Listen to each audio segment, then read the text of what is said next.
I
don't know, but it's giving me, Soul Train vibes.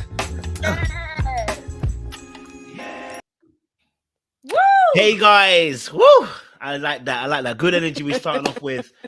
Hey guys, and welcome to LITTLEBLACKBOOK91. We are talking to you guys about Ready to Love, but I'm sitting down with Taquilla from the latest season.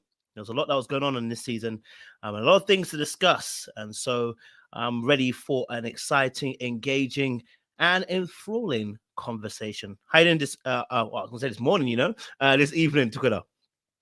I'm good. How are you? Hey, chat. I'm feeling good. And I'm feeling good. So I'm ready for some good conversation today. Okay. Let's get to it. Oh, first and foremost, you're looking magnificent. I ain't gonna lie to you. I don't know if the chat told you, but this hairstyle is kind of one of my weaknesses. You know what I'm saying? So you gotta be careful out here. I gotta focus. Okay. So if I start swaying to the left, just bring back to the right. Okay. Okay, I got you, boo. All right, baby. All right, before we get into let me calm down, I'm getting a little hot. Before we get into the deep conversations, we want to get to make sure that you actually are a human. We like to do what we call human verification here. So, before we get to know a bit more about you, we want to make sure that you're not AI or some computer-generated image on our screen. Is that okay? Let's get into it. All right, that's what I like to do. First question I gotta ask is, what's your favorite meal? I really love smothered pork chops, rice and gravy, yams, cornbread, but seafood, because I'm from Louisiana, I'm from Shreveport. As y'all know, I rep my city on the show. But seafood is normally a food that I would go after. But yeah, smothered pork chops, rice and gravy. I can't wait for Thanksgiving. You ready? Mm-hmm. I'm ready. Although we don't have Thanksgiving here, but I'm ready. Okay. Okay, I got you. Second question. Just second question. Just for the human verification as well. How tall does a man need to be to qualify to be a man? I'm just wondering. So to me, like my man, 5'6" and above. That's good. What's up? All right, I'm 5'11". We're good. So I think we're okay. Second question is favorite color. Brown. Oh, brown. Okay. Yep, I like Hennessy. I like Crown Royal. I like coffee. Like anything brown, fall colors. I'm an earth tone girl. I'm an earth sign, so brown. I like it. Final question on the human verification, or I guess penultimate question actually. If you were on a plane and you had to land anywhere in any country in the world, where would you want that plane to land? Well, since I just found out y'all was going to Jamaica, that's always been on my list of places to go. But I'll let y'all go with that one. But I actually want to try the Maldives. Oh, the Maldives. What's in the Maldives for you, baby? It's a beautiful island, so I've been told. Would you like to go? You know what? I don't mind, you know what I mean? Don't mind. Maybe I should take a little trip there. Let me know. 2024, baby. I've maxed out all my PTO. I work for myself, but I've maxed out my PTO. Final question. Final question. Is cereal or the milk in the bowl first?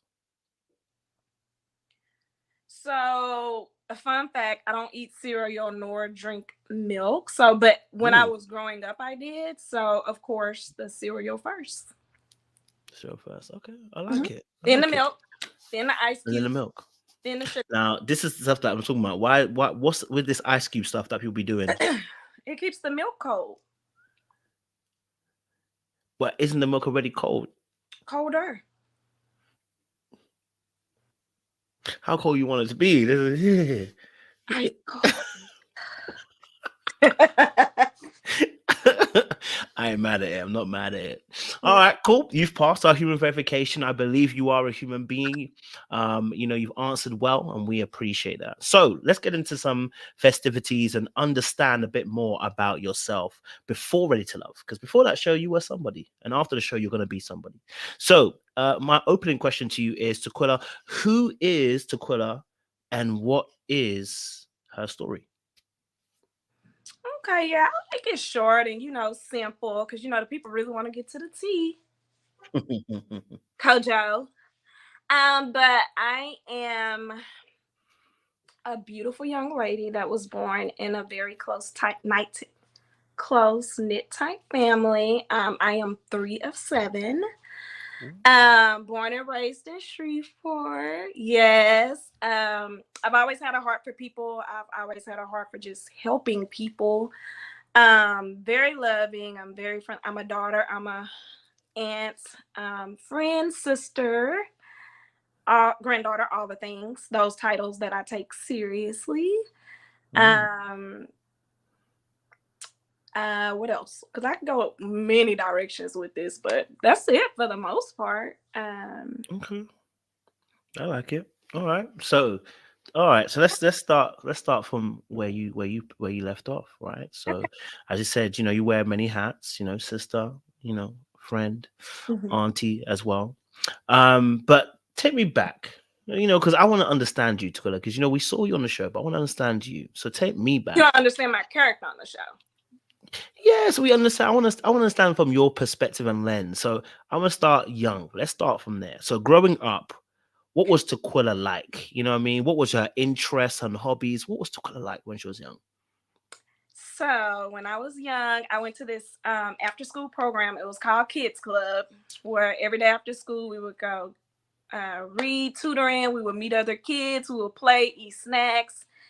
Then on the weekends, we did like community service. After we did community service, we would go like skating rinks, swimming. It really just depends on what the activity was after doing community service. And then every year we went to Six Flags. So I've always gone to Six Flags every year. I'm burned out. But for the most part, I'm a very extroverted. I was extroverted, but I was so introvert growing up. Like I was always a homebody. I was always doing math books, reading because I love to read. Or I just pretty much, my mom told me I was her only child that stayed in the house because all my other siblings, they like to be outside and play and live their best lives. But me, I was always the indoor to myself kid. Wow. Okay. A bit more of an introvert. Okay. And then obviously because you were 3 of 7, so you like to read and stuff. Did you have a favorite book when you were younger? Was there something that was there a series of books that you like reading? So growing up, it was the Babysitter's Club. Oh, okay. I've never heard of this. What is that? Series, yes. Oh, so what was the stories about? Kojo, that's been a long time ago. Exactly. No, because I remember I used to have some favorite books when I was younger. Biff Chip. I ain't say favorite. That's just a more. Oh, okay, that's one of them. Okay, that's fair. That's fair. Okay, so you're a bit more of an introvert. You love reading. You mentioned also maths as well, and then being, like I said, you're one of many of the children. So 7's quite a bit. So what's it like being 3 of 7 in a household? Because that's not easy to have that many voices, that many thoughts. Thinking. I don't. I don't know what she was thinking, but it was always fun. I actually called us the Brady Bunch. Me and my sister share a room, and then the boys share a room. But actually, it's 6 of us because when I was 5, and my brother was 3. This is just the only childhood trauma I went through. My brother died in a house fire. We had a house fire, and my brother died from he didn't get burned up. He just died from the smoke insulation. So it's 6 of us now. So sorry to hear that, man. I didn't know. Apologies. Yeah. Well, I know you didn't know. It's okay. That's why I'm sharing it with you. So obviously that was when you were 5. So that's quite. I was 5. I actually have a cut. You probably won't see it. Maybe you could probably see it, but I remember because of the cut. But I was pulled out of the window. So I can tell you the story really quick so it makes sense. Yeah. So I was in the room with my mom. We were probably sleeping, if I can remember correctly from the stories I've been told. We were probably in the room sleeping. My 2 brothers I have an older brother and at the time my younger brother. They were playing, and then my grandmother needed to go to the store to pick up some items from the store. And my little brother, his name was Xavier. Xavier wanted to go to the store with my grandmother, and she was like, "No, I'm just gonna be real quick. I'll be right back." And so back then we had the little furry carpet or whatever. And him and my older brother went into the bathroom, and they started playing with the matches. And once the smoke started rising, and then the fire went ablaze, they never told anybody. So when they get in trouble, they run and hide. So when the bathroom caught on fire, then it spread it real quick. So my older brother, he got a chair, and he bust the window, and he was able to jump out the window. But my little brother, he ran and hid under the bed. So by the time the smoke had went ablaze, I guess the fire trucks were coming by then or whatever. But everybody was able to get out the house. And I remember being pulled out the window. I'll never forget that. And my mom, and by the time my grandmother came back and my mom was out there, they was like, "No, it's one more in the house. It's one more kid in the house." And so the firefighters went through the house, and I guess by that time they didn't hear him. He probably had passed out from the smoke insulation. But once they got the fire put out, then they found him. So yeah. Whew. So yeah, that was my only childhood trauma. But and then in the house, we lost all our childhood pictures. We lost everything in the house. So when my grandmother came back, of course, you walking back into that's devastating. So that was really hard. It really was for her anyway. So for her and my mom. How did that affect the dynamic of the family then? Because obviously you've gone from 7 to 6, and obviously that's the youngest. So it's like, how did that affect the dynamic of the family going forward from that day onwards? I don't remember, but I know it was tough for my mom, my grandmother, and dad and stuff. But I actually don't remember the dynamics. But I knew me and my siblings are very close. So my mom and dad had no more kids. I'm kind of glad because there's 7 of us.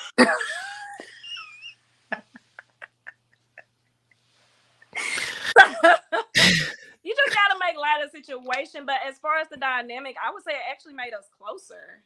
So now,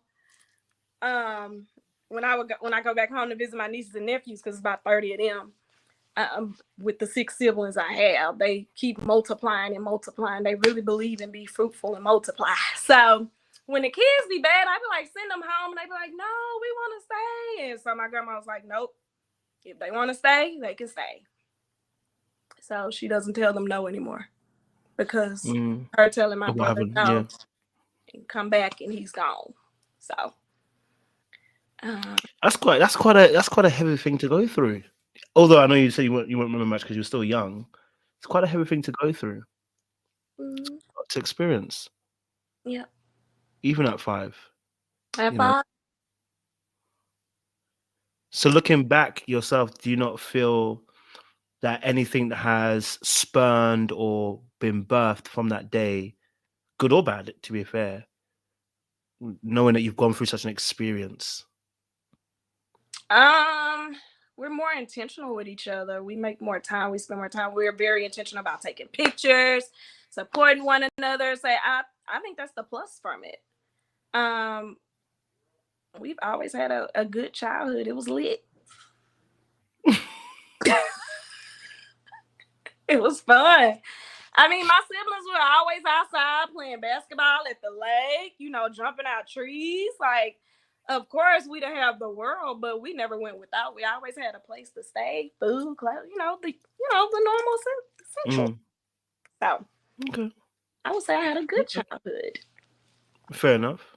Okay, so obviously, then if talking about obviously childhood and growing up, then you mentioned your mum quite a bit as well. That's my heart.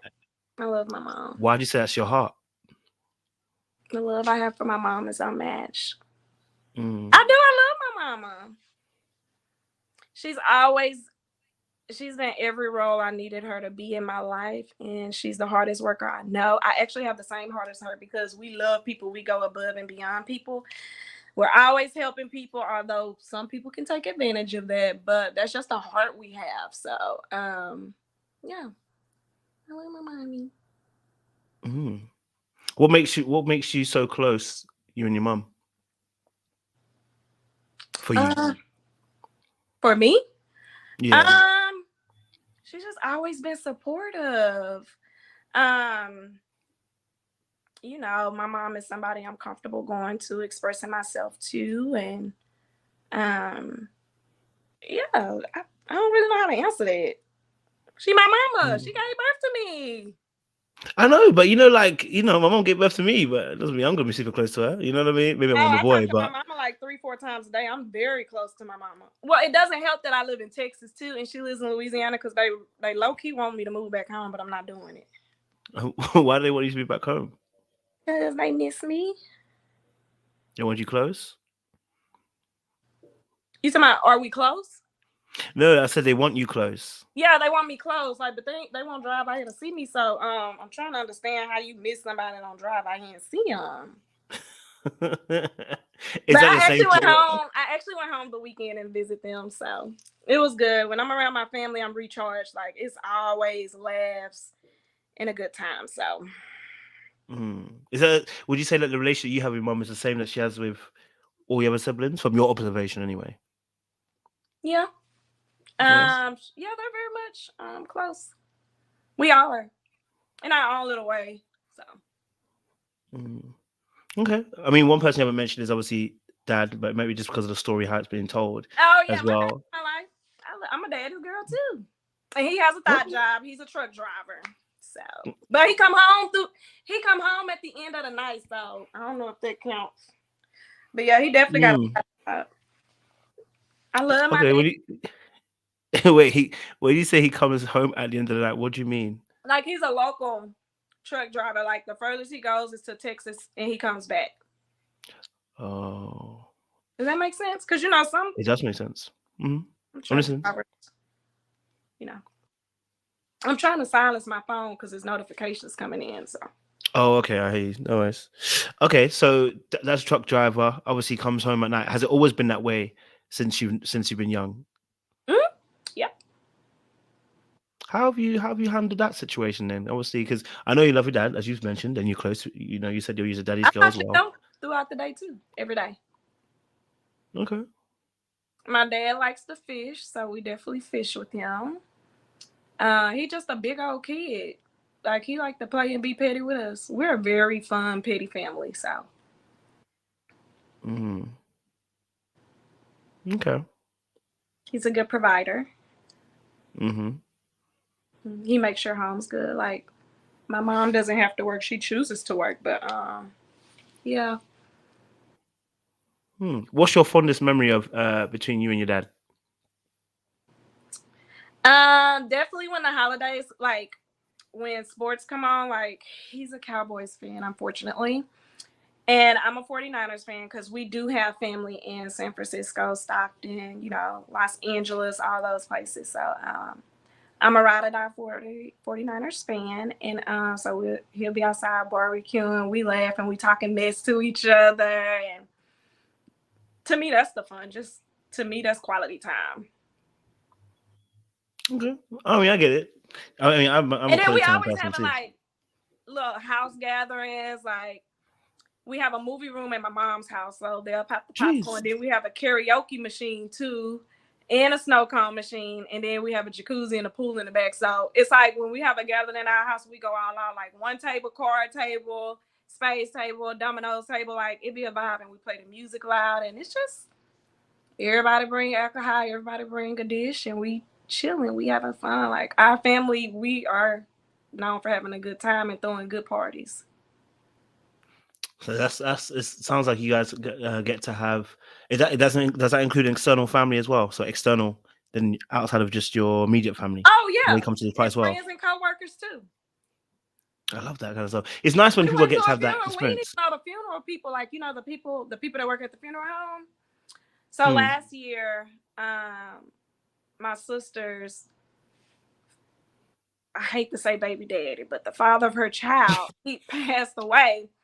And so it was real hell outside that day. And we were standing out there with the umbrellas on, and the people was like, man, we hungry, we haven't eaten all day. So we was like, shoot, we leave the funeral, we going to barbecue. Y'all come over and eat with us. And sure enough, they came over and ate with us. And they played cool. And we had a good time. So we just we just don't meet strangers. Like we really are a friendly family. That's why I don't understand how people keep thinking I'm mean and unhinged and all these things when I come from, good people. Have you ever had that statement said to you before when you were younger though? Nope. I was told I could be bossy. I'm bossy. Oh, as a little kid, yeah, bossy. Oh, yeah. I'm the middle child. Bossy? What do you mean bossy? What does that mean? And give us an example of what you were being younger bossy. We want to know. So my mom and grandmother, they've always had a hospitality background. Like they work in housekeeping in the hospitals, hotels and stuff. So we know how to clean a house. So by the time my mom get off work and my dad, hey, y'all need to go on and clean up this house. Go clean up your room. You do the kitchen. You do the bathroom. You gonna sweep under the car. You know what I'm saying? So I was the one barking out the orders. Okay, so you're the one that was kind of letting people know where everything needs to go. You was the one as an organizer. Yeah, because back in the day, we didn't have like the erase boards. Like my mama had to write on the mail, like the envelope. You get an envelope. My house better be clean as soon as I get home and get off work. Like you could read the note and you could hear the tone of her voice and know how assertive she was being with it. So I had to make sure it got done. Yeah, there's nothing wrong with that too. There's nothing wrong with that too. Someone's got to be the one that organizes everybody in the household. You know what I mean? I'm not against it. What would you say? Since obviously you brought up a bit about obviously people kind of misquoting or mislabeling you, what would you say your friends would say about you? Give me 5 or 6 things. If that's too many, just say 5. 5 things that your friends would say about Taquilla or family. They always said that I'm loyal. I have a big heart. I'm very supportive. I'm thoughtful. How many was that? 4? I'm boring. I've told that too. I could be boring because I like to sit. My happiness comes from being in the house chill. I'm real chill. Like I'll sit in the house and read a book and drink a glass of wine any day. And then 6. What's that? I can't think of the word, but you just never know what you're gonna get with me. Like unpredictable. Ooh, unpredictable. Unpredictable. How so? I ain't telling you. I'm trying to get to them before I take you to Maldives. I need to know what your unpredictability is, baby. Okay, I need to make sure what kind of unpredictable I'm gonna be getting. Until we get there.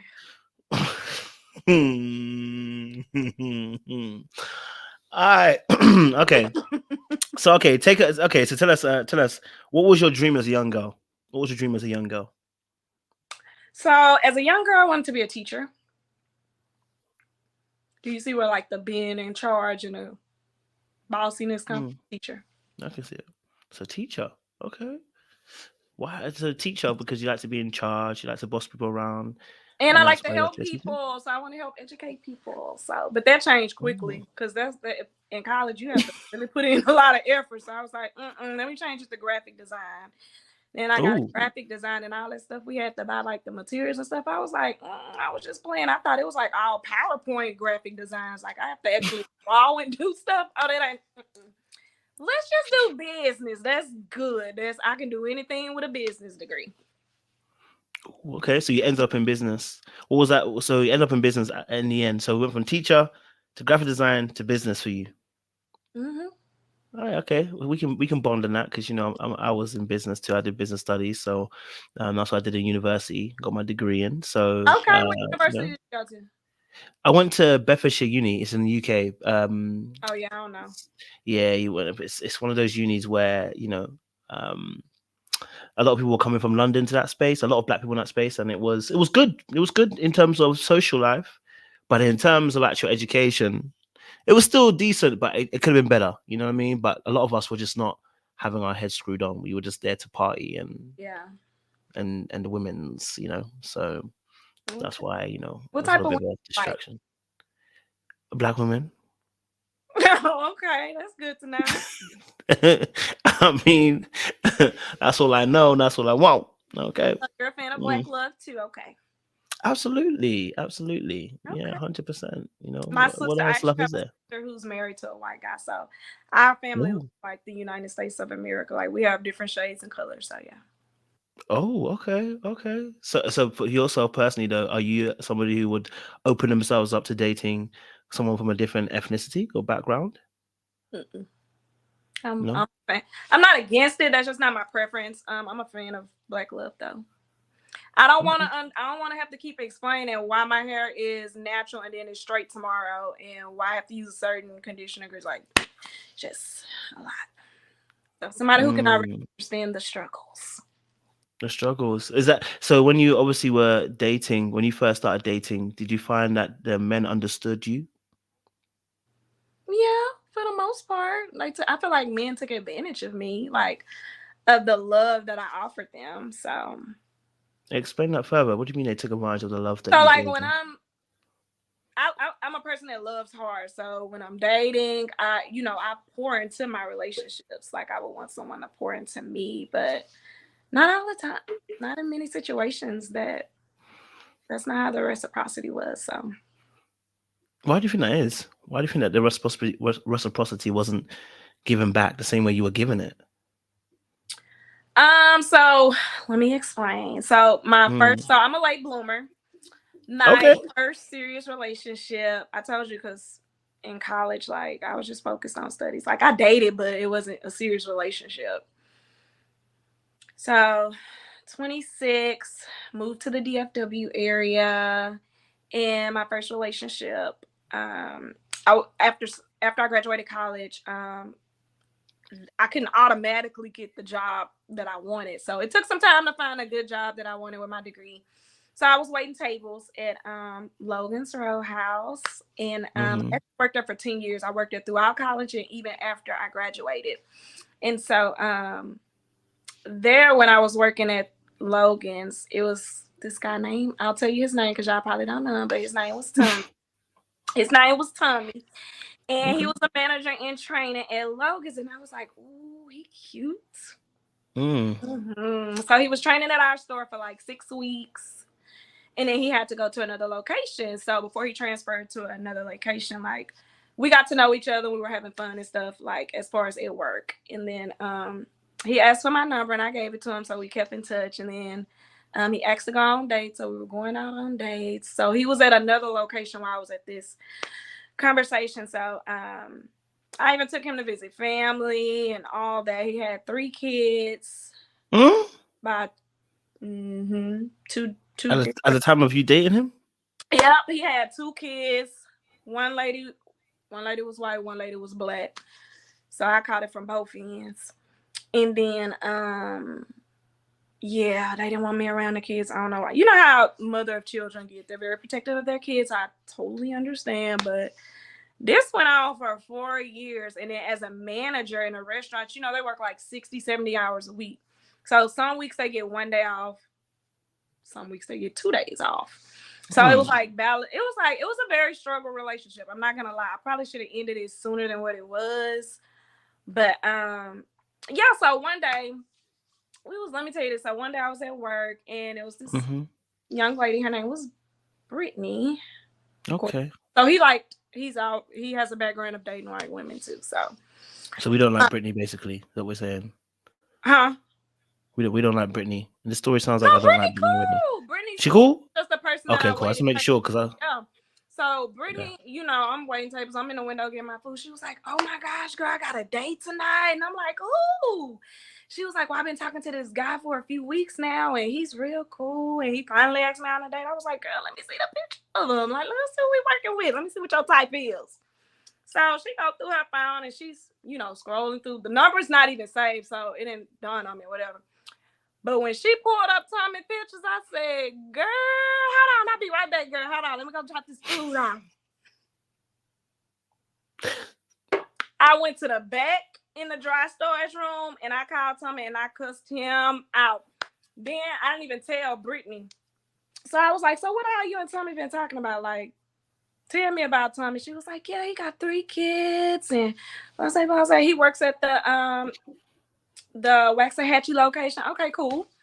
And what else? So he didn't tell you he had a girlfriend on there. She was like, "No, he didn't say anything." She was like, "Why are you asking all these personal questions?" I said, "Girl, because he's my boyfriend. That's why I'm asking all these questions. Tommy full of shit." Same boy.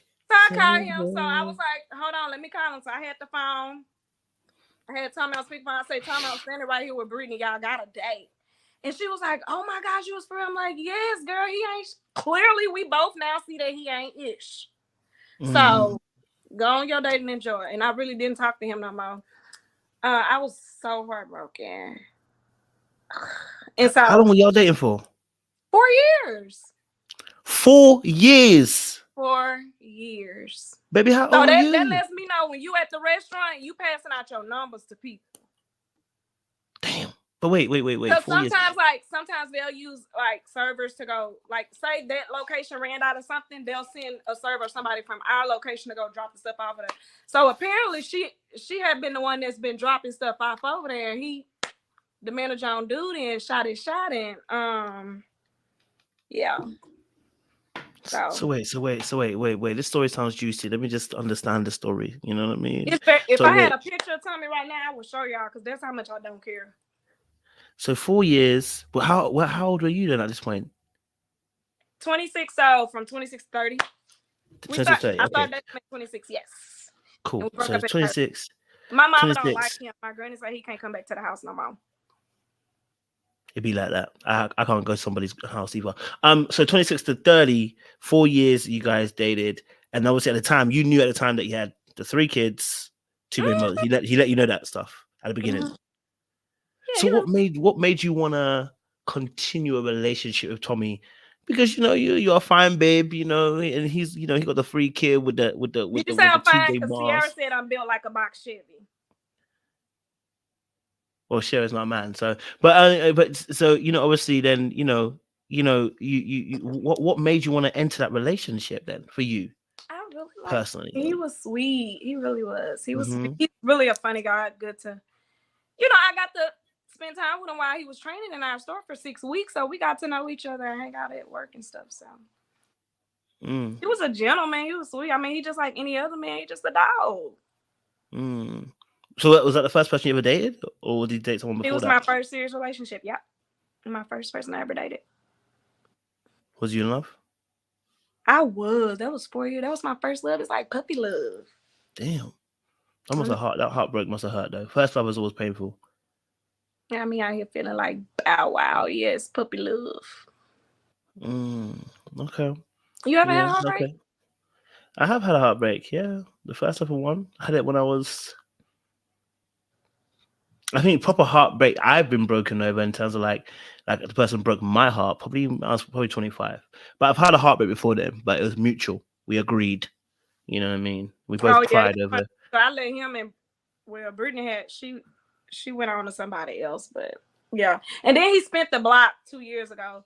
2 years ago, so this dude is bold. Tommy bold. So I get an unknown FaceTime. I'm like, who is this FaceTiming me? Because I normally don't answer unknown numbers. So I answered it, but I put the phone towards the ceiling. Because I'm like, whoever this is, I'm gonna see them first before they see me. So he FaceTime and it was a different number. He was like, what's up? How you been? I said, Tommy, why the hell you FaceTiming me? Like, why are you that comfortable after, 2 years of not hearing from you and then you feel this comfortable? Like, he has a new number, so of course I had blocked the other number, so that makes sense why he got a new number. And yeah, and I was like, there's no reason. He was like, I realized I made a big mistake and I had it made with you. You were so good to me. And he was just like playing in these streets. I got caught up in the streets and okay. And when he said he got caught up in the streets, so did he get to come back home? Mm-mm. No. Oh, I promise you, I did not entertain him. Because how you gonna do to me like that? I was good to him. When you say you're good to him, what do you mean you're good to him? Because Like, everybody I was says they're very good to somebody. supportive. Like when he would get tired, like I would take him food. I would help him do his lunch. Like if he couldn't get it done in time before he went to work, I would take his clothes to the laundry and do it for him. Like I made sure his house was clean. Like made sure his clothes were. And like I really big mistake. Stuff probably wives do for their husband. As a girl, going all in the butt for all that. But yeah, like he would do date nights, but I would also do it too. Like I'd be like, hey, it's my turn. Let me plan a date night. Stuff like that. Okay, so before this, then, so you hadn't did you date anybody? Maybe not like long term, but did you date anyone before this then? Or was it just before so him? this is all just yeah? No, he really was. I told you I'm a late bloomer. He was my year's relationship. Yes. So literally, first time you date, this is the gentleman you date first. Ain't it a mess? So it's a mess, but I'm trying to figure out what. Oh, I think we lost her for a second. She'll come back.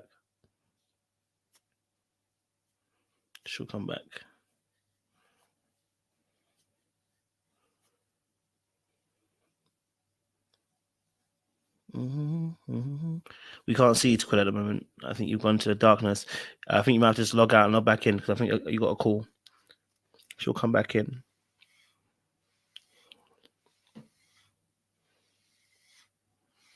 It's about to be an interesting conversation, right? I hope you guys are tapped in. If you haven't done so already, make sure you guys like the live. We're 600 in already. Okay, we're 600 in, and we're rising, and I'm sure you guys are here for the main body of conversation. We will get there, but we like to get to know our people on this show first and foremost. The shadow realm, indeed. We like to get to know our people first and foremost, understand them and where they're coming from, and before we actually dive deep into what we say, quote unquote, the tea or the ready to love situation. Just for anybody who's new to the channel, we like to dig deep, get an understanding of where people are coming from. We want to understand the background of where people are coming from as well. And that gives us a better understanding of why they are the way they are now and why they are at the position that they're in right now. And Taquilla's just kind of sharing a little bit of sharing a little bit more of her dating experience. So we'll just happening there and we'll jump back into that conversation again. Y'all, somebody called my phone. I put it on Do Not Disturb. I thought I had Do Not Disturb. So I thought it was Tommy calling you. My bad. I thought he heard his noise. You know what I mean? It usually be like that, He'd be like, "Woo, let me give you a call." Okay. So you were a late bloomer. So then, obviously, entering into the relationship, Tommy was the first one. I want to know though. I know you said he was nice. I know he said he was kind of kind, but he had 3 kids, 2 baby mothers. What made you want to enter that relationship with somebody who's in that position when, surely, I know there could be other people that you might meet who wouldn't have had as much baggage. And I say baggage in the most polite way. That's not baggage. I mean in the most polite way. What I mean baggage, you know what I mean? Like it means that you have other things that are coming with you. You know what I mean? Like it's a lot. 3 kids is a lot. It is. That's what I said. I mean, in the most polite way. So obviously, if someone comes with 3 kids, 2 baby mothers, that's a lot. As long as the situation is, see, I don't know, because like I feel like people who have kids, they deserve love too. Like, although it didn't work out with the mother of their child, I feel like that, I don't know, it's kind of hard to explain, because I'm just like, okay, how's your relationship with the mother of your children? And they had good relationships, they just didn't want the kids around me, but I still saw them. Huh? I still saw What? them. Like, that's just bitter baby mamas. Like, So how early into the relationship did the bitter baby mothers start showing their hand? mm, like 6 months in. By then, was you in deep? Were you in love? No, not in those 6 months. So why the hell you stay when the bitter baby mothers are coming out the I really woodwork? like them. Yeah, but he got 3 kids and he got 2 baby mothers who were starting. He got 1 white, 1 black. He got a whole situation going on. Why is it that you had to love him? My question is this: why is it you had to do it? I know that he needed love, but why did you have to give it to him? Why did it have to be you, Taquilla?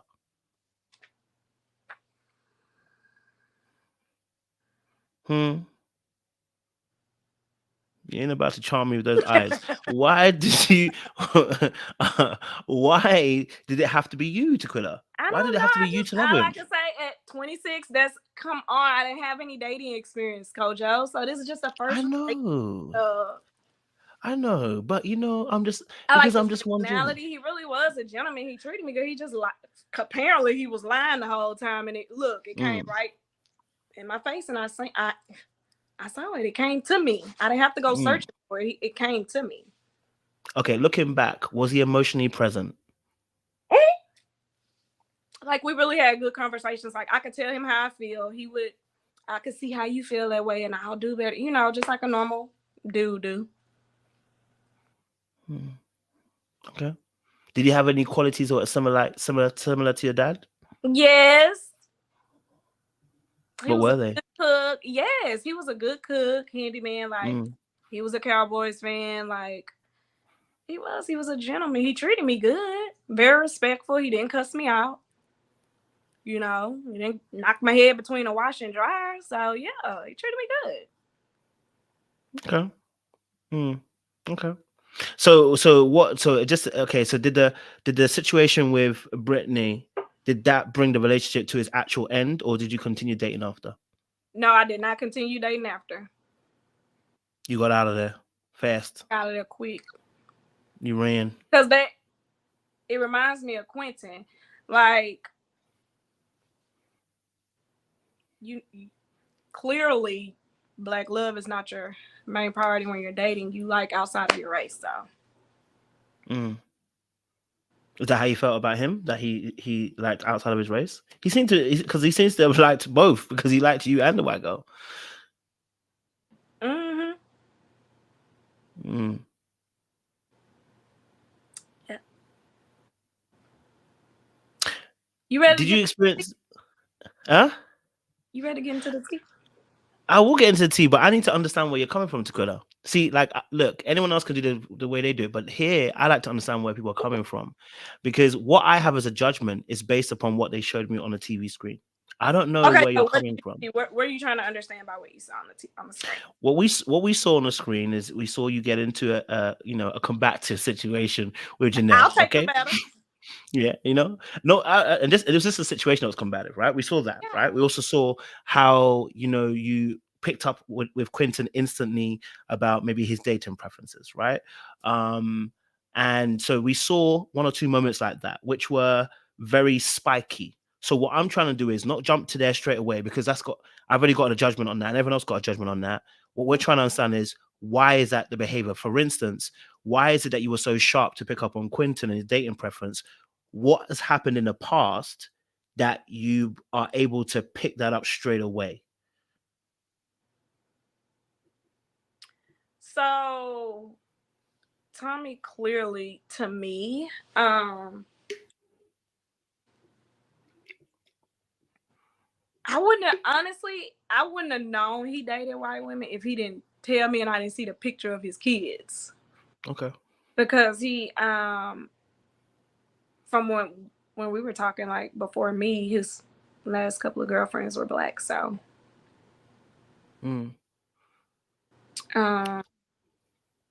he went to all black college. You know, he was in a he plays I want to say Kappa in college, and then like he was just a normal black dude, like the earring and you know when they wear the pink ring, they real.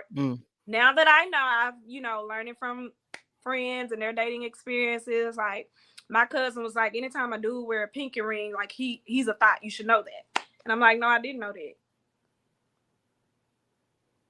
But I'm glad to know now. If they wear a pinky ring, a man wear a pinky ring, he for the streets. You ever wore a pinky ring? No, I never went in the juries. No, I tend to keep that stuff away from me. It's not my kind of thing. You know, doesn't mean I haven't been a little bit of a bad boy, but I tend to keep that away from me. You know what I mean?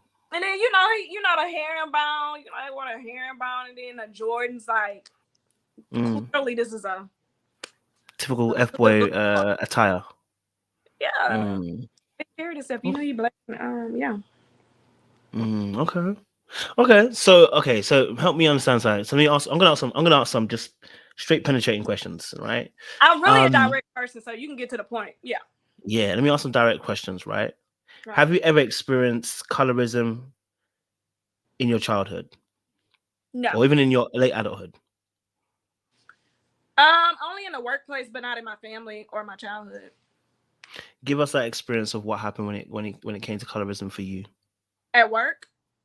Yeah. What was that situation? So I had this boss. Like she was new. I was already, because I work in human resources, so she was new to the department, and it was like I was the only black girl in my department. I've always worked in corporate environments where I'm pretty much the only black girl that works there. And so it was like, as soon as she came in, like, as of course she's nice in the beginning, but once she's gotten settled in training, it was just really hard to just like get to know her. Like she wasn't as friendly towards me as she was with the other ladies. Like they got an invite to like her Mary Kay party where she had a friend that was selling like Mary Kay stuff. So she invited certain coworkers, but I never got an invite.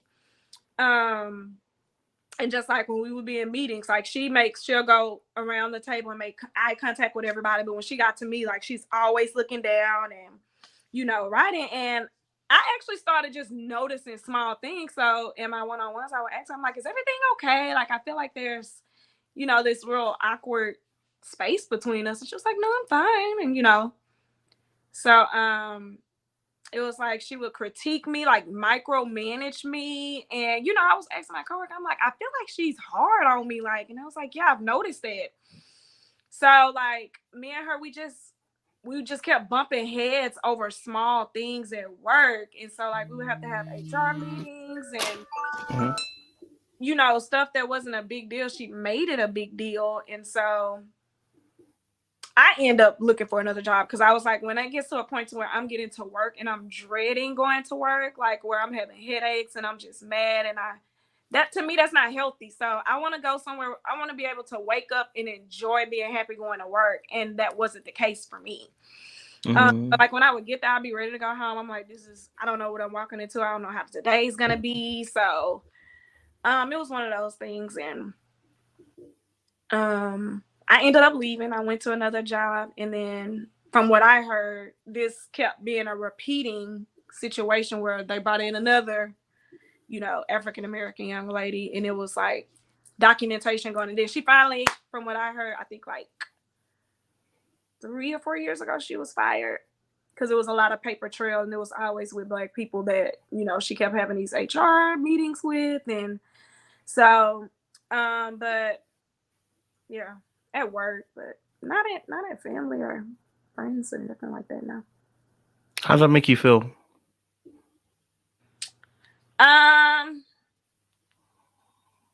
It just sucks because why does it? I mean, colorism is just like, I'll never understand it. Like, if people are, I just want people to own it. Like, if they not outside your race, that's what you're attracted to, just stand on it. Just own it. Like, that's okay. You love who you love. Love has no color. Love has, like, be comfortable with it. In the workplace, I shouldn't have to work twice as hard as my counterpartner just because I'm a different skin color. Like, I thank God for my current job because we are very close. And I'm probably on my team is maybe 6 of us Black people, and we're very diverse on the team. Like, we have Hispanic, Black, white, different cultures, and so it's a good amount of diversity, and we have fun. Like, we really are a personal family at work. So I've been at this job for 7 years. So being here, I was like, this is what I needed years ago. Like, coming here, it was so much easier. Like we support each other. Like, I went to my coworkers, like, personal family functions. Like, this Friday, we're having a Halloween party at one of the director's house. So we're going over there. Like, that's just how close we are. And some of my directors at work, they're white, but they have adopted Black kids. Like, it's so fun. Like, I love the diversity. So why for you in those moments do you consider that to be colorism for you and not just maybe the person doesn't like you? I'm assuming the boss was Black, That's right? fine So too. yeah, That's fine. If somebody doesn't I'm just asking, like, for you. So why for you no. did you class that as colorism and maybe not that the person just doesn't like you? Because I'm assuming the boss is Black that you're talking about. At the time, the person was Black. Who? The one that you're talking about in the story that you just told. No, she was a white lady. Oh, okay. So the lady that was white. So the story that you gave would not be colorism. That would be racism. I feel like it's the same thing. No, colorism is different. Colorism happens to be, let's say, for instance, you said at one point you had an African American boss, and we talk about colorism, texturism, featureism, which are also underneath the umbrella. No, But I said I was the only African American, but I heard after I left there were other African American people that worked there, and it was the same experience for them. So if I'm sorry that was if I didn't make that clear. Sorry. No, it's cool. No, so if the same experience happened with the white lady, it would still class as racism, not colorism. The person would have to be, as I said, let's say, for instance, take an example, would have to be African American or let's say just Black, and that person would be discriminating against you because, i.e., skin tone or color of skin, shade of skin, sometimes even featureism, for instance, the nose or the texture of hair, texturism. So that's why I asked what was colorism for you, because it sounded like you, if I remember correctly, that was used on the show. It was but colorism. I felt like the minute, so like Janelle did a lot of stuff that wasn't shown. So I wasn't the only one that talked to producers about her behavior. So the fact that she wasn't held accountable, that's what I had an issue with. She wasn't held accountable for her actions, but when I reacted to her for the very first time, I was immediately sent home. But she stayed to the end. So my thing was, she got special privileges because she was never held accountable. So that, in fact, is colorism. So what? Okay, so that would make more sense. Someone might ask though, if you couldn't frame it appropriately in the workplace, what colorism is, can you effectively frame it with Janelle? And I'm not saying that you're wrong, by the way. I'm just kind of feeding back to what you've given me, right? Because you could be right. It could have been a case of colorism with Janelle. But if you, someone might ask if you couldn't frame it with workplace correctly and place what actual colorism is, how can we trust that when you're framing Janelle as that the reason why she got special privileges is because of colorism? It wasn't racism though. No, I'm not saying that it wouldn't have been racism if it's with Janelle, right? Because she's a Black person, so just have a light skin tone. That would be appropriate to be colorism. But I'm saying if someone from the outside may say that if you couldn't frame it correctly at work, how can we trust that you're framing it correctly on the show? Because if you've incorrectly At work, labeled it. because at work I literally was the only black girl. That's the only difference I can tell you. I literally was. I've always been like in my HR backgrounds, like when I worked at GM Financial, when I worked at Apple One, like I'm not like been the only black girl that worked there. But at that specific job, that's the issue I had in the workplace. That was my first time experiencing that. Okay. So after Tommy, was there any other person that you dated before you went to Ready to Love? Was there anyone I dated before I went to Ready to Love? Is that what? Yes. After Tommy? Yeah. Mm-hmm. What was that relationship? What was that relationship like? How long were you with them? It was 2 years ago. Okay. Good relationship? Yeah, the relationship. It was 2 years ago. And I met him off of, I was on a dating app, Bumble, to be exact. And we matched within like a 0.5 mile radius. And I was like, oh, he's very close. So we were talking. Handsome. Okay. He's a teacher. At an elementary school close by. Ooh. And he has 2 kids. Okay. A little boy and a girl. And I've dated guys with kids because I don't want kids. Oh, okay. Does that make sense? That makes sense. Okay. So that's fair. So you don't mind that aspect. They have kids, you don't mind, but you don't want kids in the future. Any particular reason? I know it's probably sensitive, you don't have to answer it if you don't want to. Any particular reason why? I just think like,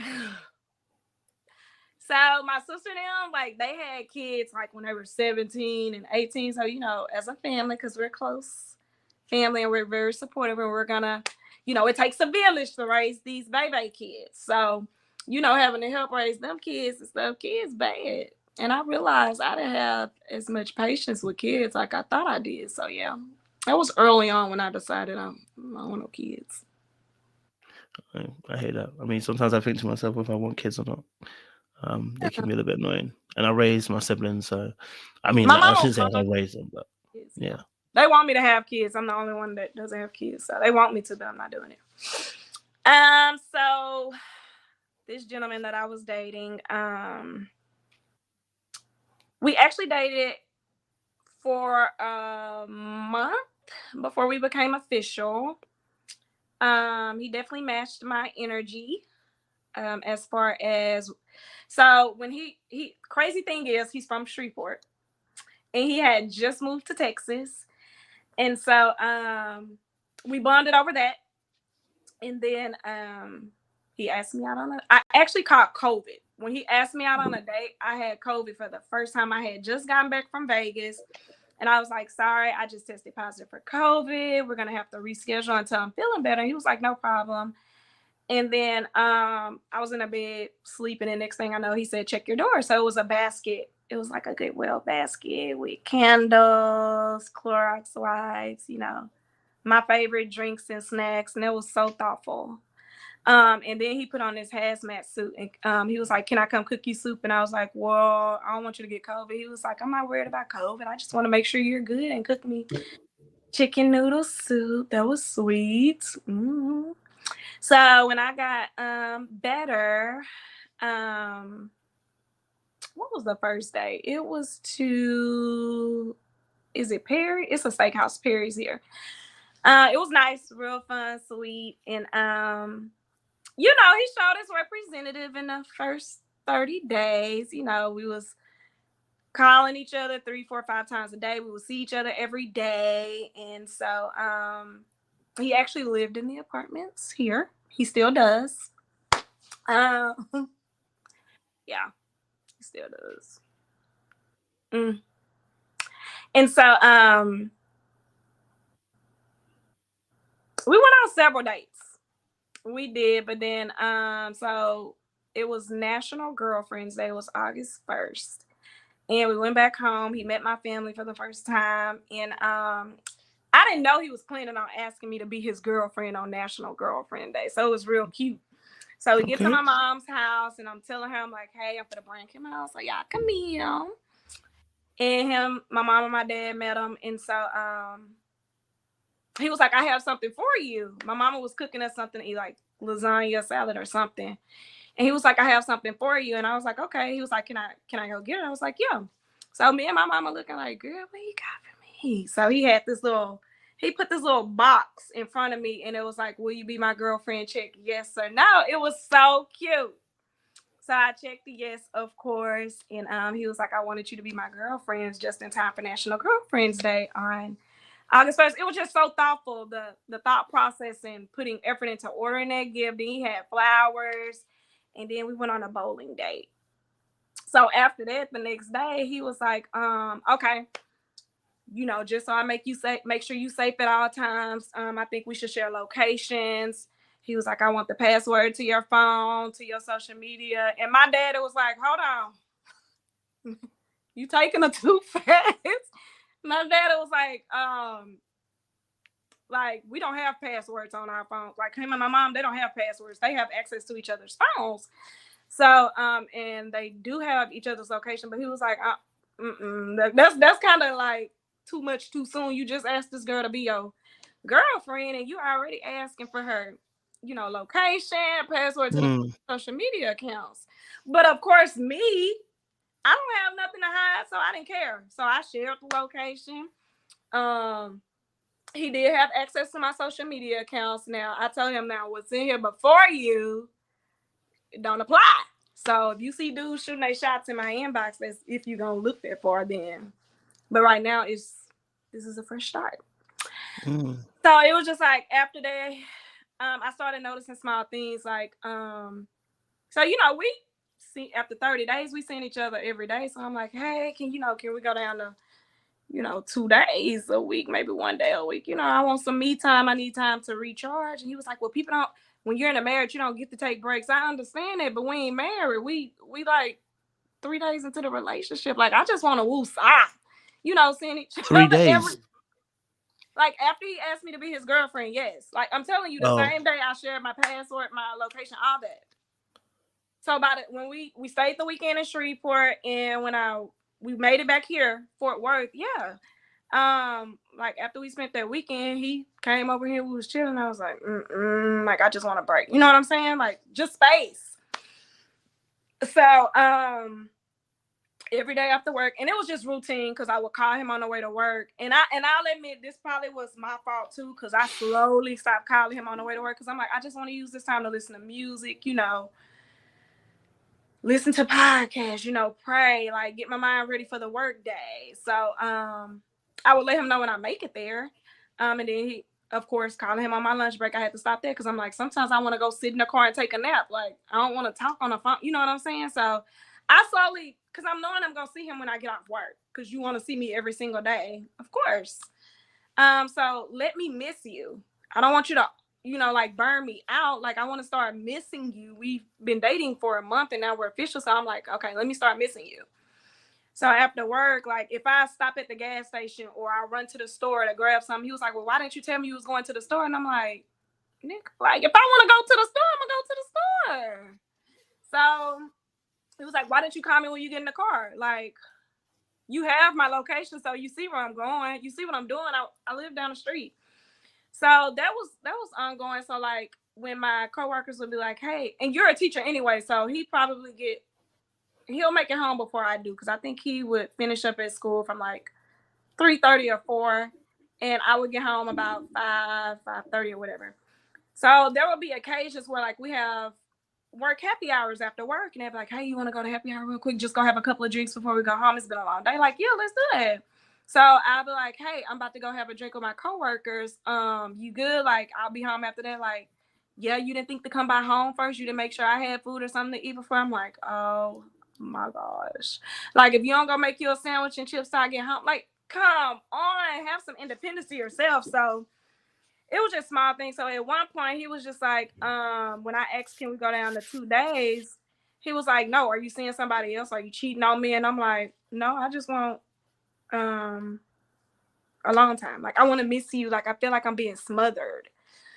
So it was like every day it was something. He was like, you don't hug me the same, you don't kiss me the same. And I'm like every day I wonder what the argument was gonna be for that day. Like my coworkers was like, well, we want to meet him. Like, let's go bowling this weekend. So we went. And this particular coworker, she's one of my best friends. Actually, she had just gotten back from maternity leave, and I hadn't seen her because at my job we get like 5 months of maternity leave, and of course, you know, she took her time coming back to work. So I hadn't seen her in like 6 or 7 months. So when we got to the bowling alley, like I gave her husband the biggest hug. And he was like, well, I didn't like the way you hugged him. You was hugging him too tight. I'm like, this is my friend. Like, what is the problem? Like, when we got home, he was like, can I ask you something? I'm like, yeah. He was like, you don't hug me like that. Why didn't you hug me like you hugged them? And I'm like, I did. I was like, are you serious right now? Because if so, I'm just gonna go on and go to sleep because I'm not gonna do this. Like, ever since we became official, it's been like something. It literally was like I was starting to become depressed because I'm like, am I really doing something wrong, or is he just controlling, like clingy? And so then he was like, we need to go to counseling. And I'm like, after how long y'all together for? I mean, how long y'all been? By this time it's like week 3. I'm like, okay, if you week 3 of when making you his girlfriend. Being official, yes. So I'm like, how long did you date before the official? So I told you we dated a month before we became official. A month, so a month plus 3 weeks. Okay, so we're on 2 months. Any of these signs, Coach, I'm telling you, that's why I say it was his representative, because like he was so charming and everything. But man, when you got in a relationship, it was like, ooh, it went downhill.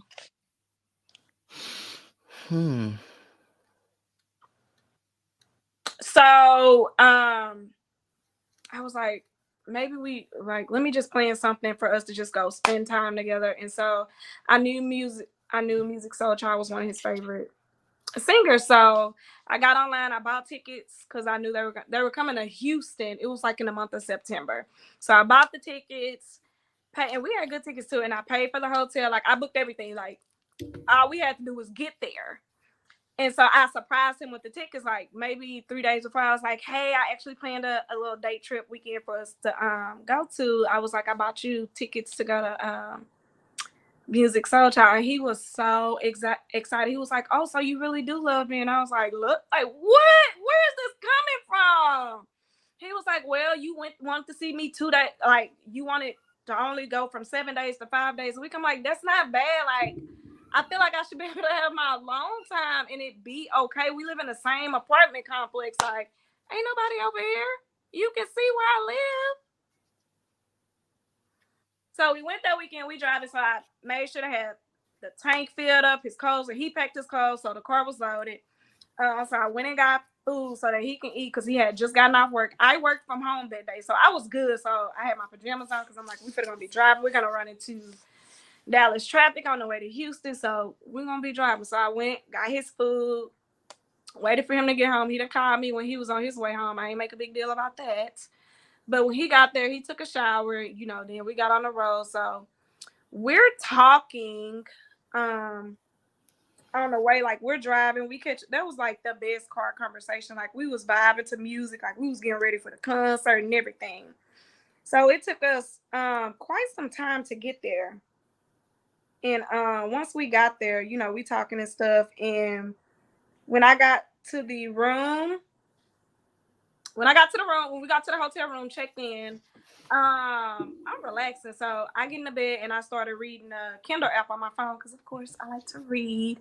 And like, you really finna lay down and read like this? Like, you really gonna be on your phone? I was like, I just drove 4.5 hours. You got to take a nap. Like, you got to relax and chill in the car. So we get to the hotel. I'm like, I just want to read my book and just relax after driving. And so he was like, so you're not going to turn your phone off? No, I'm not turning my... Why do I need to turn my phone off? Because we're here for a weekend for a concert. Like, it's okay. And he was like, well, I thought this was supposed to be quality time. I miss you. We just haven't had quality time. And I'm like, here we go. So we ended up getting into an argument, went to sleep mad. And the next day, we went and got lunch. He was very quiet. I guess I got the silent treatment. So I was like, yep, it's definitely going to be a long weekend. Went to the concert. Acting salty. I was enjoying it. Like, I was like, you could be there and be sour, but I'm gonna enjoy this concert. And so then after that, you know, he wants to try to cut on have sex. And I'm like, oh no, you done picked a fight with me this whole weekend? Absolutely not. So went to bed. And the next morning we got up on the way, drove back. And I was like, don't come to my apartment today. I'm good. Like, I don't want to see you or talk to you for the rest of the day because the way you acting was ridiculous. And by that time, yeah, I was like, I think I'm good on this relationship. Like, I think we're better apart. You know what I'm saying? I just didn't want to continue on because that was a lot for the first 30 days of being official. So, you know, just seeing those signs real early, I was just like, yeah, no, not continuing. Okay. So you ended it in a sense. Absolutely. Mm. And then one day he was calling my phone blocked, and I was like, yeah, I know that's him because I blocked him and everything.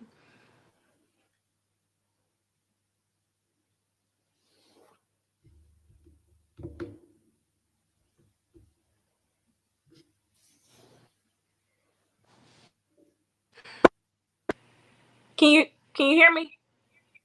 People who know I'm on this live calling me. Kojo, tell me Okay. to quit calling me. That's okay. They should have stopped calling you. I hear you. Don't worry. We're with you. We're with you. So okay, that relationship didn't work out then. So that was the last relationship before Ready to Love. I said that was the last relationship before going on to Ready to Love. Yes, it was. Okay. All right. Cool. All right. Cool.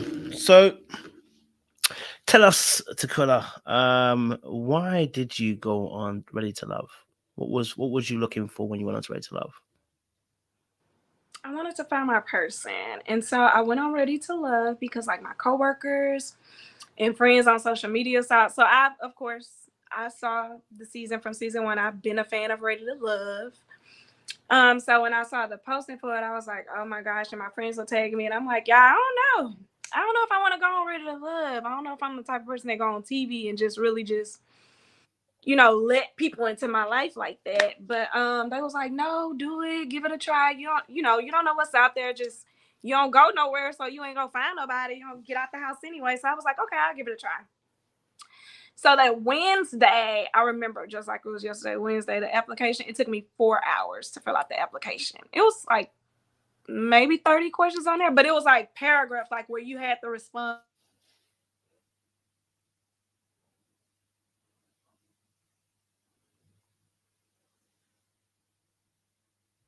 We're still here.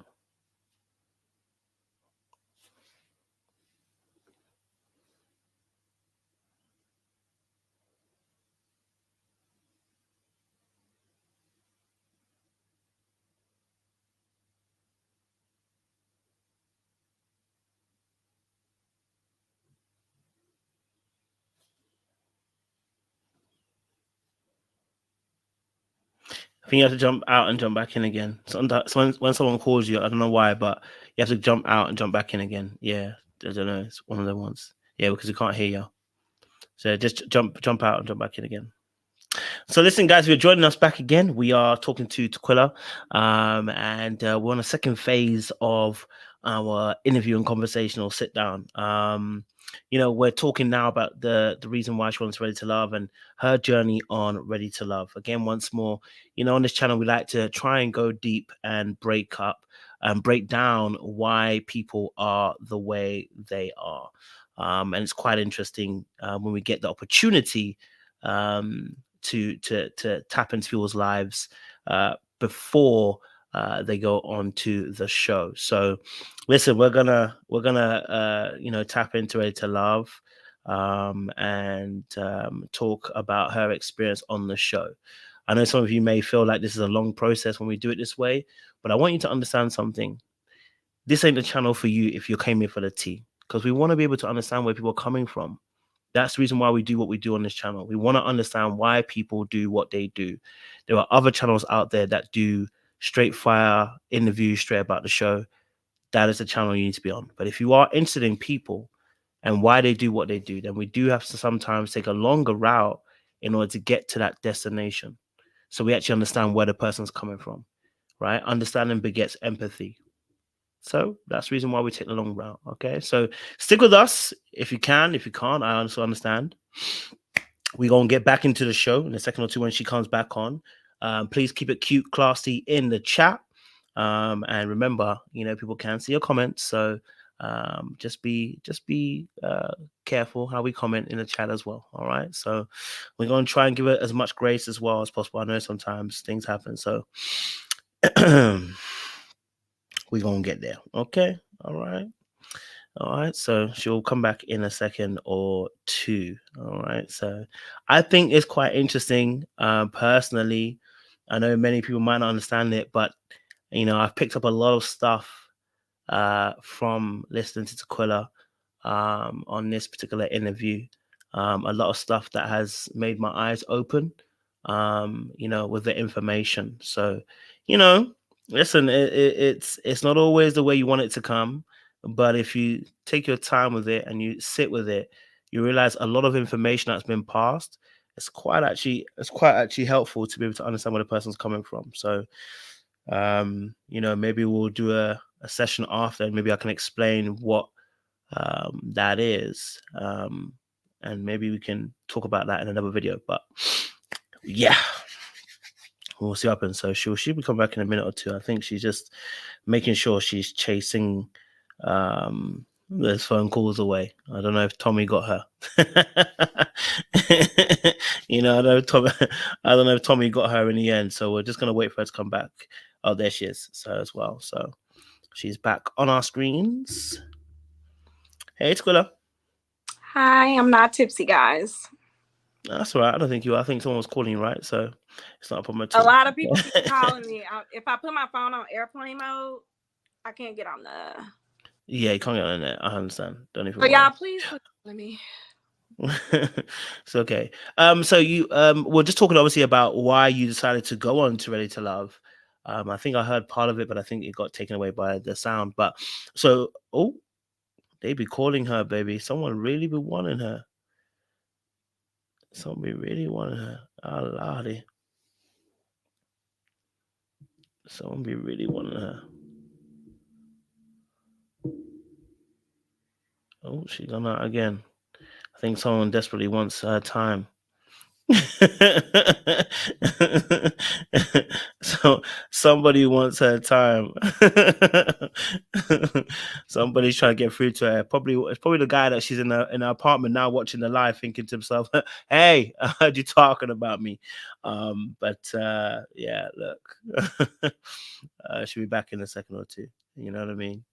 But yeah, keep the comments coming. I am seeing them. So we'd love to see some of your comments in here and some of the thought process that are going on in here.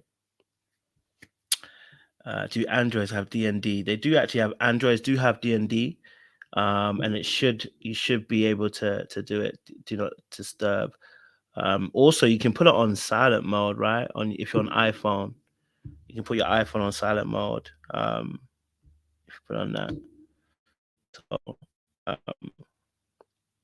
yeah. I think we have to put it on Do Not Disturb. I think. Hey, Taquilla, you right? I think you have to put it on. I think you have to put it on DND. Can you put yours on DND? It's been. I'm iPhone. not understanding how to even. It's on Do Not Disturb. And for the 100th time, y'all, I'm not tipsy. I promise. I'm not. I don't know what I'm doing is giving off tipsy, but no, I don't think you're tipsy. Not at all. I don't think you're tipsy at all. Okay, sorry, because obviously I know people are trying to call you, but okay, again, so for you, obviously, Ready to Love, you're going on the show. I want to know, what is it that drew you to Ready to Love? One, I'm a fan of the show, so to know that it was coming to Dallas, that was very exciting. And I'm really not as outgoing, so I was just like, maybe I do need to give it a try, see what's out there, and you just never know. So I was hopeful that I would find someone, but yeah, so I applied. I remember it was on a Wednesday night. It took me like 4 hours to do the application process because I was very detailed. And the next morning, as I was driving to work, I get a call from one of the casting directors, I guess, or whoever you call those people. Yeah, casting directors. And so I was shocked, and she was like, "Hey, this is such and such for Ready to Love," and I was like, "Oh my gosh, I literally just did this application last night." Like, and it was that quick of a turnaround. And so, she asked me a few questions, and she was like, "I really like your personality. I like your vibe. I'm gonna push you through." She was like, "I will let you know it's a long process." And she wasn't lying, because it was a very long process, like months of interviewing. And I think like February 1st is when I got the call at work that I was casted. So, and it's Love it. here. So obviously, then you get casted, Yeah. and then you get to come on the show. But did they ask you what your type is and the kind of person that you actually would like to date? Did they ask you those kind of questions? Yes, they did ask me. What did you say in terms of the kind of gentleman that you'd want to date and see? So when they asked, give me a celebrity that's close to the type of man you would date, I was like, easy, Rick Ross. Like, I love chocolate men, fluffy, big men. My dad is a big guy. So, yeah, I've always been attracted to big men. Handsome, Okay.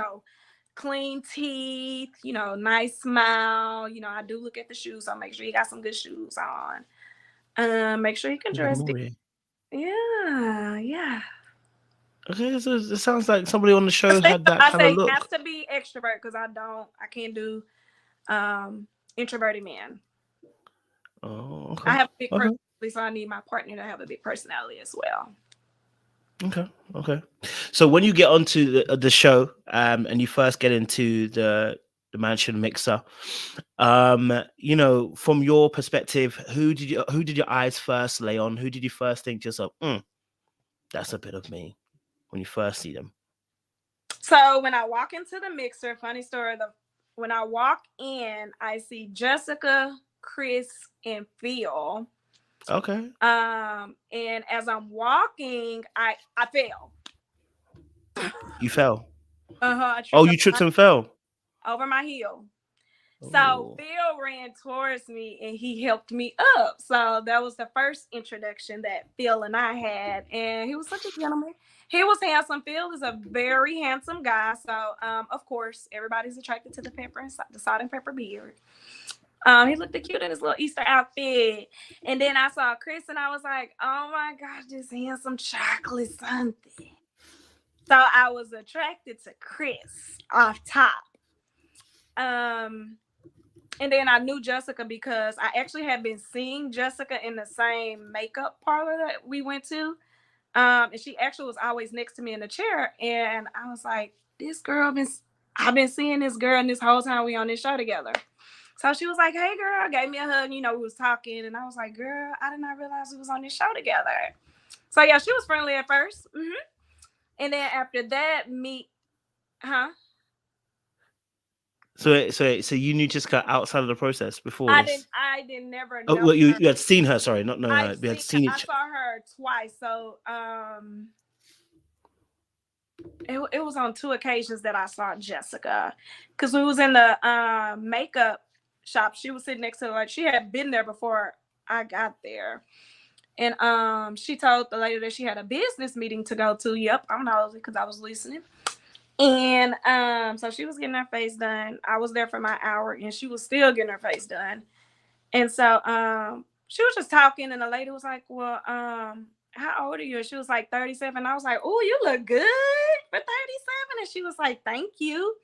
And that was just a small conversation. So when I saw her in the orange dress, I remembered her updo. I was like, dang, that looked just like the girl I seen earlier.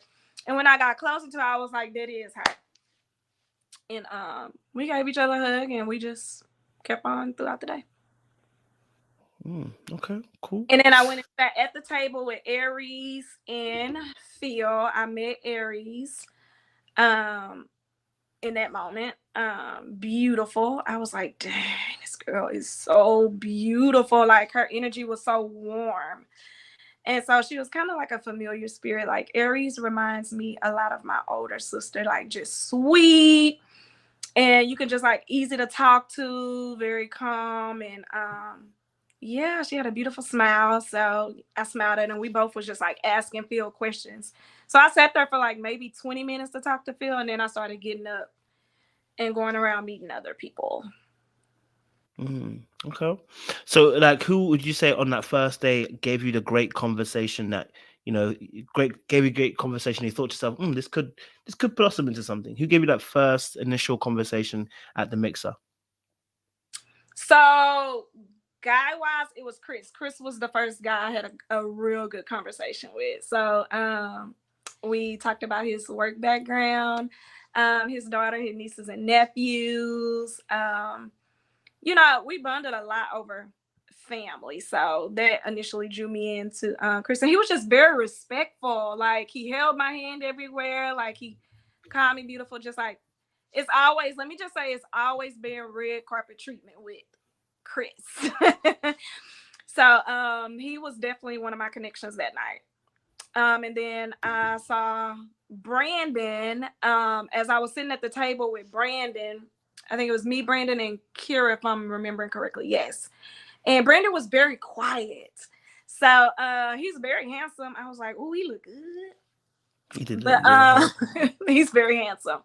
But he was so quiet. It was like pulling teeth to get him to talk. So I was like, yeah, he's introverted. So I know. I mean, it was just good to talk to him. And, Kira was grilling him. And then when Marvin sat down, I was like, ooh, he got a bald head. Let me get to know him.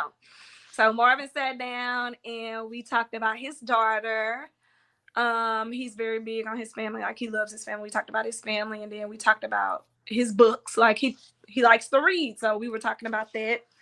Marvin never talked about this BDSM stuff with me, even past that. But on the first night, he really talked about he loves to read books. He likes to travel, the costumes he makes. So I got surface level stuff with him in the beginning. So, and then when we were all at the table, that's when I seen Q walk in. He was literally the last person to walk in. And I was getting up and I look over, and me and Kira actually both was gunning for Q, because I was like, oh, he handsome. Let me go see by him. Like, let me go see by him.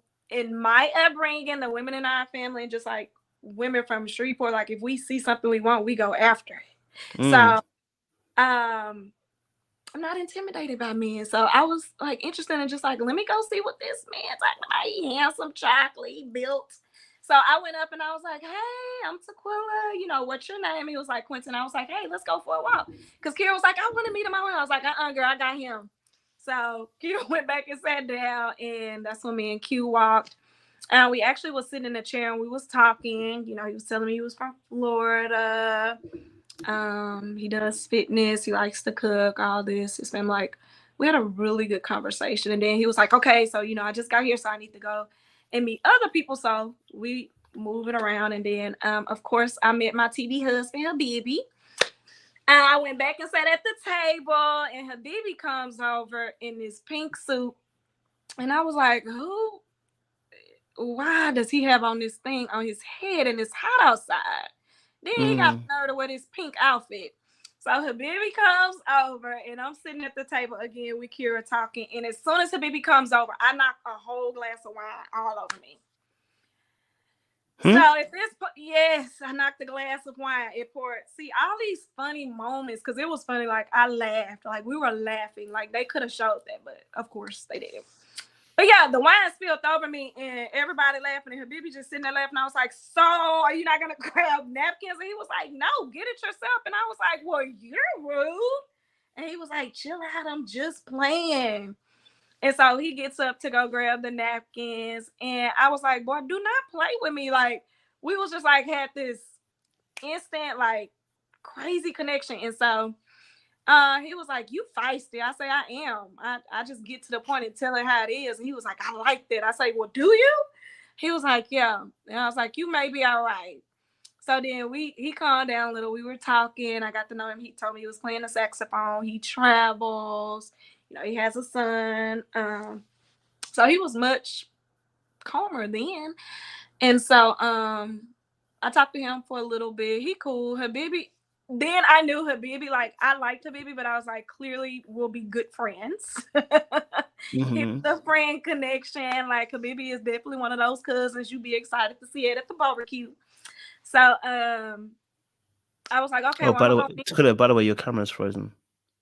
It is? We can hear you clearly, but your camera's frozen. I don't know why I'm not even touching it. You might have to jump out and jump back in. No, let me just try turning off the camera. Oh, you still frozen, babe? This is ghetto. This is real ghetto.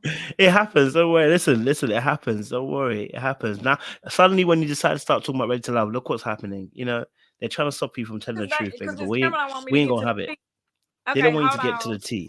Oh wait, y'all wait, gonna take a bathroom break. Y'all gonna take a bathroom break while I log back in. Hold on.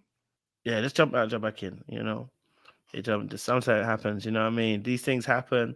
Sometimes you get technical faults. It happens, but we're here. You know what I mean? We're starting to get somewhere with the conversation. So if you have just joined us again, we're now at the stage of her talking about Ready to Love. She's talking about her interests and her connections on the very first date, that she was there in the mansion.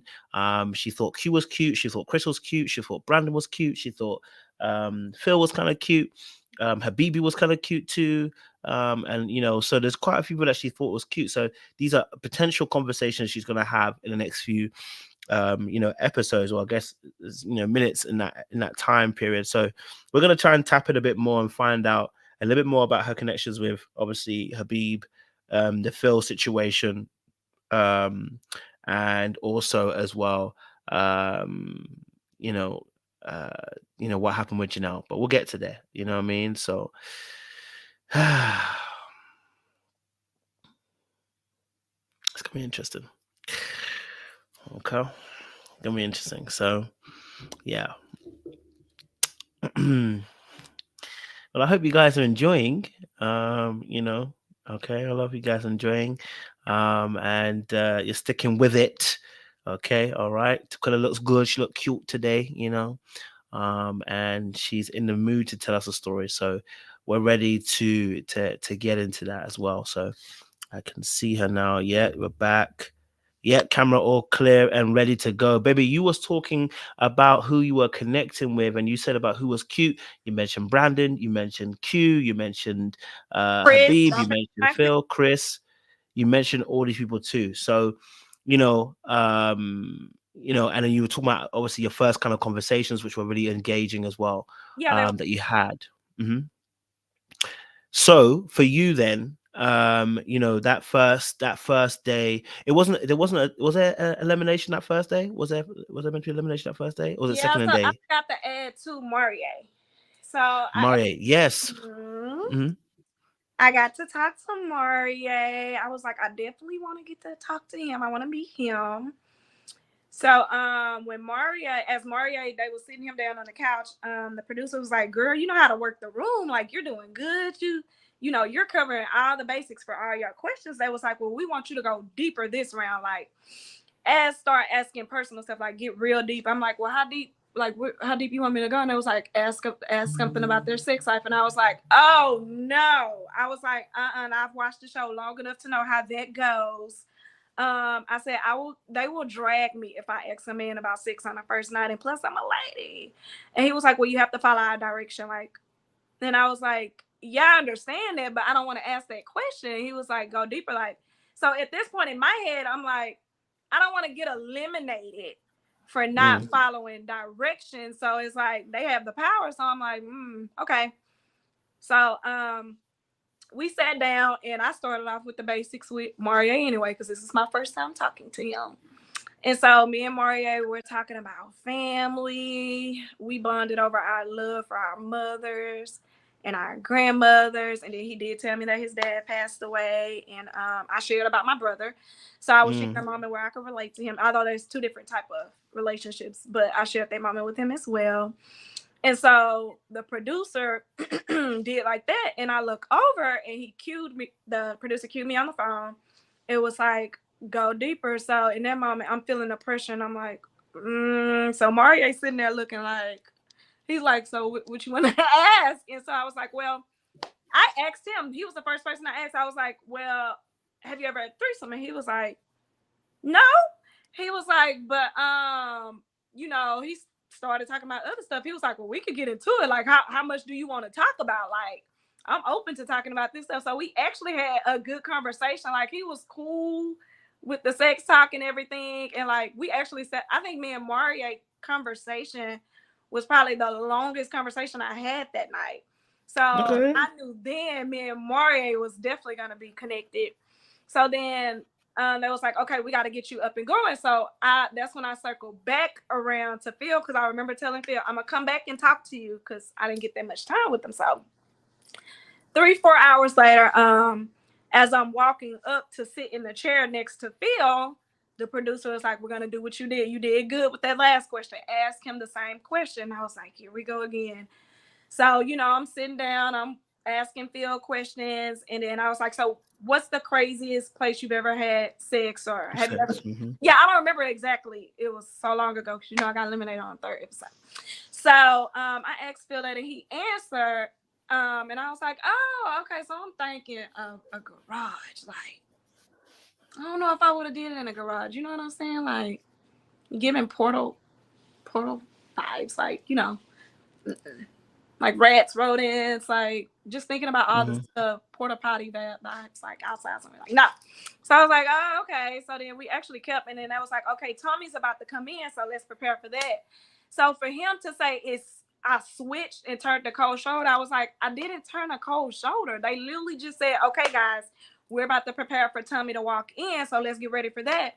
So as you see Tommy coming in, I'm getting up and I'm smiling. So I was like, doesn't mean I wasn't interested in what Phil was saying. It was like we had to move on. So yeah, and after that, I just didn't get back around to finishing my conversation with Phil. But although I thought Phil was handsome, he wasn't my connection. I just knew he wasn't handsome, but no, I was like, no, he's not gonna be a connection. So how did Phil take that conversation? Because I know you're giving me perspective, but did because it looked like Phil was not sure where you were going with the conversation, whatever. But how did Phil feel about the conversation, you having that conversation with him? I never knew I made feel uncomfortable until. So okay, you're gonna make me jump ahead, and it's not gonna make sense. So can I tell it in order how everything happened? So That's cool. Okay.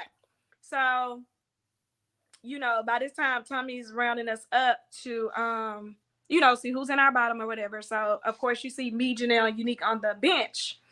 And so he was like, well, who are your tops? And I said, Chris, Marie. Oh, I got to talk to Red too. Why I keep forgetting about Red? Red was one of my connections too, Red. And I said, Habibi will be at my top, but he's a friend connection, like clearly. But I'll fight for him because I want to get to know him and see why he's so crazy. I didn't get to see him the entire night, but that first interaction, I was like, he's funny, he's a good time, but oh, he needs some work. I'm gonna have to help clean him up some. So, and that's when Janelle said that she was like, Habibi's just here for entertainment, blase. You know, I want my partner to have these qualities. And the qualities she was listing, I was like, yeah, you're right. Like, nobody values that type of love anymore, because nowadays everybody is cheating and people not taking relationships serious. So somehow they chopped and screwed it to make it seem like I was disagreeing with Janelle. And that's why Unique gave that look, and that wasn't the case. Like, I don't know how they edited it, but that was not what was happening in that moment. Me and Janelle never had an issue at the wine bar. Like, I told every lady there that day that they were beautiful, nice to meet them, and it was cool. So So wait, there was no beef. There was no beef at a point when. Not with me and Janelle, no. But So I at that saw point, interactions with how they were prejudging and treating Kira. So, and then people were talking about, because I think at one point Kira, Jessica, Aries, Chris, and Quentin were playing some type of beanbag game, and it was people saying like Jessica threw the beanbag and it looked like it purposely could hit Kira. Like, the way she threw it, it looks like she wasn't trying to throw it to get into the hole. Like, it was kind of towards directly at Jessica. And I was like, well, why would she do that? Like, we're here. Like, I'm not understanding like why people being. And I knew I've had a best friend that has the same personality as Kira. So when I saw Kira, I was like, oh, Kira reminds me of my college best friend. Like, she's very sweet. We actually, when we first pulled up, Kira was the first lady I saw. So we were talking in the car. We was talking so much that the producer was like, do not talk until you get on camera. So we had to be quiet until we got in there. But when we got in there, we were like, hey, girl, now we can finally talk. So I knew, like, when everybody saw how bubbly she was, and finally it was like, ugh, she's going to be annoying. Like, I could hear the comments, and I'm like, gosh, poor Kira. She's showing up as herself, and everybody thinks she's going to be annoying. So when I heard that, the little beanbag situation, I'm like, okay, so it's going to be some problems in this group of women. So, sorry, just to make it very sorry, so we understand where, because obviously you told a story now. I want to make sure I'm in alignment, right? So because you kind of, because obviously what we see is slightly different. So when that situation happens between you, Janelle, and I can't remember who the other person was. It Jessica? No, it wasn't Jessica. Who was it? She with? It was Janelle. When you said a comment about Habibi, have you? Because you were describing that. Were you describing that moment, right? Where you kind of, I don't know what, I can't remember the comment that you mentioned. That was Unique and Janelle on the bench. And Janelle. Okay, yeah. So just because we went past it, and I just feel like we didn't necessarily attack it, so we can understand where we're coming from. So in that moment, when you make a comment in regards to, I don't know who you said or what you said at that point, I can't remember the actual thingy now. Yeah, so I was agreeing with the qualities that Janelle says she wants in her partner, because clearly that's not what Habibi will offer her. So she put Habibi in her bottom. Okay. Because she said she wanted her partner to display certain qualities. I don't remember it verbatim, but she was saying that. I was like, well, yeah, people don't value that type of love anymore. Like, people are out here cheating nowadays. They're not taking their relationship seriously. So I actually was agreeing with her on the qualities she wanted to look for in her partner. But how they edited, they make it seem like I said something smart or went against her, and it caused Unique to go like, and that just wasn't the case at all. Is that how Janelle took it? Did she take it as not? It wasn't a slight. I guess so. I honestly couldn't tell you, because me and Janelle didn't have any issues. Like, even when that first night wrapped up, we rode in the van, because as we were leaving, we had to ride in the van together to get back to the cars, and we talked then. We was like, oh, this has been a long day. Like, there was no issues with Janelle and I at that wine bar. Could it have been that they? So it could have been that maybe she didn't say anything, but it could have been something issue. So you're saying that it's more editing rather than actually it being a moment. Yes. Similarly enough, also how the Phil situation was, also that was more editing than him necessarily feeling some type of way about. He may have felt that way, but I didn't know Phil felt that way. Okay. So I'll tell you when I found out Phil felt that way. So the next group date which was 2 days later, was the brunch date. And we get there, and producers are like, so all the ladies were arriving on site. We had to do our COVID test, and Janelle and Jessica were the last two to pull up, because we're all standing outside. It was a little chilly, and we're getting mic'd up and stuff. And Janelle walks up, was like, hey, T, gives me a hug. Her and Jessica, like, Jessica always gave me hugs, so there was no issue, I'm telling you. And so we were all, because we really didn't, none of the ladies really just got to talk a lot. So we were all standing out there as we're waiting to go into the restaurant. So we were just doing small talk or whatever. I left out the conversation with Q. Can I go back?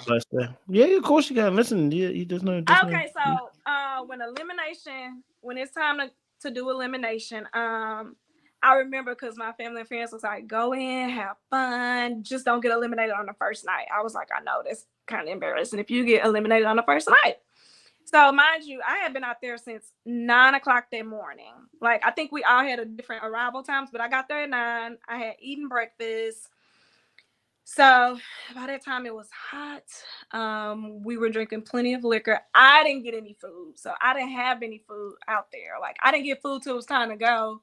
And they were handing out containers at the end. So then feet hurting, had on heels. And then just being like 8 different cameras on you, it was overwhelming. So it was a long day, to say the least. Then we kept having to, do certain stuff over and over again. So it was a long day. So when elimination came up and he calls my name, I was like, shit, I'm gonna go home. Like, the goal was not to go home. I know I did my part. I've been my genuine self. Like, I've, asked questions. I made it to point to meet everybody. I think Herbert was the only guy I didn't get to talk to. And so I was like, I've talked to majority of the men, and like, dang, I get in the bottom. So I went up there, and then when Leanne's name got called, I was like, for sure, I'm going home. Like, I just knew I was going home. And so when they said her name, I stood there for a second, and then I was like, okay, listen to the feedback, and then walk back to the spot. And so, like, when they was like, okay, go ahead and enjoy the rest of your night, I was like, whoo, that was close. So I was like, let me go to the bed. I had to use the restroom. So I went to the restroom, and then I had a moment in the restroom, and I was in there for a while. I was like, let me just woo-sigh. It's been a long day. It was a bunch of emotions tied into one. And so, as I come out, like, one of the producers came in and he was talking to me. He was like, are you okay? He was like, it's nothing to be embarrassed about. This happens all the time. You're still here. Just be happy, take advantage of the moment, go back out there and keep getting to know. I'm like, how y'all expect me to go out there when clearly the men are not feeling me because I'm in the bottom? So I was just like, I'm over this night. So I went out there. As I'm walking out there, I run into Q.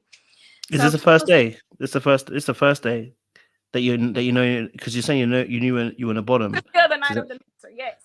That's the first. After cool. being told I'm staying, this is the night of the mixer. So I come out the bathroom, I'm cleaned up, I'm good to go.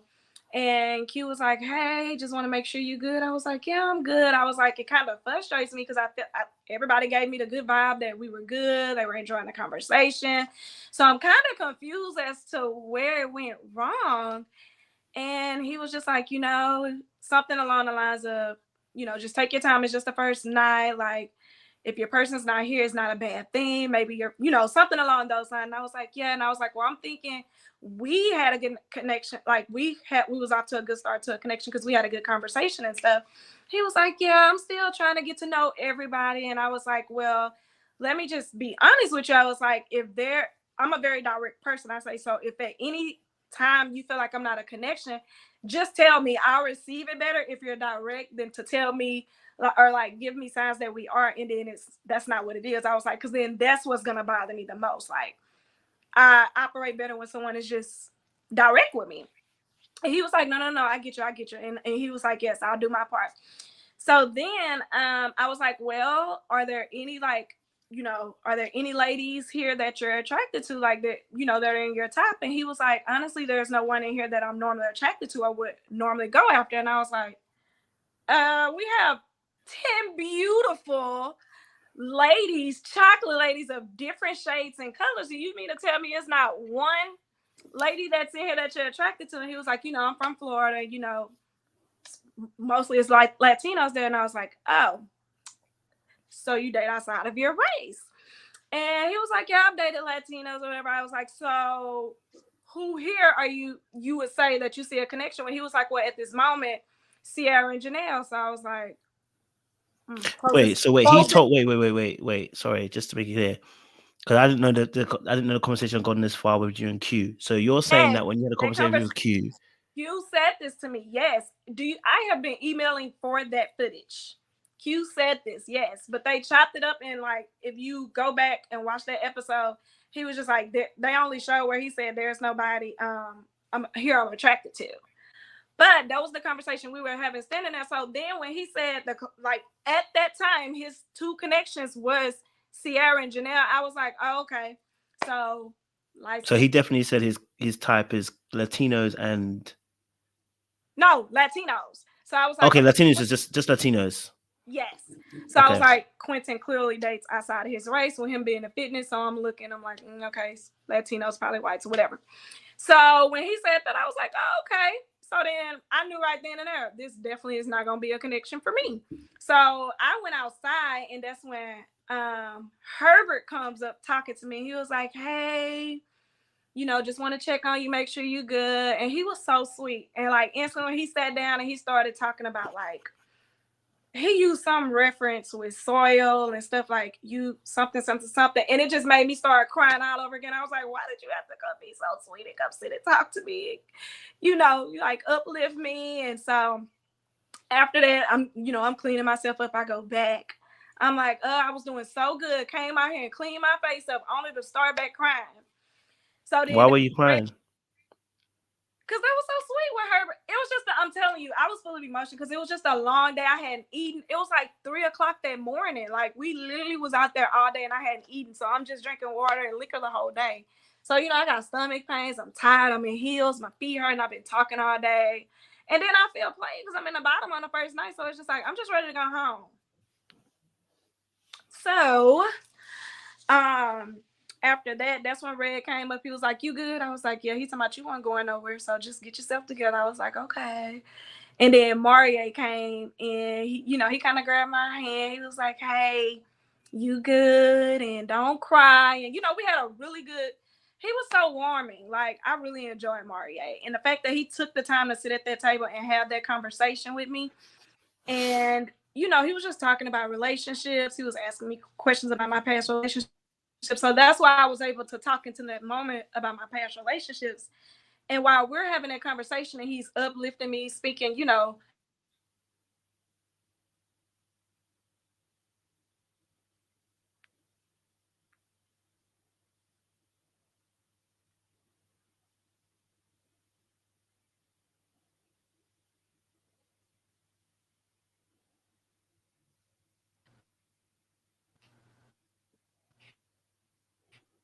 I think we can hear you. Can we hear you? me at least. Yeah, we can hear you. We can hear you. Can you see me? Yeah, you're good. Go for it. Okay, good. So, in that moment when, Mario was, please stop calling me people. When Mario was uplifting me and talking to me in that moment, he was getting calls that his mom was being rushed to the hospital.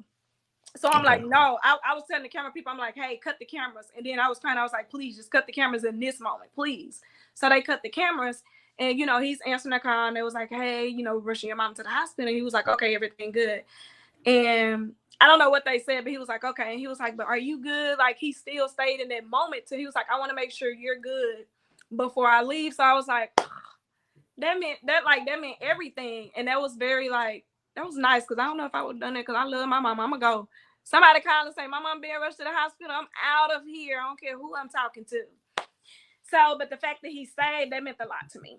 So before we left, he was like, I'm going to go ahead and get your number and I'll call you later. So I put my number, his phone. I didn't have my phone on me at all that night. I left my phone in the car. Everybody else had their phone, but I was told to leave my phone in the car. So who told you to leave your phone in the car? Producers.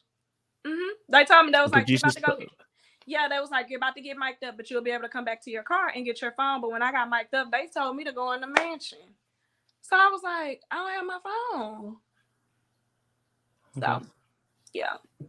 And so I remember I was sitting at the table next to Aries. It was like right when we was getting ready to leave. And then Quentin was going around getting everybody's number because he got her number next.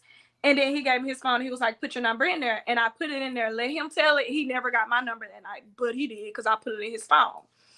So that night. Quentin asked for your number. Yeah, because he was going down the road just getting everybody's numbers. So he got, Aries was sitting next to me. So Aries put her number in his phone. And then he came up and he was like, hey, put your number in my phone. And I put my number in his phone. He never called. It don't matter. And it's okay that he didn't call. It don't matter. So, yeah, it don't matter. So those were the only two people I gave my number to that night. So then the next morning, the next day, Habibi called me. I don't know how Habibi got my number. I don't remember giving him my number. Chris FaceTime. Wait. So when Habibi got your number, but when Habibi spoke to you, was that not the first night too? Yeah. So what happened with that Habibi situation? Because obviously Habibi started to comfort you and everything, but he was having some wild conversation. You said he was having a wild. What'd you say? Yeah, because he started asking you about, would you cheat on me? Would you cheat on your partner with me? Oh, I actually said no in that moment. No, I said yes as a joke, and then I said no, I would not cheat with you or cheat on you or nothing like that. He was just making light of the situation. He just came to check on me too. I forgot about that. Thank you for reminding me. But Habibi was cool. He was like, hey, this is a part of the process. Don't let it get you down. He was like, we got a long way to go, so you might as well just suck it up and get over it. Like he just showing me love. You think that was him joking around? Do you think that was appropriate? I mean, Habibi's a jokester, so I know Habibi's person. Like, I've been around men like Habibi, so I know Habibi's personality. He's familiar when it comes to men. When you say it's familiar, what do you mean? Like from where I'm from, like men are like straightforward and direct like that all the time. Habibi is a very direct, straightforward person. He don't care what comes out of his mouth. So, yeah, I've been approached like from men like him before. Yeah. So if he's direct, then was he really joking? Yes, we laughed. He was joking. He's very direct, but he plays a lot too. He's a jokester. Well, everybody knows Habibi is a jokester. If he's direct, was he really joking? That's what I'm saying. You're a direct person. When you're making a joke, it's not really a joke. Well, when he was telling me like, hey, suck it up, get it together. Like, this is just the beginning. We got a long way to go. Like, you're going to be good. But are you talking about the cheating part? Yeah, I'm not talking about the fact that he said the encouraging stuff. The encouraging stuff, yeah, makes sense. But to say that, was there not alarm bells ringing in your head? Trying to make me laugh in that moment. I don't know what you want to pull from me, but I'm just being honest. Like, I knew he was joking. What is it about Habibi? Now, what is it about Habibi that even that you were intrigued that first day? Because it looked like you was intrigued. Intrigued by Habibi? Habibi's. I'm not gonna take away that the guy is fun. He's funny. Everybody on this cast has said that, like, Habibi, what you see is what you're gonna get from Habibi, and I can appreciate somebody that shows up unapologetic like Habibi.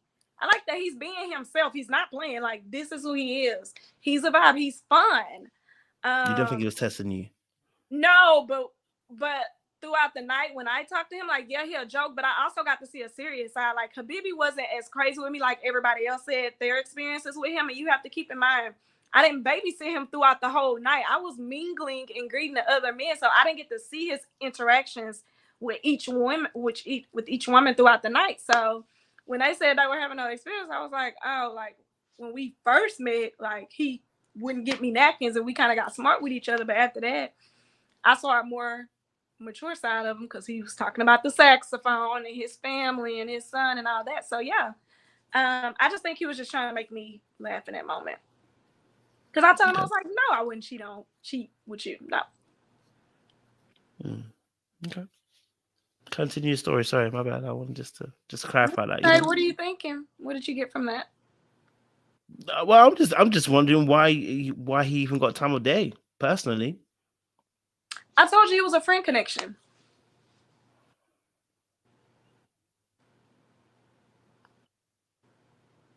I never said like we was a romantic. Like I was like I would put Habibi in my top as a friend connection because I want to get to know him more and see why he crazy and act the way he do. See, so even you use the word crazy and why act the way he did. It sounds like you like ignoring red flags, Taquilla. I do. I can admit that about myself. One thing I have no problem admitting is that has probably been my biggest downfall in relationships, ignoring the red flags. Why?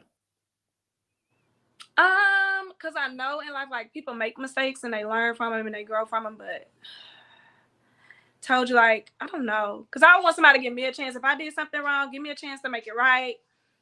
And if I'm showing you I'm trying and doing the work, then I think that's fair. Like, I believe people deserve second chances. So. Did you feel like you never got second chances when you were younger? When I was younger? What did you say when I was younger? Did you feel like people didn't give you second chances when you were younger? Yes. Oh yeah. Did you feel judged? No, I didn't have any situations to where people didn't give me second chances. So why are you so heavy on trying to give people these second chances, like Habibi? I don't get it. Make me understand that. I just have a big heart. I don't know. I'm a forgiving person. Okay. So, okay, sorry, continue. Sorry, apologies. Interrupted you. No, so you were saying obviously after the first night, you've spoken to Q, you've spoken to Habibi. Maury's come to comfort you as well, as well. You know, and so obviously you're now being made aware that you first night is when they make you aware that you're at the bottom, right? Yeah. Okay, so I'm guessing it's the next day. You said the next day or next 2 days after that. The next day was the brunch. So, you know, Mm-hmm. the producers was like, hey, make it a point to meet everyone because this probably gonna be the last time you all will be together in a setting like this. So make it a point to talk to every person. So it was like, okay.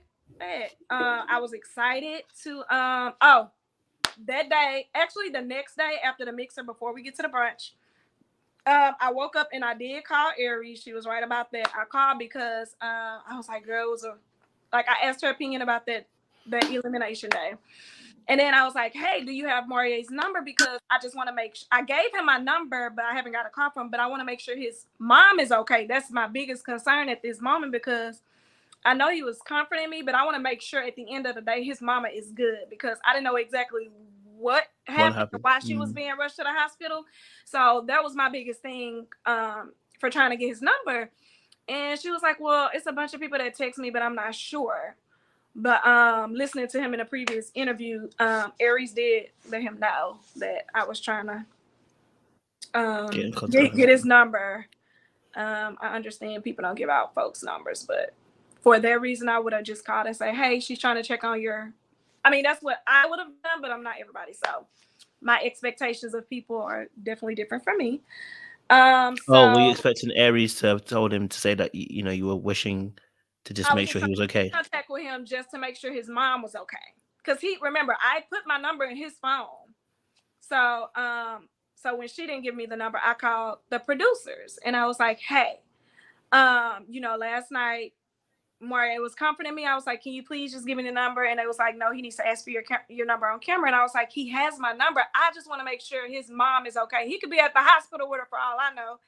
I just want to make sure his mom is okay. And they was like, well, we'll call and check. And I was like, okay, will you call me back and let me know if everything's okay? And they was like, yes. They never did.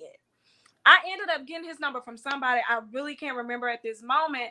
So I'm on my way to brunch with my friends, and I called him, and he didn't answer. So right when I pulled up to the brunch spot, that's when he called back, and I was like, hey, thank you for last night, but I wanted to make sure your mom was okay. Like, I know you got that call in the middle of our conversation. He was like, I said, I've been praying and thinking about y'all, so I just want to make sure she's okay. Like, I want to make sure your mom's good, like you made sure I was good. And he was like, yes, thank you so much. Thank God she's made it home. I think it was something with her blood pressure or whatever. And so he was like, but she's home, she's good. And he was like, thank you for being concerned and checking and reaching out. And I was like, yeah. I was like, well, I'm pulling up to brunch with my friends. When I get done, I'll give you a call back and we could just catch up. And he was like, okay, cool. So when brunch was over, as I'm driving home, I called Mario. He didn't answer, no response, totally fine. So that same day too, Red FaceTime me, Chris FaceTime me, Habibi called me. I don't know how they got my numbers, but they got them because I only gave Mario and Quentin my number that night. So then that's when the brunch date was that Monday. And yeah, that was telling us to get to know everyone, make sure we make it a point to talk to everyone. So I walk into the brunch spot, and the first person I talked to is Red because that's who was at the table when I was grabbing drinks. And, you know, I'm greeting everybody. So me and Red was talking for a little bit. And then I see Phil. And so I was like, oh, let me go just chop it up with Phil real quick. So as I'm walking to go over to Phil, Phil was like, And I was like, oh, okay. So then I go another way, and I went to talk to, I think by that point, I had ran into Chris, and I was like, just the person I want to see.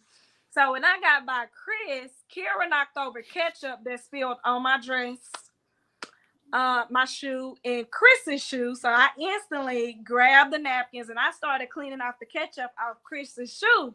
And he was like, no, I got you. So he started helping me clean up the mess, and I was like, Kira, every time I'm by you, I spill wine. Now ketchup is always something. I'm spilling something when I'm by you, Kira.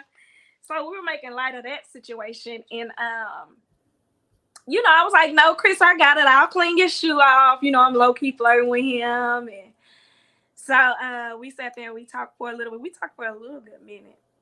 And then I I saw Marie. So Marie comes up and grabs me. And so we move to a different table and we're eating. By this time, I'm eating and Marie's talking to me. And I'm excited to see him. And so we small talk. And then he asked for my number on camera. He already had my number. So he was like, hey, can I get your number? I want to continue this conversation.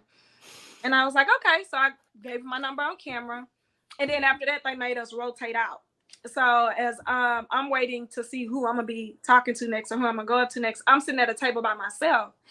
So at one point, Unique was like by me, and I was like, the only person I don't want walking up to me is Quentin. I was like, I'm trying to avoid talking to him because we clearly are not a connection.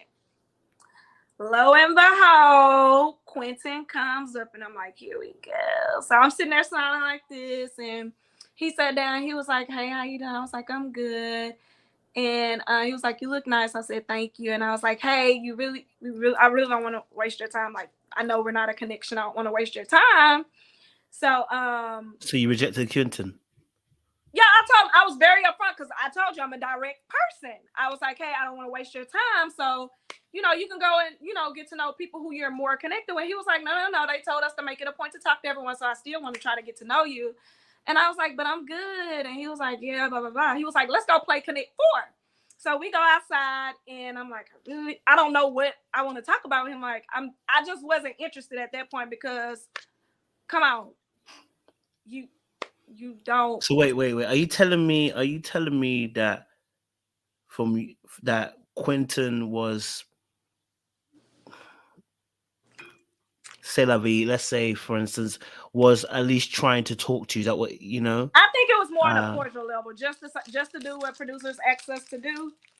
He okay. He came up and.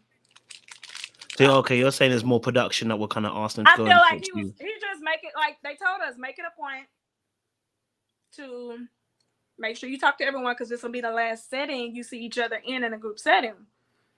So when and we went out to play Connect 4, and he was like, so it was like really awkward the conversation with us because I don't know, I just felt there wasn't a connection there, so I really didn't want to waste either of our time. And he asked me something about, so what happened in your last relationship? And I was like, he cheated on me. He was like, well, was that the first time you've been cheated on? I said, actually, I've been cheated on in every relationship. Like, I just said something to get him out of my face. And he was like, whoa, every relationship? I was like, yeah. So then after that, he was like, well, truth or dare, something like truth or dare. We got on the truth or dare. And he was like, if I win this game, you have to kiss your closest connection or your number one connection. I was like, no, I'm not kissing my connection because that will put somebody, like, it's only day 2 technically. I don't know y'all like that, and I'm not about to kiss y'all. So he ended up winning, and so I was like, I'm not kissing nobody. And so wait. Who's asking for a kiss? Sorry. No. So if he won, he said if I win, you have to. It was like a truth or dare type of situation. He was like, you have to go kiss your top connection. And I was like, no, I'm not doing it because then it's too early on to do that. So I was like, no, I'm not comfortable doing it. So and that was production again. That wasn't production. That was not productions. It's me and Q at this point playing Connect 4.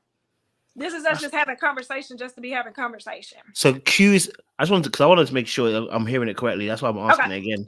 So Q is the one who's suggesting this. The truth or dare, yes. And then I just think he's just making conversation. He was like, okay, if I win this game, you go kiss your closest connection. If I would have won, I had to ask him to do a truth or dare. It was that type of situation. So from when obviously he comes over where you didn't really want to talk to him, he obviously then you guys obviously end up going to because he play Connect 4. Like, no, they want us to, make sure we connect everybody. I can still use this time to try to get to know you. Like, clearly he's not interested in me. So he's just doing what we're told to do. Just make sure you make it a point to talk to everyone. So then we walk out. So wait, I want to make it clear. I'm genuinely listening, but I want to make it very clear. So I'm actually hearing exactly what I'm hearing. Okay. I know people are saying that I'm not listening. I'm genuinely listening. I want to make it very clear as to what we're actually listening to. Okay. So you're saying that now we're on Connect 4. It's you and Q, not a producer. Make it clear that it's not a producer. It's Just not specifically producing at this point. He just, because clearly at the table, I'm like, and he was like, no, I can still get to that. He was like, hey, let's just go outside and play a game. So we walk outside and we walk up to the big Connect 4 game, and we're playing game and we're doing small talk. So at this point, I'm just answering questions just to hurry up and finish the conversation. And so he was like, okay, if I win, he was like, you have to go kiss your top connection. He was like, if you win, you have to pick a truth or dare for me. So I was like, okay, clearly, let me just make it easy so he can go ahead and win so we can be done with the conversation. So when he won, he was like, yeah, I won. He was like, go kiss your top connection. I was like, So we walking back, and I was like, you know what? He kept saying, you got to do it. Like, I won again, so you have to do it. So I just kissed him on the cheek. And I was just like, to be safe, I'll just kiss you on the cheek. And I kissed him on the cheek. And then after that, we went our ways. Like, I went to go talk to other people.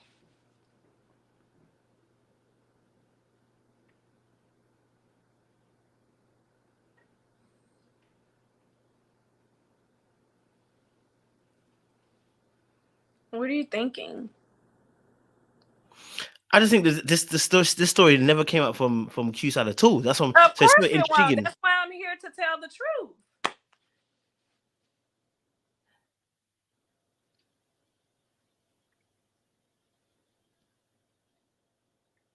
So wait.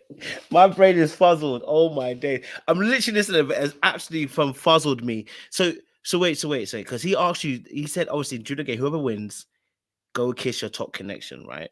So if he wins, I had to go kiss my top connection. This is day 2. At this point, Chris is my connection. Habibi is a friend connection. He's in my top.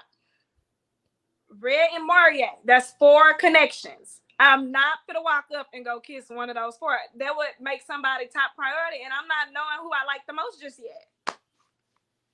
And so you end up kissing so on the to cheek. Make it safe, because I knew Q wasn't my connection, I was just like, I'll just play it safe and just kiss Q on the cheek.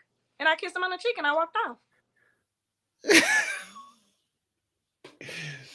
So somebody who's this is I don't know if people are getting how wild this is. For somebody who's saying obviously they like Latino women, you know, he likes Latino women. He's not choosing anybody here.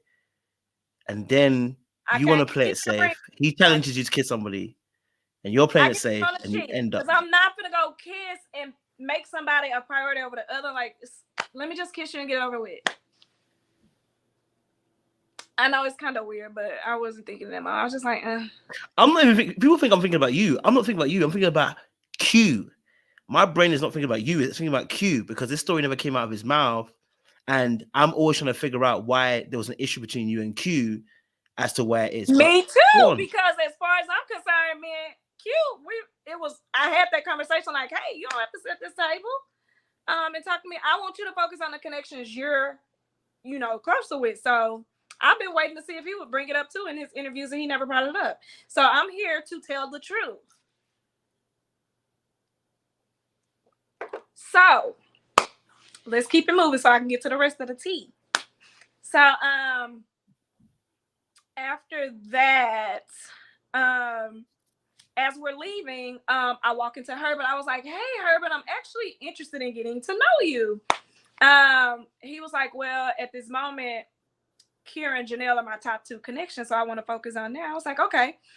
He was like, but I'm open to still getting to know you. So we're walking to the garage, like the under parking garage thingy. And we exchanged numbers. And yes, I think he was scheduled for a date that night or whatever. So I was like, well, we'll catch up later. And so we did end up, Herbert and I did end up texting probably for 2 days, like sporadically. But yeah, we never went on a date or got to film together after that. So I never saw him again. So then my next date was a group date. Yes, it was a group date. So I got the email that we're meeting at the foiling football bowling place. And once I get there, producer's like, okay, you're the one that planned this this group date. And I was like, okay, I didn't, but okay. And I was like, so who's gonna be here? And he was like, Janelle, Kira, Habibi, Red, and Phil. And I was like, strong. These are a lot of strong personalities today. And I was like, you know, Janelle, I think Janelle has an issue with Kira. I don't know how that would go today, but okay. That was like, just, you know, just go with the flow. I was like, well, I said, so, okay. So at this point, you still don't have a problem with Janelle. You're saying that I you're still don't observing have that she a had a problem problem with with Kira. I just don't like how they treat Kira.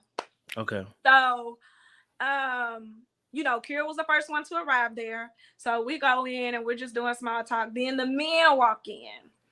And so as Red comes sits next to me, then it was Kira and Habibi, and then Phil sat over there, and I was like, hey, Phil, I got a bone to pick with you.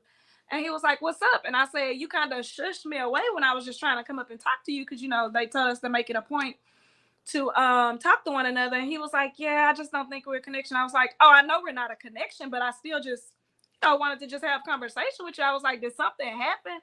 He was like, I think it's just personality conflicts or whatever. I said, oh, okay, then I can respect that. I was like, so I'll keep me in your I'll keep you in my bottom, keep me in your bottom. And he was like, okay. So the producer was like, hey, we're not gonna talk about bottoms. I was like, no, I just want to make it clear, like, I want him to keep me in his bottom, and I will keep him in my bottom, so that there's no confusion. Like, I'm not gonna block him from getting to know anybody else, but there's no connection. So why would I keep him in my top? So by then, Janelle walks in, and I'm like, hey, girl. So, you know, she was like, hey, she came in bubbly, in a good mood and whatever. So, you know, I was like, hey, there seems to, you know, I don't know. It was very awkward when she sat next to Habibi, and I was like, hey, y'all okay? Like, it seems to be some tension. And she was like, no, like, oh, we've had a conversation or something like that. And I was like, so who's in your top, Janelle? And she was like, whoa, it's you already coming in, like asking the questions. And I was like, girl, we want to know.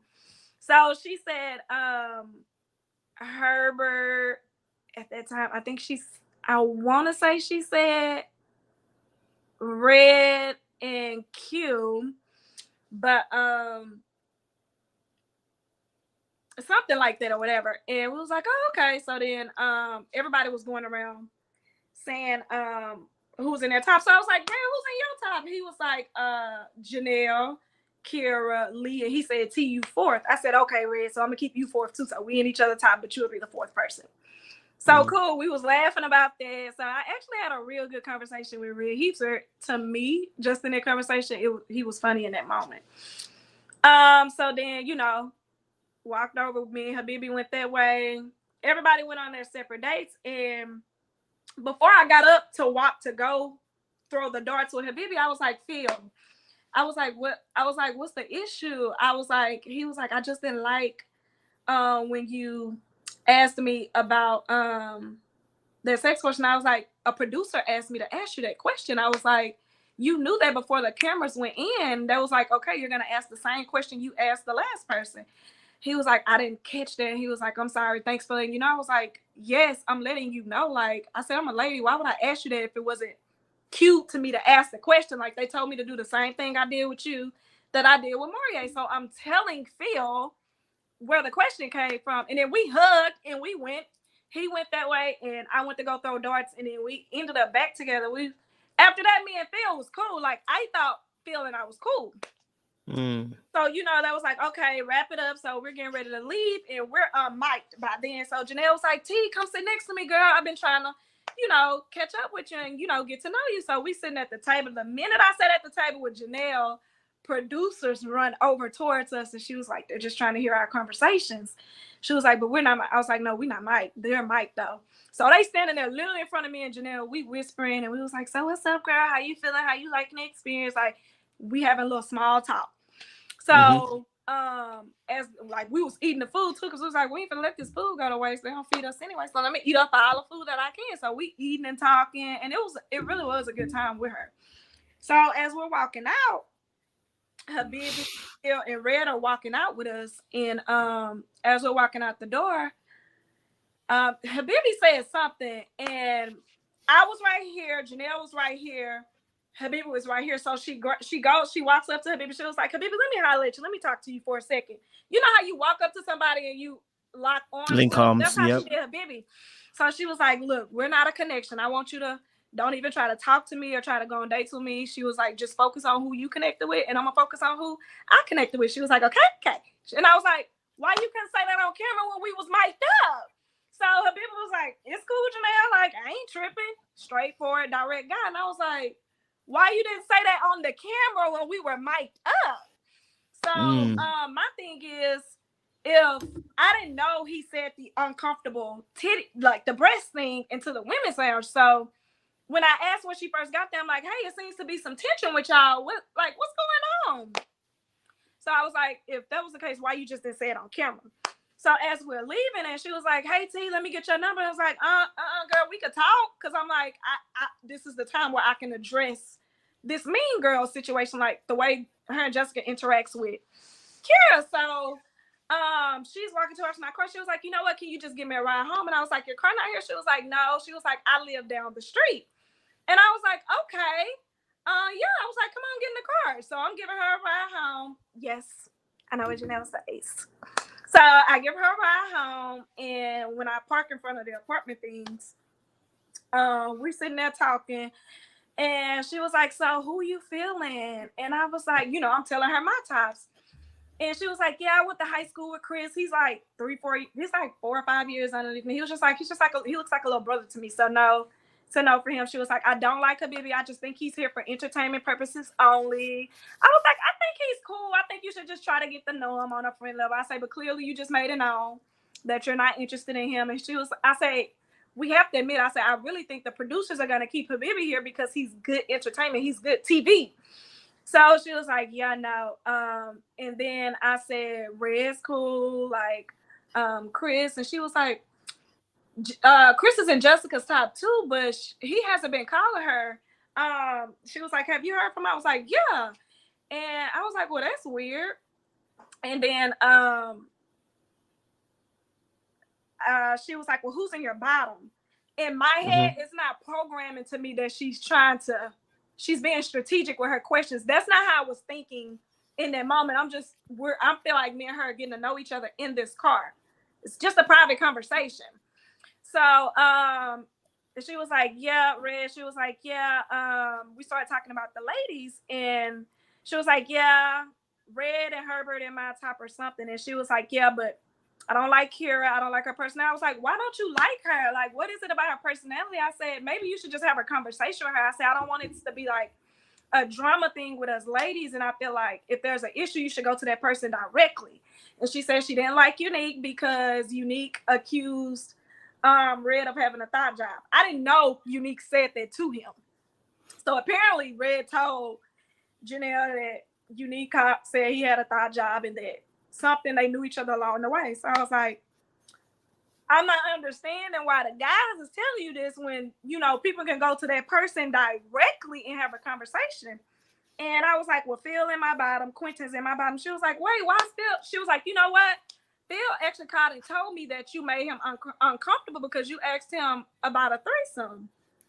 And I said, I made him uncomfortable? She was like, yes. I said, I told Phil, a producer, there was a produced questions like, he knows that I don't understand how I'm making him uncomfortable. And I was like, why is Phil calling you, talking to you about how I made him uncomfortable?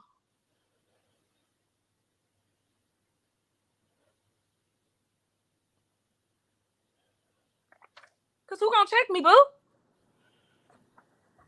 So I was like, I really wish Phil would have just, even though me and Phil never exchanged numbers, I'm like, Phil had an opportunity at the brunch when I tried to walk up to him and have a conversation with him. So when she said that, I was like, yeah, see, that's why he gonna stay in my bottom. That, to me, that already turned me off because you really laid up in that bed with your legs crossed under that cover with your pink bonnet on the phone with Janelle, telling her how I made you uncomfortable when you could have found a way to have that conversation directly with me. No. So after that, I was like, hey, I said, I really think you and Jessica are mean girls. And she was like, what? Mean girls? Wait. Why do I feel like we jumped when it comes to the mean girl situation? Okay, so I Because get the fact that we obviously, feel, well, after we got off the field, I was just so annoyed because when she said she didn't like Unique and Kira, I was just like, but anyway, I really do think you and Jessica are mean girls. And I feel like the way y'all treat Kira, I said, the interaction from the first night, I didn't like that. And I said, and the fact that you said you don't like Unique because she said something about Red have a thought job, I was like, these are conversations you can have with these people directly. I was like, this is easy to talk to. I just don't think it should be drama within this group. And she was like, yeah, whatever. And I was like, but I do think y'all are mean girls. And she was like, how? She was like, I think you're so pretty. I've been bragging, like saying how pretty you are in my one-on-one confessions. I was like, and you can continue to, because I am pretty. Thank you. I say, you are pretty too. Like, you're beautiful too. I was like, but that doesn't change how people, I say, how people receive you. I say, Jessica have a hard exterior. She was like, yeah, Jessica does have a hard exterior. I've talked to her, but she is grieving the passing of her mother. And I was like, oh, I'm sorry, I didn't know. I say, that makes a lot of sense if she's grieving the passing of her mother. I don't know Jessica. I haven't had a conversation with Jessica outside of, hey girl, so you have to make a point. We never had that personal one-on-one conversation. So okay, sorry, just interrupt. I know I'll let you continue. I promise. Okay. I'm struggling to find the jump from we're in the car. Janelle's cool. Jessica's cool.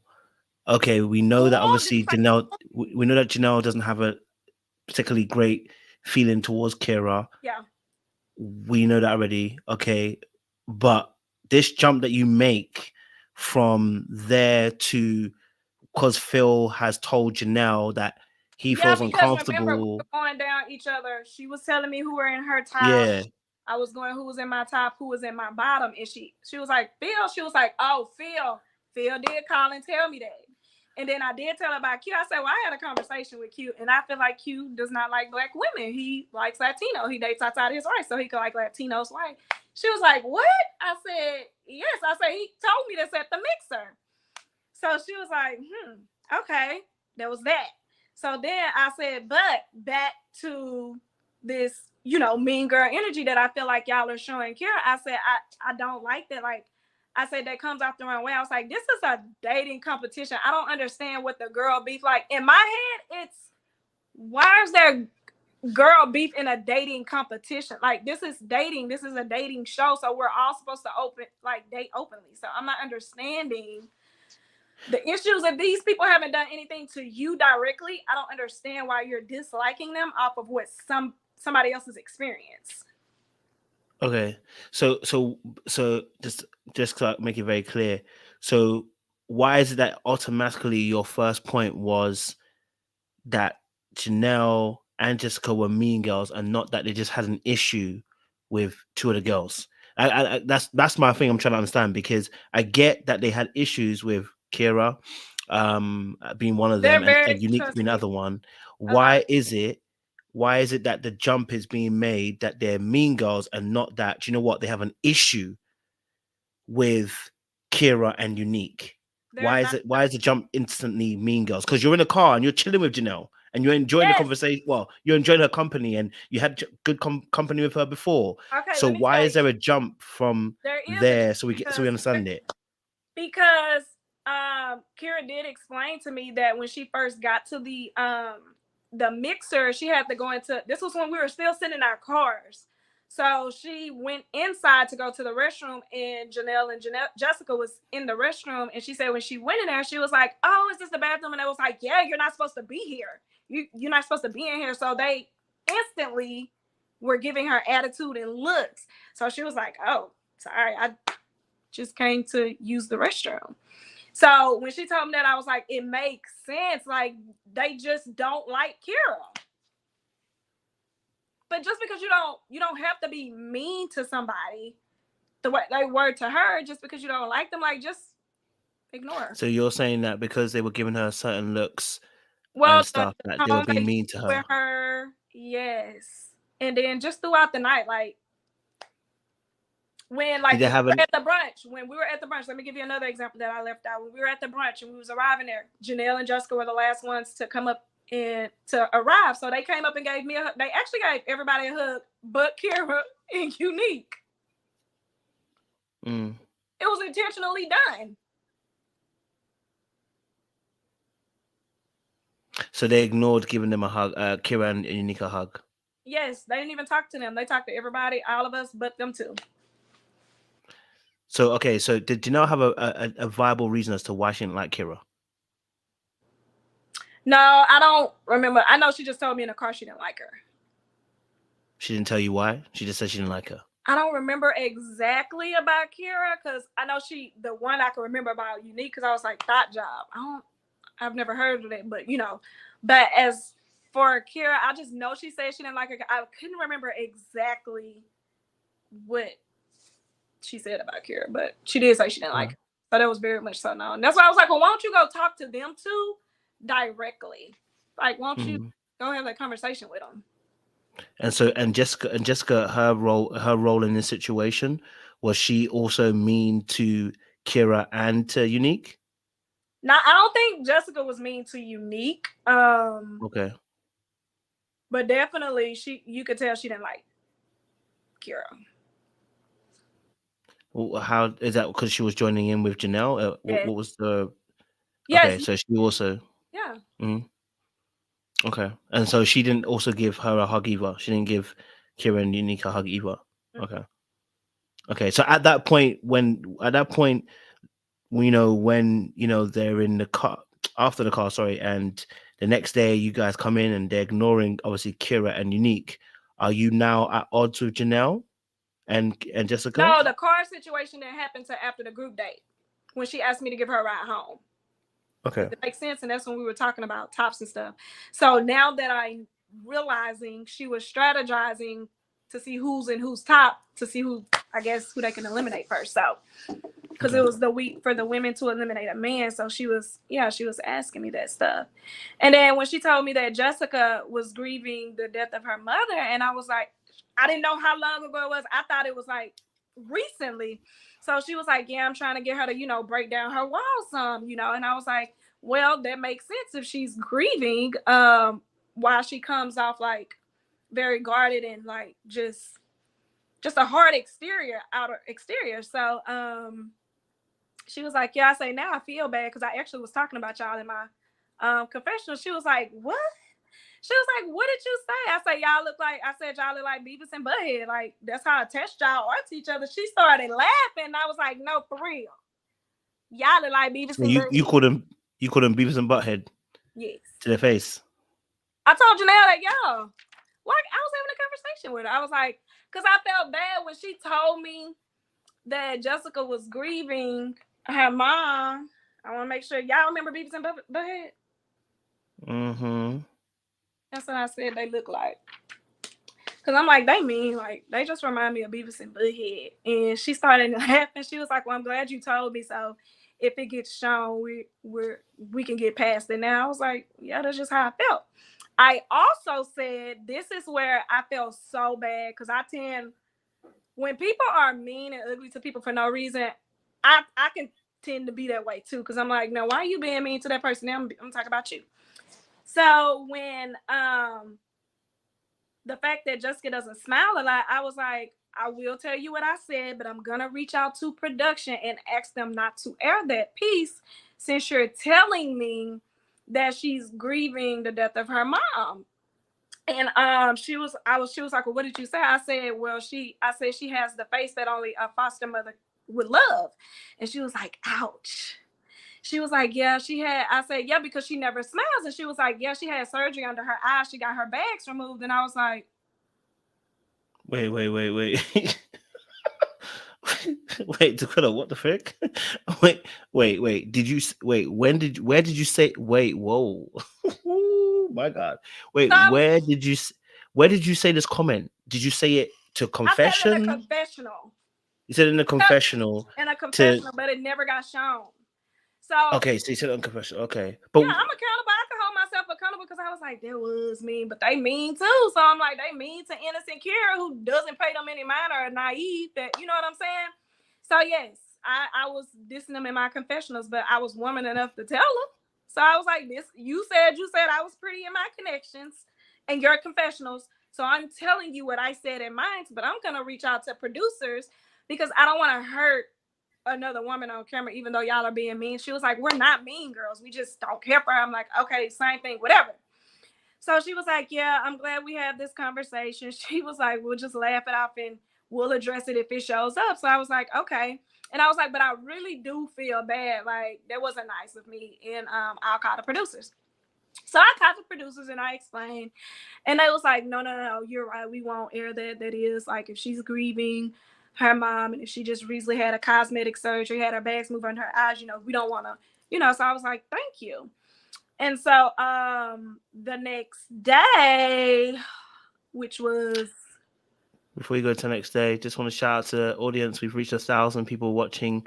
So shout out to you guys who are on the live here to see Taquilla break down her journey on Ready to Love. If you haven't done so already, please like the live, share, and subscribe to the channel. We're glad to have you guys on board.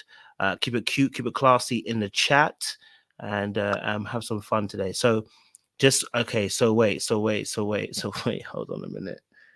So, because I heard something, I want to just pick up on it. You spoke about the fact that did they tell you? Because before you make that comment about Jessica, I thought you said, and maybe correct me, I thought you said that they told you or someone told you what they said in the confessional, but I may have been just mishearing. So yes.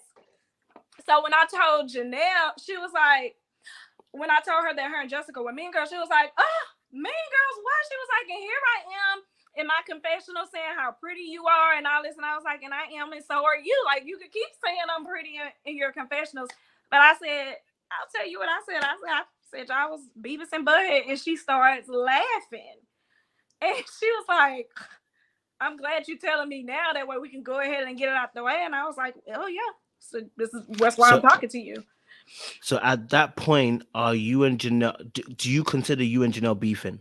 No, not even at this point. We're just having a conversation in the car because I'm talking to her. I'm like, hey, you're giving mean girl energy, and I'm telling you what I'm saying. So I'm like, what's going on? Like, we're here to date men. Like, why is it this girl energy, like this mean girl energy going on?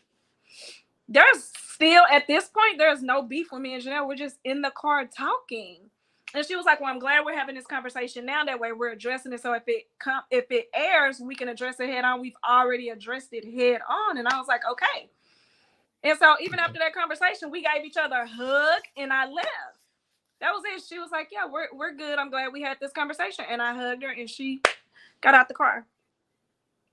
So do you not think that that the what you said in the confessional was befitting of you wanting to beef at least Jessica?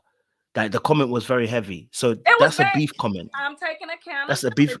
I'm not saying that you're wrong. I'm not saying that you're bad. I'm saying, do you not think that's a beef comment? When you make that comment, that's a beef comment. That's not someone that you just say, oh, like, I think you're mean, girl. That's you. But you're beefing at that point with that kind of comment. To being mean, there is no level to, like, to me, like, when it comes to, like, the way you treat someone. So if I'm watching you treat someone who has done nothing to you in a bad way, like, if I'm being honest, I felt like I needed to protect Kira. Like, Kira wasn't going to stand up for herself. Why? And so in that moment, I'm like, if this was my sister or my best friend or somebody, I would want somebody to defend them, especially if they're causing no harm. If they're harmless. You say, but why? Why are you taking up for? Why do you have to take up for her like that? Kira, that's, you know what, in my family, if we don't see someone being treated right, we're just people that's always defended people and protect, like, took up for people. That's just how I've always been.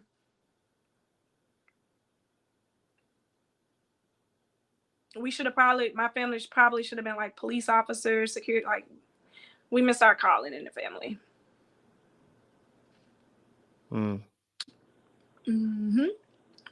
Interesting. Okay. Kira's so sweet. Like, she's harmless. She's so, like, and she didn't even know it. Like, she doesn't, I don't know. She doesn't pay attention to stuff like that. And I'm like, this innocent baby, these girls don't like her. And their interactions are so, like, I just don't like that. I don't. Yes, we're all grown. We're there today, but I just did not like that.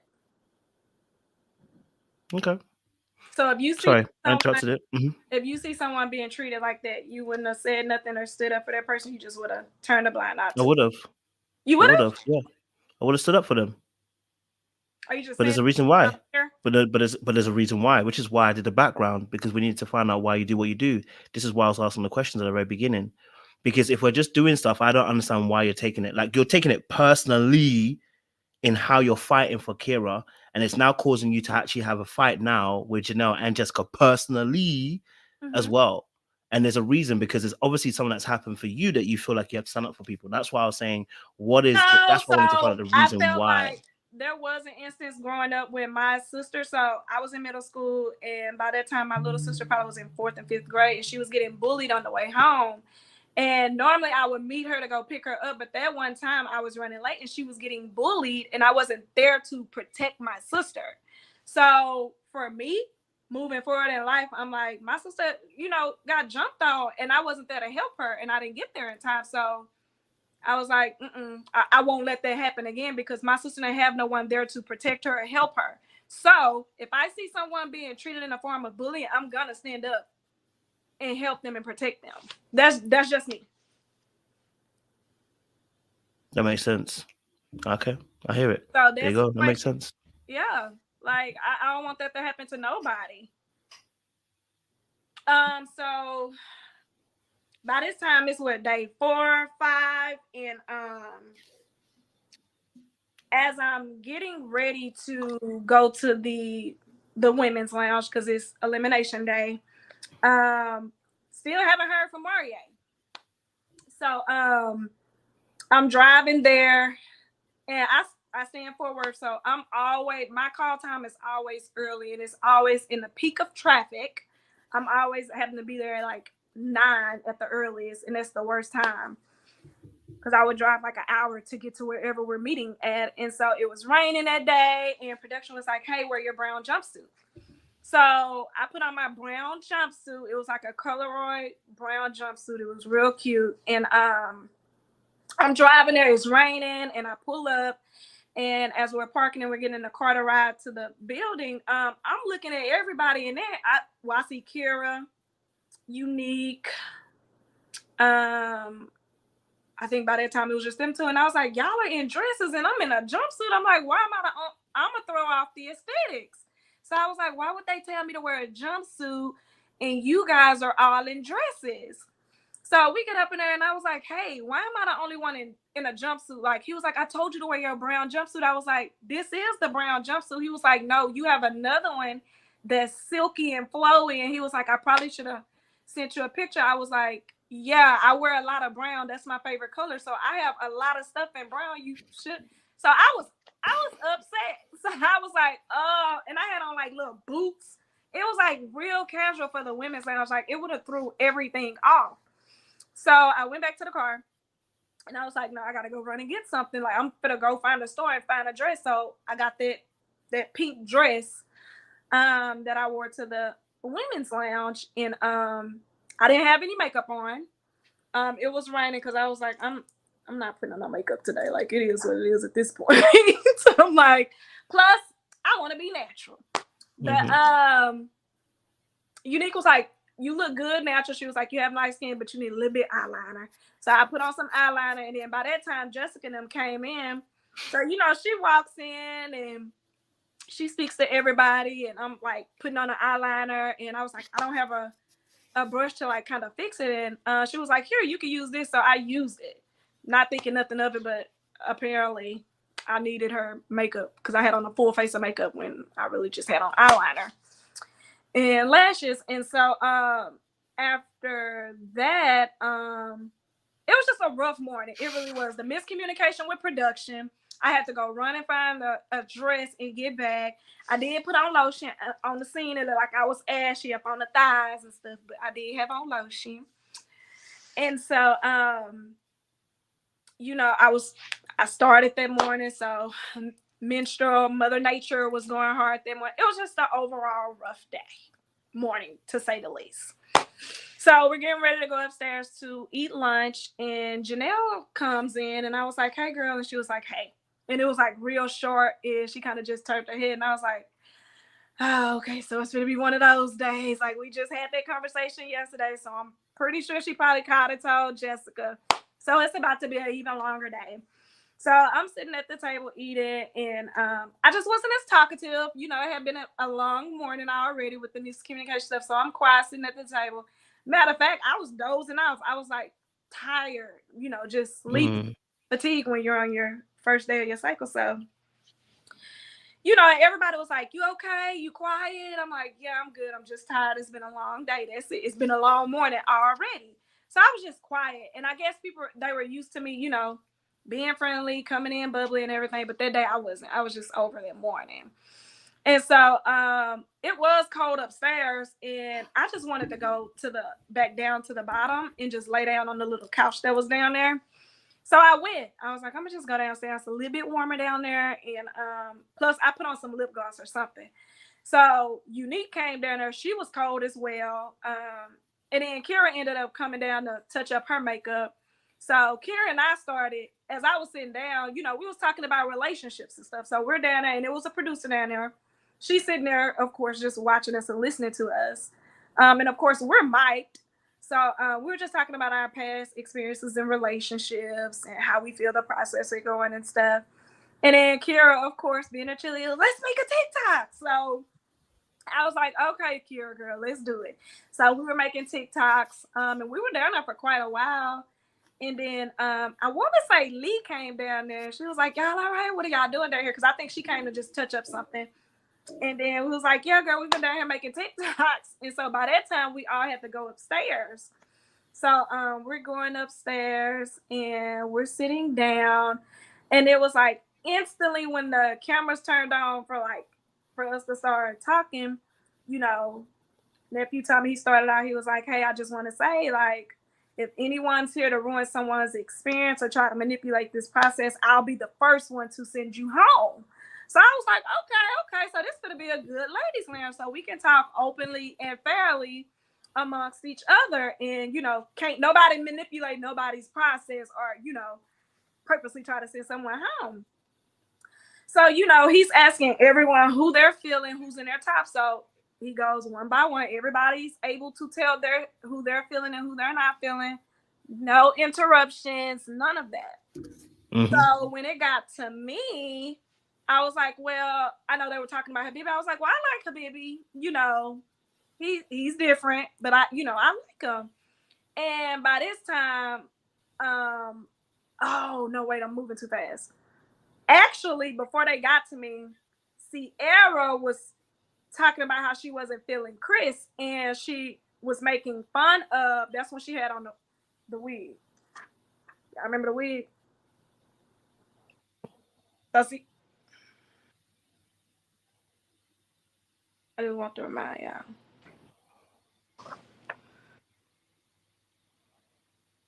Okay, so Sierra had the wig on. And she was talking about Chris hair, and I was like, at this moment, oh, dang it, I keep missing small pieces. Before me and Janelle got out that car, she said, one thing I don't want us to do is tear our black men down on camera. I was like, I totally agree with that. Our black men go through enough already. So, yes, let's not tear them down on camera.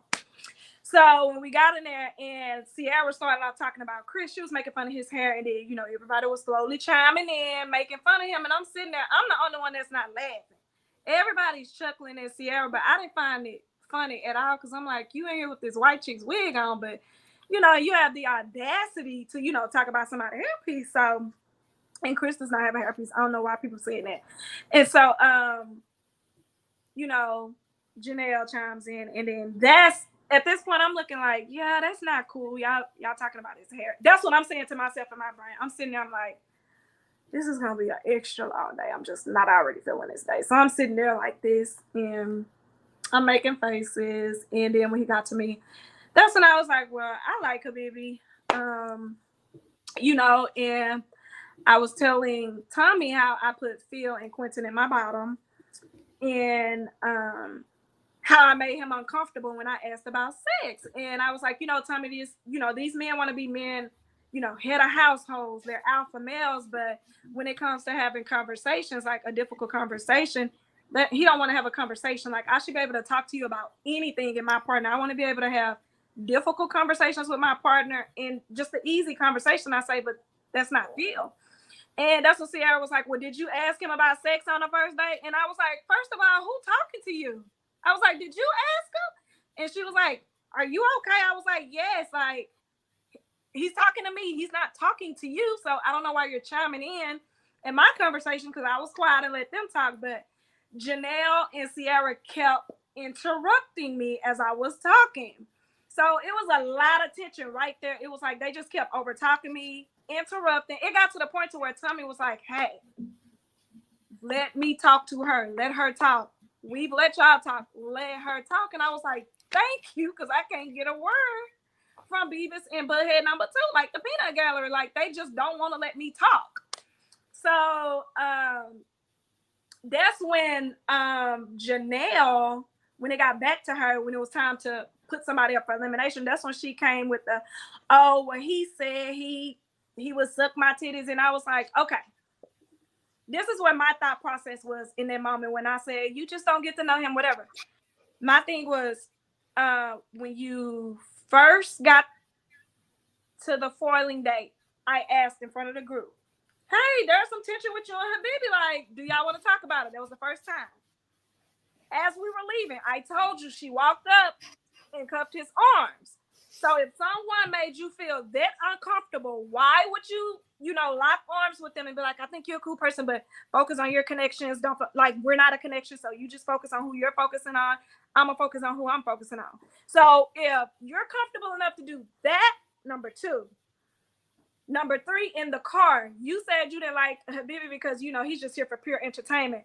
You were comfortable telling me that I may feel uncomfortable, how he told you on the phone that I made him uncomfortable. Now, once did you tell me how Habibi made you uncomfortable or made an inappropriate conversation? Are you following or coming? Are you following me?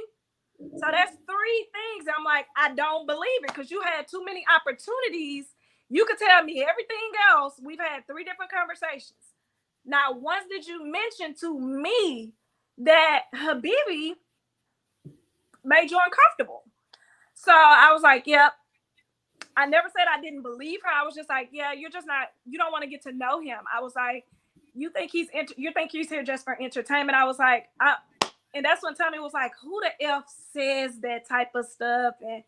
And when she said they're top, it was just like throughout that whole lounge, Janelle was talking to me in a condescending tone. She kept interrupting me. So I'm like, okay, I thought we was cool yesterday because we had a car conversation, but clearly you came in here today with a different vibe and a different attitude. So now, what's up, baby? I don't play. Like, clearly now we really do have beef. So I'm not going to back down. And that's where that comes. So as me and her, as I'm standing up, of course, you see the producer come and just like kind of blocks me. So I'm trying to get up because I'm like, girl, I'm tired of you now. It's been a long day. And so I can hear Jessica making little side comments. And when I actually, as I'm walking out and I turn around, she was looking at me like this, like making faces. And I'm like, where I'm from, that's like, what's up? So that lets me know you trying to get in the field with your friends, so you can get it too. You can get these hits just like your friend go get them. So that's where that's where that came in. Her little side comments and then her mugging me, looking me up and down. That's how that happened. That situation happened. So when I got escorted to the back, the executive producer, he was like, turn her mic off. And I was like, no, I was like, I just don't think, I said, this girl, y'all seen from the mixer, things that wasn't shown. I was like, y'all have seen how this girl behavior is. I was like, the way she treats people. I was like, she's a mean girl. And I was like, this is a whole dating show. I was like, why are we dealing with female drama, woman drama? I was like, if that's the case, if they go send Habibi home for being himself and just really just showing up as himself, I was like, I'm going to go home too. I was like, because then I don't need to be in this process if I can't show up as my true self and have to deal with catty drama from other women. Like, this is a dating show. Like, it's not about the women, it's about the men. And he was like, no, you're right, we're handling that. So they pulled me in another room, and another producer had a talk with me. She was like, I'm kind of concerned. One of the producers was, I'm kind of concerned. And I was like, what are you concerned about? And they was like, if we keep putting you in these situations with Janelle, because clearly this is who she is, that's her personality, she's not going to back down. And they was like, you don't seem like the type of person you're going to back down. And they was like, I don't know if it would be right to keep putting you in these situations. I said, I'm not going to back down. I'm not. I say, so every time she come for me, I'm going to match her energy. So if y'all are not going to do anything on both of our ends, send me home. And they was like, okay, so I can't go into too much detail. So I had to talk to somebody else about my decision and some stuff that I can't say. And so, and that as I was walking out, Jessica and Janelle said I needed to take my pills, which I thought was very disrespectful, because what pills do I take? Please tell me, what pills do I take?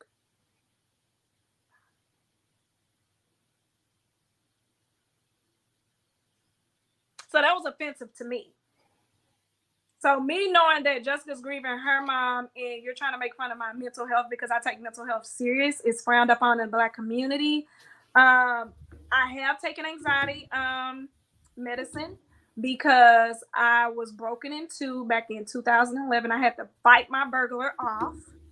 And me fighting off a burglar, having to cut my burglar up because he broke in my house early that morning, it was the most traumatic experience of my adult life. That gave me some anxiety. And then I had a 5-car pile-up car wreck, and then 2 days later end up getting laid off. So it was like a bunch of major events happening that happened at one time. And so yes, I had anxiety. I was having panic attacks. Like every time I got in the car and would drive, I would have a panic attack as I'm driving. So yes, but you would think they act like I heavily depend on medicine. I haven't had a panic attack in 2 to 3 years now. I haven't had to take medicine. I'm good. So for them, I felt like, producers do a medical background check. So that's the only medication I have ever taken throughout my medical history is anxiety medicine. So I felt like somewhere that information was released, because how y'all know I take medicine? So after that, I was supposed to have a date. Maria actually was supposed to be my date that night, but my date got canceled. They was like, just go home and just relax. So as I'm leaving, I got, Unique and Kira's number, and they chewed me out as soon as I got in the car. They was like, why did you let her get you out? Why did you allow yourself to get out of character? Like, why did you even give her that energy? Like, you should never stoop to that level. That's not how we want to look on TV, blah. And I was like, I understand. I was like, but Janelle and I had a conversation. No one was privy to this conversation. I said I had a conversation with Janelle in the car the day before, like yesterday. I was like, I'm thinking we're good. She comes in with this different energy today. So her saying us not tearing Black men down on camera, they're talking about Chris. Then she makes up this accusation. I'm not going to say make up. Allegedly, Habibi says this inappropriate comment to her, which I'm not saying that he couldn't have said it, but I'm sorry. I just didn't believe it. But I was like, wait, so you don't believe it? I don't. Why don't you believe that? Habibi's got a history of asking mad questions. He does on camera. But apparently this was off camera. So why do you feel like he wouldn't say it? I don't see it. But I'm just like, if he did, you're so comfortable. You don't believe it. You just said it yourself. You don't believe it. You don't believe that. I don't believe it. Why would you not believe when he has said wild statements already, especially about sex already? Because Janelle just didn't like Habibi. No, I get that. And don't get it twisted. And I felt like when she was asking the questions in the car, she was trying to figure out who my top was. And strategically, all of a sudden, everybody put Habibi in their bottom. And I understand why certain people, because when they started telling their experience, I was like, well, I wasn't with him throughout the night. So, so you think that Janelle wanted to get him out? Yes. Because it's your top? That too. And I just don't think she just didn't like him. And that's fine. so let me make it very clear so I understand what you're saying. So are you inadvertently saying This is what I that think. you When I told Janelle in the car how I really felt about her and Jessica, and I'm telling her who's in my top, I think she went home, called Jessica. They had a little private meeting on how they could strategize, get me out of there, get my tops out of there. Boom. and listen, I'm all for, I think Janelle and Jessica, they have their particular ways, right? They have their particular ways. I'm not gonna dispute that, right? And they've colluded, we know that already, together to get people out of the show. Mm-hmm. But what I haven't heard as of yet is a blatant lie from Janelle. I've heard exaggerations, I've heard some hyperboles, we seen that. But for her to want to get Habibi out the show this particular way, for me, doesn't really corroborate with what we've seen in Habibi's behavior. His behavior has been suspect on the show. Okay. When you're talking certain, when you're saying certain comments, you're asking, for instance, would you cheat on me with your partner? When you're asking direct sexual questions on the opening section of the show, because you're being edgy, why do I feel like, how do we get to a place where we believe Habib wouldn't have said it when he's ended up apologizing also for the situation anyway? Do you get what I'm saying to you? Like, he's ended up apologizing for the situation, and even on the reunion when they're asking the question, he gave a political answer as to whether he said it or not. So this is just makes me think, They like, didn't show a video. how can we defend, or how I'm can we not defending. believe? I guess this is a situation where we can agree to disagree. Like, to me, it's just, how can you tell me how I made feel uncomfortable, but because he told you that, but you couldn't tell me that Habibi made you feel uncomfortable. I didn't know he said that. If he said it, Wait, say that last part again. The comparison. I didn't know if Habibi said that. I wasn't aware of that. That was my first time hearing it in the lounge, and I'm just like, there's been too many talks that we've had that you could have said that. When we talk, the only thing you said is you just think he's here for entertainment. Yeah, I mean, sometimes people don't want to say the exact reason why, because they don't want to throw that person completely underneath the bus. But if when that person doesn't end up becoming humble about the way they've given them a covering, then the real answer comes out. Because if I've covered you, and what I mean, I've tried to spare you by saying, you know what, I'm just going to say that we don't get along. What I'm expecting is for you to be humble and go about your business in quietness. But if you then come out denying or not really acknowledging, then the person's gonna feel I some hear type you. of way. Yeah, I don't No, know. I agree. And you know, Yes, I can still hear you. Keep talking. yeah. So I just think to myself that, um, you know, uh, I don't know how we're necessarily saying we don't believe that it was potentially said, especially when he's apologized as well for it and chased her to want to apologize as well. It's just like, oh, she'll come back. She'll come back.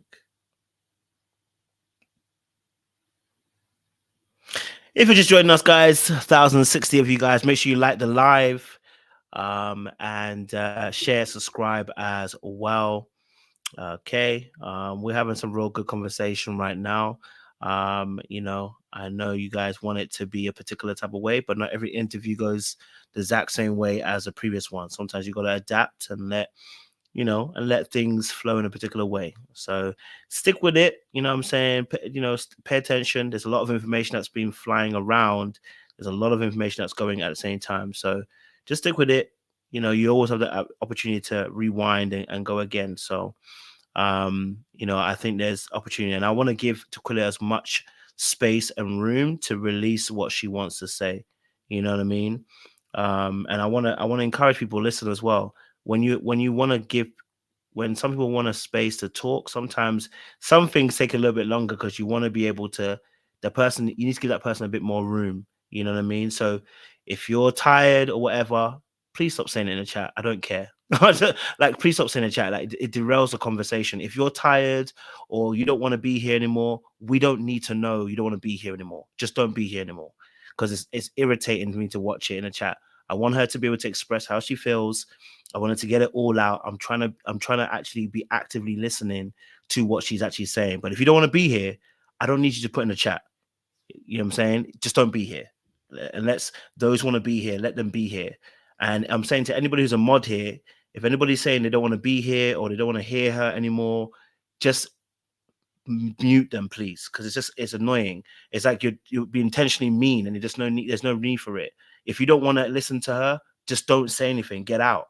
You have the option to quit. You're not being forced to stay here. I think you have to have a bit more etiquette around it as well, because some people are being disrespectful now. And I don't really like that anymore. So if you know you don't want to be here and you don't want to hear anymore, don't say the comment. You just leave. You have the option to.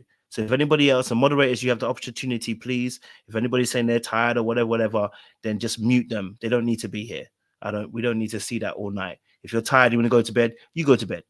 You understand what I'm saying, Chief? But let's be respectful. The person's on the panel. They're sharing themselves. Whether you agree or don't agree, be respectful. Some of you are doing internet warrior, and I don't like that. All right?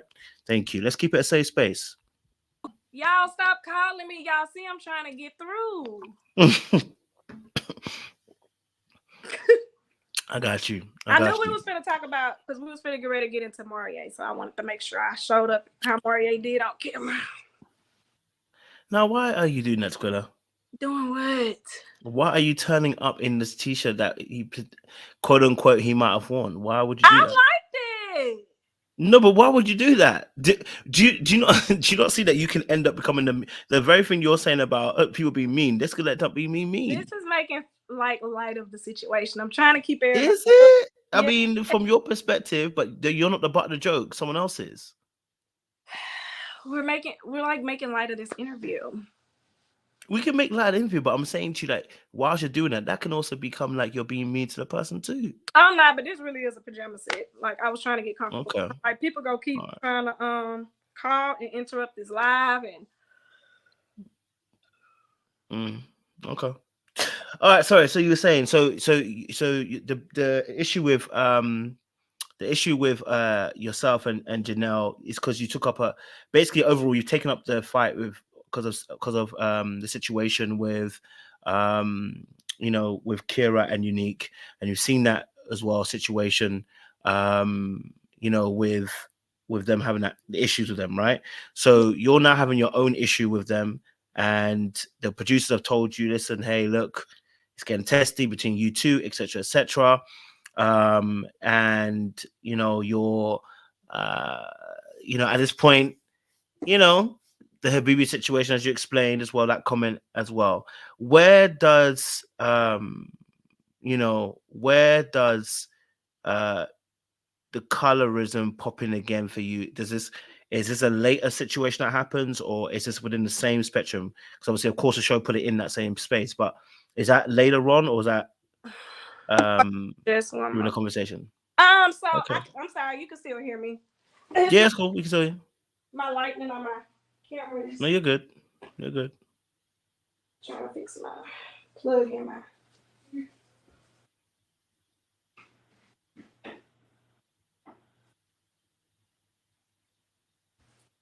So when I was talking to the producers, I was like, there has been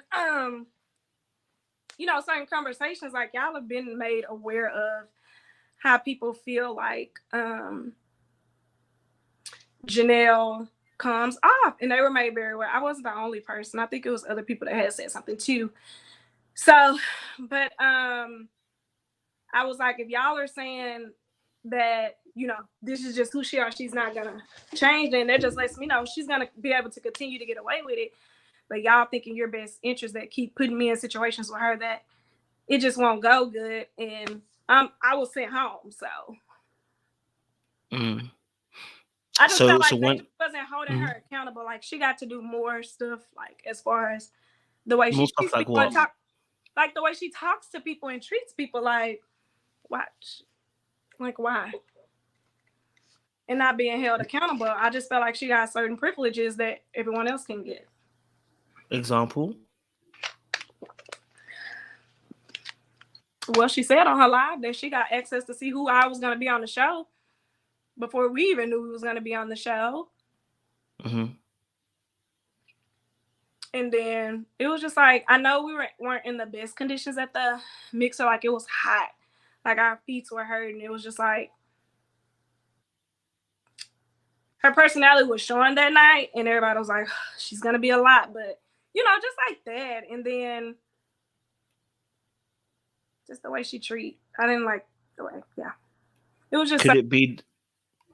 Could it be though that because she was recruited and because she has an agent as well, she's into acting. Could it have been that they gave her more privileges rather than it being colorism? in this moment, well, you could be right, but I just felt like with her not being held accountable, like that was my only thing. I'm like, whatever. And then she said, you know, all the guys want her. I'm like, well, if they do, it's because, you know, light skin, like you're clearly getting away with stuff because you're light skinned. But I mean, we've gotten to see this play out throughout the whole season. So colorism was definitely real in this season. So you think that the fellas gave her a pass because of colorism? For her to say, and this was technically like, I don't know, a few days later, like, how do you know that none of the guys like me when I hadn't filmed with Herbert. I filmed with Red. It was just like, I haven't filmed with all of the guys for the guys to know that, to say that, like, how are all the guys are having this conversation with you so early on for you to know who they're feeling, and like, why are they coming to you? Or like, why are they all telling you this? Why all the guys coming to talk to her? Mm-hmm. Mm-hmm. Does that make sense? I mean, I hear it. I don't know. I don't know if that is to do. I don't know if that's to do with colorism at that point though. Like, you know what I mean? Like, if the guys are telling her stuff and the guys are finding her attractive, like some guys just like people that are a bit mean, who have a little bit of that streak in them. You know what I mean? Yeah. Some guys generally like that. She's a pretty woman too, so you know. So at that point, like that's what I'm asking again. What else really happening to make it be colorism? Because you know, at that point, you know what I'm seeing in terms of, you know, what she got away with. Again and again, I'm trying to also be aware. She's the only one that really got away with anything, because Sierra's quite light too. Aries is quite light too. They weren't necessarily behaving badly, so we can't really even test that against anything. It's literally just Janelle getting away with it, and she has the difference from everybody else is that she has an agent. So that's what I'm saying. That is it rather than colorism? Is it the fact that it's just the fact that Janelle is someone who is got the acting background, has got the gumption to want to do some mad stuff, and she's going to make great TV. Background. Hmm? I didn't know she had an acting background. Well, she's trying to get into that, if I remember correctly. I don't know if she actually done much acting, but she's trying to get into that because she has an agent as well into that as well. So that's why I'm asking: why is it that the first thing again, and it's almost very similar? You may be right. She probably was given certain privileges. Mm-hmm. Yeah. So would it? So if we're, I think we're agreeing, right? So if we're agreeing here, is it fair to say that this may not be an instance of colorism? This just may be favoritism, as someone's put there. This might just be the fact that she has an agent and that's why they're being so favorable. That could be it. I can agree with you on that. Okay. Now that you put it in that perspective, I didn't know she had an acting background. So when you put it in that perspective, yeah. Okay, I hear that. So okay, so that beef obviously then happened with Janelle, but that didn't finish. It continued on till the reunion. We saw it at the reunion. It came up again. What happened at the reunion that it flared up once more? So my romper that I had on, which I thought was cute and still do think it. I know everybody wasn't a fan of it, but I thought it was cute. And as I get there, you know, I've had conversations, like me, Kira, and Unique talked about it. They was like, hey, I actually was coming into the reunion to apologize to Janelle for how I reacted by standing up trying to fight her. So I was actually coming to the reunion to apologize to her. But as I got there and we're walking into the wine bar, to the green room, I think it was Habibi that walked in first. Either way, it was Habibi, Quentin, me, Kira, Unique. We all walked in one by one. So I sat down where I went and grabbed a glass of wine, sat down, and they was like, we're going to do good today. We're not going to let her get you out of your character. So I was like, yeah, I'm good. It's going to be a good day. It's going to be a good reunion. So I'm sitting there and I'm quiet. I'm like more quiet than normal because I'm like, I just want to be chill today. Like, just enjoy peaceful vibes. So everybody started slowly coming in one by one. And Janelle was the last person to get there. So when yes, my feathers were, shockingly, I didn't realize the feathers were going to fall off as much as they did. Like, they really were. They were all over the building. Like, they was in the bathrooms, and I hadn't even went in the bathroom. I guess they just swept on over there, flew on over there. So they were falling off everywhere, and I'm trying to pick them up as they're falling off. But at this point, the producer was like, it's made for the feathers to fall off. And it was like, it's cute. Just keep letting it fall off. So I was like, okay. So when she comes in, and this is when we first get there, she walks in instantly, was like, who cheap ass feather is this all over the floor? And I chuckled. I was like, okay, so this is how it's gonna be. This is gonna be a long reunion day. So I'm sitting there, and Unique kept checking on me. She was like, you're doing good. You okay? And I was like, yes, I'm good. I'm just drinking this wine. So I'm still sitting there being quiet, and she's within earshot of me. Like, I'm sitting on this couch, and she's like right diagonally in front of me. So she's purposely saying this loud where I can hear it. So then Jessica walks up, and then they started both commenting on my feathers on my romper. So I'm still ignoring them by this time, and I'm like, you know, like, just keep ignoring them. Well, it wasn't until Sierra came over there, and she was still making comments. I couldn't catch the last comment she made, but they all three started laughing. I was like, okay, I'm fed up. Like, y'all just keep coming for me, and I'm not even bothering y'all. I'm just sitting here minding my own business, and y'all clearly came to pick on me today. So that's when I jumped up. I was like, I'm ready. Like, clearly it's my feathers. You're saying it loud enough to get a reaction out of me. Like, what's up? Like, y'all three sitting over here talking about my outfit, knowing I'm the only person in here with feathers on, and y'all keep coming to pick at me. So, like, what's up? Like, at this point, whoever wanted first, just run up. So by the time I actually stood up, I was bombarded by security guards and was told to get out. And I was so mad because I was like, I really came in here with good intentions. I came to apologize and just have a good reunion.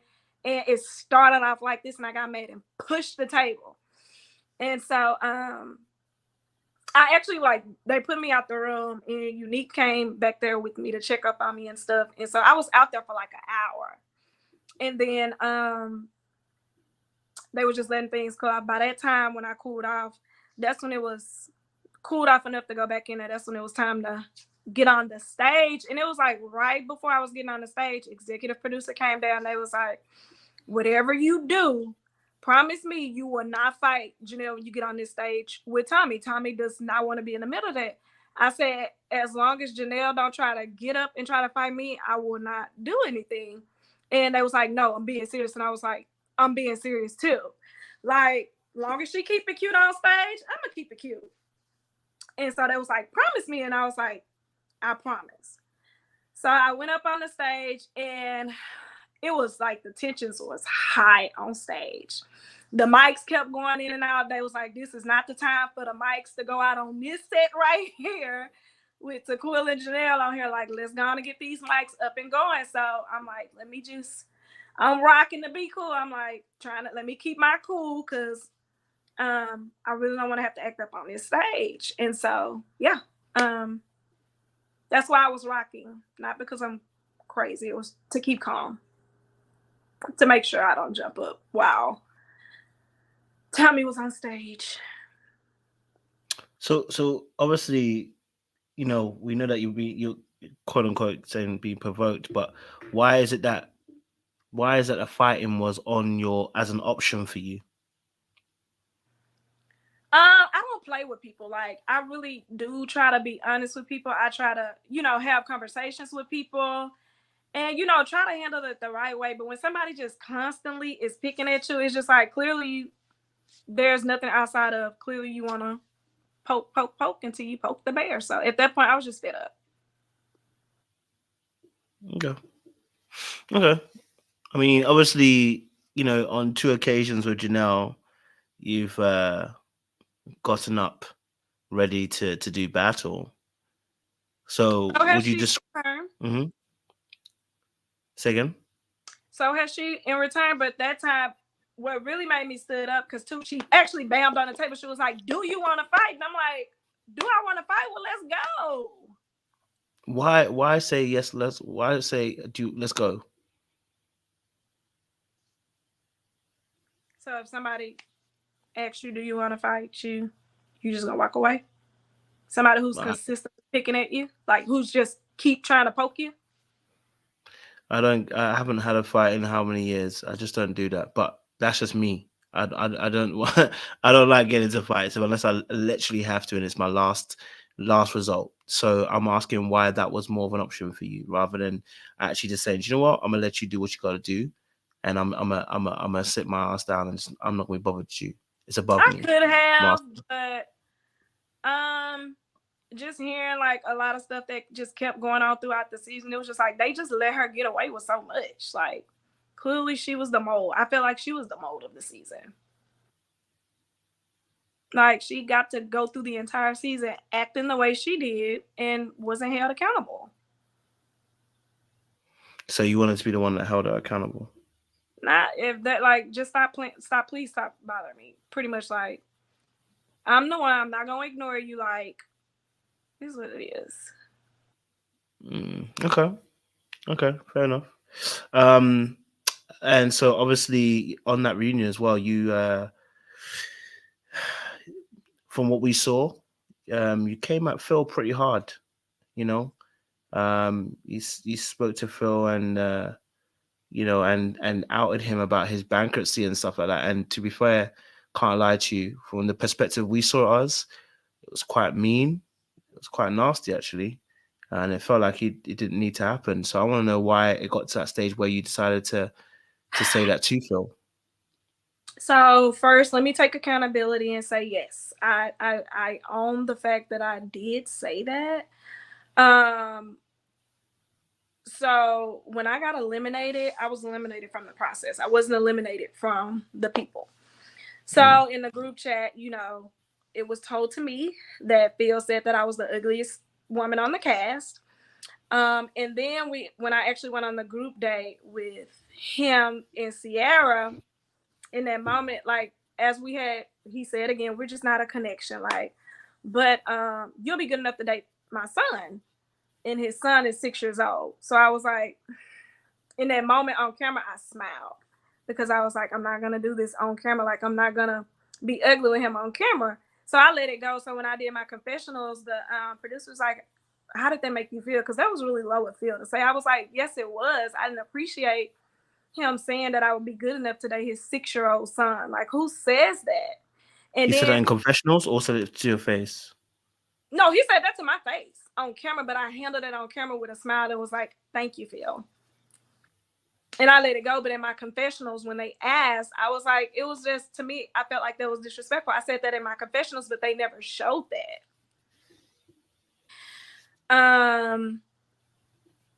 And I only found out about the group chat because they was like, Phil, like, I was getting calls because people were still keeping me in the loop of the process.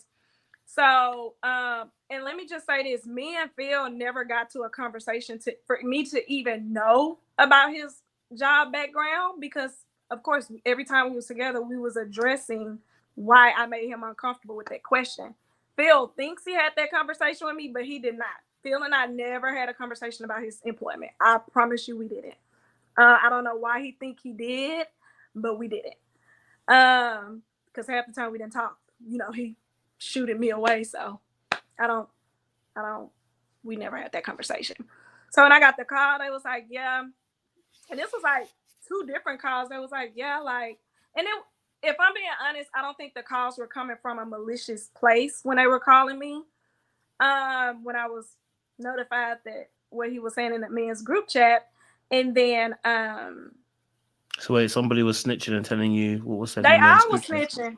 They all was snitching. Like, we knew a lot of time, like with Maurier, when I didn't hear from him for those 5 days and he hit me up on elimination day, like, good morning, beautiful.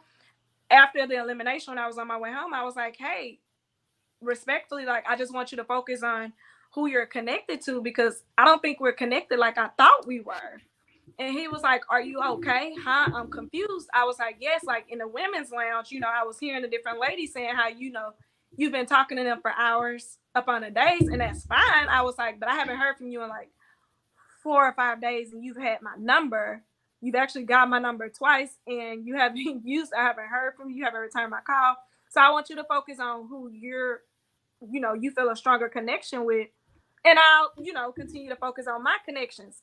Now, I never put Maurier in my bottom. He was still in my top. I wasn't going to put him in my bottom just because he didn't talk to me for 4 to 5 days. So I don't know why certain people in their interviews are saying, oh, she just felt some type of way because he probably didn't like her, was talking to more of the other girls. That's fine if he was. I want him to focus on who he feel like he have a stronger connection with, which is why I didn't put him in my bottom. He was still in my top. And so, and that was cool. So then he gets in a men's group chat, screenshots him in our conversation, and was like, hey, let's vote T out. She tripping. She texted me with this BS. And I'm like, how am I texting you BS? I'm literally just telling you, hey, clearly we're not he's saying I was his number 1 connection. I couldn't have been. You went 5 days without talking to me. In a real world, let's be honest. Like, would you be okay going 5 days without talking to somebody in the beginning, knowing each other's stages? No. Don't just say it because we're on here. Like, be for real. No, 5 days. What? No talking? Yeah, not talking. Yeah, I mean, if I'm just getting to know you, well, it depends on where we are in a relationship. But if I just started getting to know you, then no, I'm not biggest stressed. But if we have a connection like that, of course, 5 days is a long time. Yeah. Okay. So yeah. So when I was told that, I never got to see Phil again. So when I was seeing him at the reunion, of course, we walked past each other and we didn't say nothing because we were in a room full of people.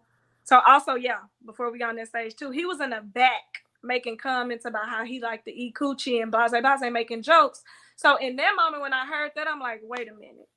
He's back here joking in a room full of people about how he likes to eat coochie, but me asking him about a threesome made him so uncomfortable that he ran with that narrative my whole time on the show to make me look bad. And like, it just didn't make sense for me. So I was like now I feel played because clearly that, I don't know, if you're comfortable saying those type of stuff in the back where we're all are here and he's laughing and they're all joking about it, I'm like, but I made him uncomfortable just asking him simply about a threesome. Like, okay. So when I got on stage, especially with me and Janelle getting into it, I was just completely annoyed. And so I was like, okay. Oh, when I got the call that, you know, when they was telling me how Phil said I was the ugliest girl on the cast, and, you know, I remember that he said that. When did Phil say this? He said it in the men's group chat. So okay, so someone's telling you what is being said in the men's group chat. Being said in the group chat. Yes. So he said you're the ugliest chick in the world. In the cast, on the cast. In the cast. Okay.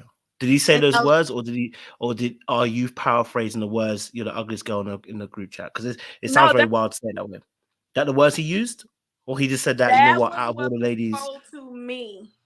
That was what was told to me, Coach. Okay. I'm just telling you. Do you believe that is what he said? I can believe Phil probably said that. Yeah. If I made him feel so uncomfortable, there's not a connection. We literally had that conversation. I don't know. I do. It was a lot of stuff that was said in that group chat that I was always privy to. So when I was saying that, when Quentin eliminated me, I found out again. He went back to the group chat. He was like, "Yeah, we're gonna have to remove some people because clearly she knew a lot of stuff that was said in the men's group chat." So what I heard was actually true. So when I got on that stage, I'm like, okay, since you back here joking about eating coochie and all that, and I made you uncomfortable, that's when I said it. So you said it because he said in the group chat that you was the ugly one out of Yeah, the and group. yes, because if we're being honest, I never talked bad about Phil on camera. I didn't. I never knew I made him that uncomfortable until Janelle told me, and then we talked about it at the little group date. But after that, we just kept having those conversations. But I never talked about him or disrespected him in any manner on the camera. So I was confused as to why Phil would go that low and talk about me. Like, I thought we had made it, like we were cool to the point where it was like, okay, we know we're not each other's connection. Does that make sense? Mm-hmm. Okay. So Mm. that's where that comes from. Okay. I'm hearing that. Okay. So that's the reason why you said what you said. Yeah. Okay. Mm-hmm. So go on. Yeah. And since then, Phil and I have been in rooms together. We just simply don't say anything to each other. Oh, but after we got off the stage, I will say this because I know Chris caught some slack for how he was talking to Jessica, but I understand why Phil called me the B word as soon as we got off stage and made it back to the room. He was in the green room. He was very upset that I did call him, that I said the broke energy and the bankruptcy stuff on the stage. So I could understand that. And when I talked to my friends about it, they was like, I probably would have called you a bitch too because you did go too far. So like, my family was very upset with me. My friends were very upset to me because they was like, you don't talk to people like this. So why did you say that to him? And I was like, cuz, like, why would you talk about me when I haven't disrespected him on the camera? So why would he do that to me? So either way, it was just like a agree to disagree situation. They did hold me accountable. But when we got to the back in the green room, yeah, he was mad. He was like huffing and puffing. Like, this is how his demeanor was. It was like, you could tell he was upset. He was very, very mad to where it was just like the same level as if security probably would have been needed. And when it got so bad to where, of course, he was calling me bitches, like, everybody's in this room. Nobody's saying nothing. Like, you can clearly hear him. It was until Red finally was like, calm down. Like, at the end of the day, she's still Phil was calling you. Was Phil calling you the B word in the room? The Is that backstage? You talking about the green room? Yes. So he was calling you the B word. Huh? So he was calling you the B word amongst the group in the green room. Those who were in the green room at the time. Yep. The only person that said something was Red. And thank you, Red. Was who else was in the room? Red was in the room. Who else? It was pretty much most of the guys. Like Red. I don't think Herbert. If Herbert was back there, I didn't see him, but I know Marie was back there. Quentin was back there. No, Quentin was. I think Quentin may have been on stage. Most of the guys, yeah. I was. Any ladies there? Who? Any of the ladies that were backstage too? Yeah, the ladies were back there. Who? Yeah, the ladies were back there. Okay, so none of the ladies ever stood up for you either. Nope. Kira, Unique. Nope, not in that particular situation, though. So while you're being called the B word, the people that you're standing up for and ended up in a fight with also didn't defend you. Good question.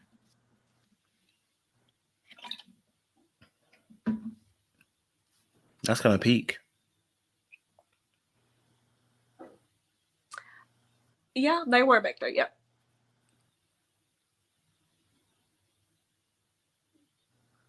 That's hurtful. Yeah, it is. But, you know, I could take accountability and say I understand why he called me the B word. So, yeah. But, yeah, Red was the only one that said something, and I know Aries went and sat next to Phil and was like, hey, just calm down. Like, she was trying to calm him down. But yeah, nobody said nothing, but Red was the only one that said something.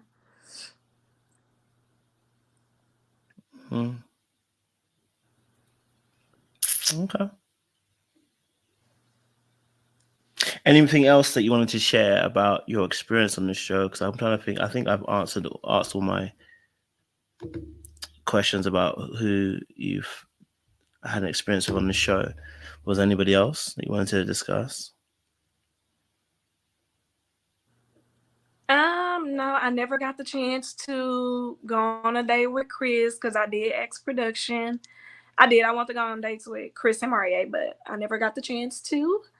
I didn't get the chance to go on a one-on-one with Habibi as well. So that was pretty much it. But I pretty much, even after when I got eliminated, Herbert was the first person to text and check on me. Red called me. That was it. And then I ended up reaching out to Chris. I was like, hey, you know, it kind of hurt my feelings that you hadn't reached out to me since I've been eliminated. You were actually one of my top connections. He was like, I'm sorry, you know, between work and filming, you know, I just got caught up in the process. So, which was fair. But that was pretty much it. But I do want to address a couple of things. The Crystal situation, because I was getting a lot of inboxes about that. Crystal had reached out to me a week before. I'm afraid to click out of this because I don't want to hang it up. She inboxed me on Instagram. She was like, hey, I've seen that you've been saying that, you know, pray for you and blase, just wanted to check and make sure you were good. And I was like, yes, it's, you know, I signed a contract to do a reality show, but I didn't sign a contract how to navigate through social media scrutiny and, you know, off of a highly produced show. And I was like, so it's just been really rough because, you know, I know who I am. I know how everyone has played a part. No one is innocent. No cast member is just innocent in this situation. Like, everybody's reacted in some way, not to my level, but people have played a part and were like going back, sharing certain informations. You know, everybody, some people strategized. They really did. So nobody's just 100% innocent on this cast. Some people got good at it, some people didn't. And, you know, I was just like, I had so many other good moments that didn't get shown. Like, even on that group date, me, Phil, and Sierra had a really good conversation. We laughed and we talked and everything. But, you know, they just didn't show the good moments. They definitely narrated me to fit a certain, you know, characteristic on the show, a character on the show. So I was just telling her that, and I was like, it's been really hard just navigating through this process. And she was like, baby girl, you're gonna come out strong in the end, trust me, like this and this and that. And, you know, she was encouraging me, and she was like, if you want, I want you to come on the channel and we can talk about it, because, you know, she said, I know you wanted to come back on and talk about it. I was like, yeah, either way, I'll be ready to talk about it. I'll be ready to pour out and tell the truth about everything. Like, I'll take accountability. I'm gonna own everything. I'm gonna tell the truth about everything, whether it's embarrassing or not. And just another thing, I know a lot of people was like, she should be embarrassed the way she acted on TV, embarrassing her parents, but I'm not embarrassed, because just because I chose to react out of anger a certain way, that's my anger issue. That's my problem. That doesn't change the morals and values that my parents instilled in me. That doesn't change my upbringing. Like, my parents did good with me. I'm an adult. I can take accountability for my own actions. So no, I was not embarrassed.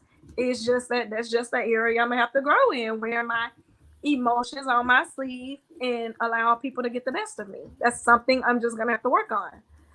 And so Krista and I was inboxing like maybe a week before the interview, and I was like, we can do it on episode 1. I don't know how much they're gonna show on the reunion for the first part, but either way, I'll be ready if we do it on 1 or 2.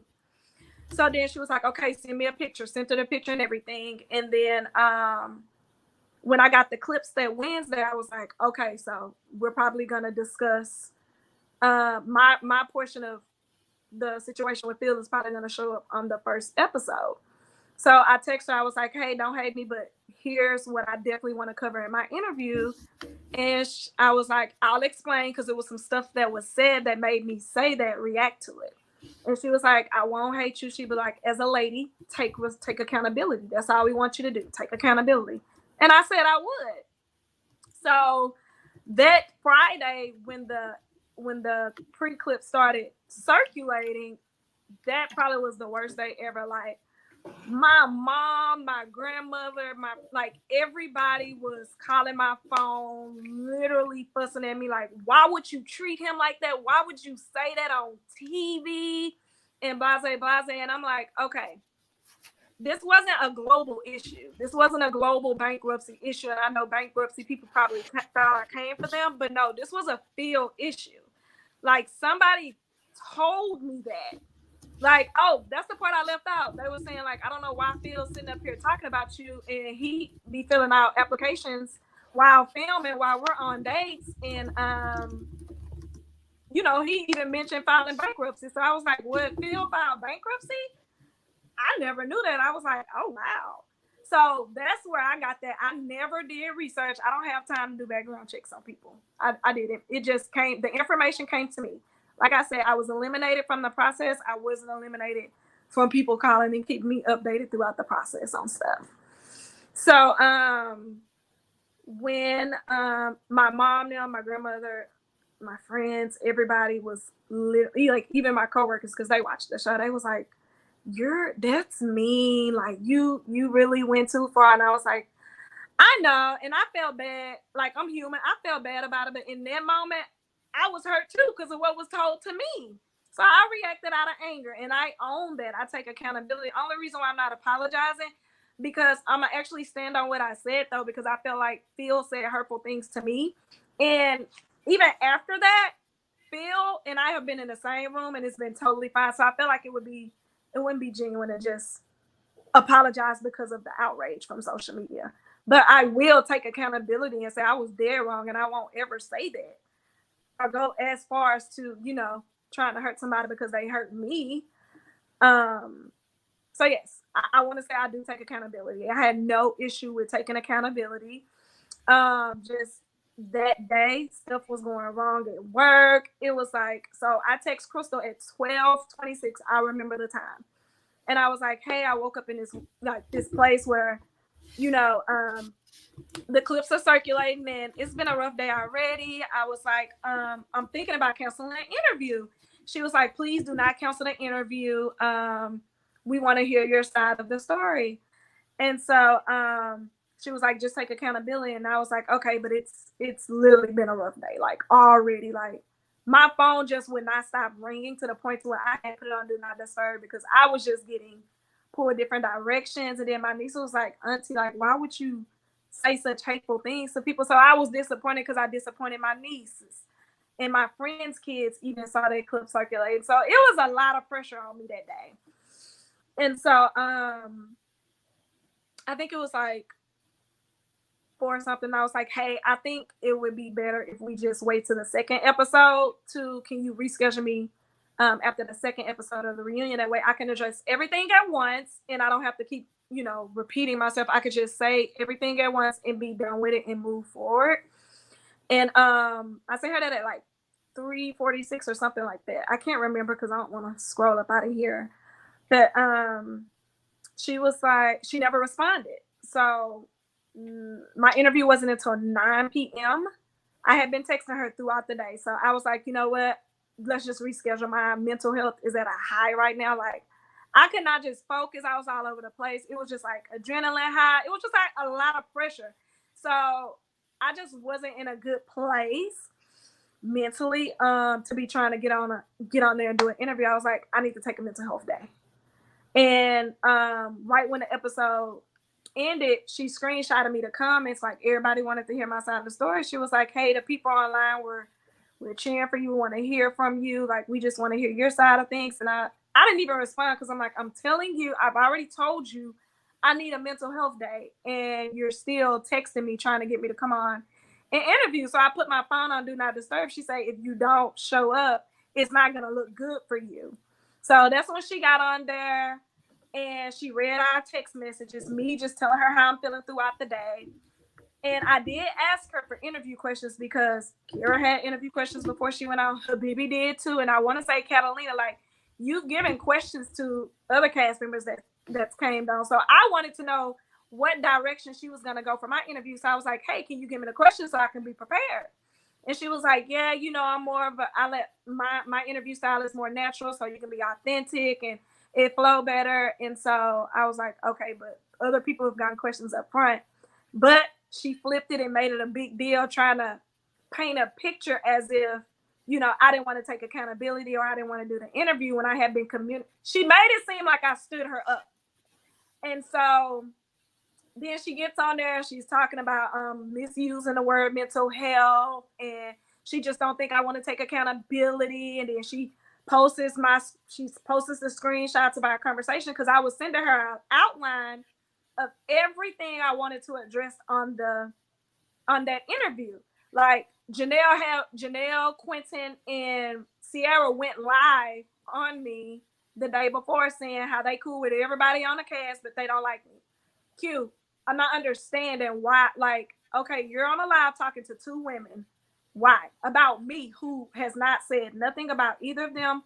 Online, went live, did an interview, nothing. I have not said anything about any of my cast members to where they should be making lives about me. So I'm like, everybody's campaigning against me all of a sudden before the reunion. So Sierra was like, I said something about her looking like white chicks. Here's the thing. When Janelle first went live, when she pulled up to Catalina's house and she was on that 3-hour rant, Sierra was in the comments talking about how I had on a moo pink dress. Like, she was talking about my dress and how I'm always clapping, talking about I'm from Shreveport. Like, she was talking about me in the comments because the screenshots were sent to me. And I'm like, wow, Sierra coming for me? Like, after the show, like, she really didn't have a lot to say to me during the show or even at the reunion. But now she's on this live talking about me to Janelle. So that was the first instance. Then I seen the episode on Ready to Love where she was in her confessional. She was like, oh, Marie's girlfriend looks like Tranquilla. First of all, Sierra knows my name. So for her to make fun of my name, calling me Tranquilla, it was actually funny, but I'm like, okay. Number two, you talking about me, love. I have not talked about you. Like, I don't know why Sierra was bringing me up. So when OWN posted it on their page, made a gif out of her making fun of my name, I get in the comments, I'm like, let's keep it cute, Sierra. Like, don't try to make fun of my name or say who I look like when I could go down a list of things and say you look like. So that was it.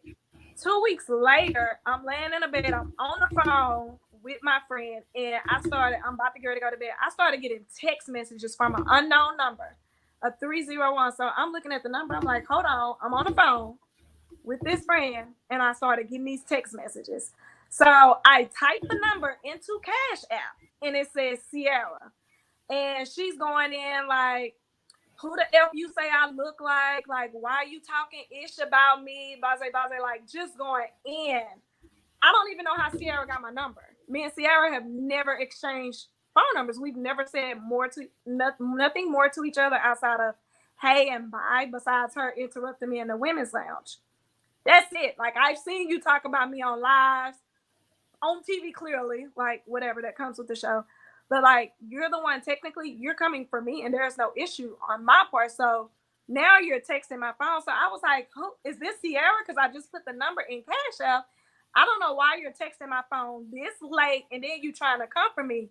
She was like, she sent the screenshot. She was like, what do I look like? Huh? Tell me what I look like. Say it to my face. And I'm like, this girl out of the blue is just going in on my phone. So I pick up the phone and I was like, hey, Sierra. I three-way my friend and I was like, hey, I'm about to three-way you in just so I can have a witness, because this is Sierra texting my phone and I don't like the way she's coming at me through text. So I'm gonna call her and try to have a conversation with her. So I three-wayed her in on that call and I'm like, hey, Sierra, I don't really like the way you just text my phone coming at me before I can even finish the scene. And bitch, and you sitting up here trying to come for me and who I look like. Say it to my face. I'm on the phone now. Just tell me who I fucking look like. I'm tired of this shit. And you know I don't know your name. I really didn't know your name. I'm like, Sierra, you do know my name. I've introduced myself. Like, you've heard people say my name in a women's. Like, you know my name, girl. It is what it is. You said what you said. And I was like, but I don't appreciate. I say, we can have an adult conversation, Sierra, if you calm down and let me talk. So she kept over talking me. By this time, she's still cussing me out. And she was like, and you on the phone, you taking pictures with them bitches, and they're the ones that's dragging you. I was the one that was taking up for you. And I'm like, who's talking about me? She was like, they're the ones talking about you in the group chat. I was like, who's talking to me? So my friends texted me. She was like, you got to stay calm, because if you keep asking her questions, you're not going to get it out of her. I said, okay.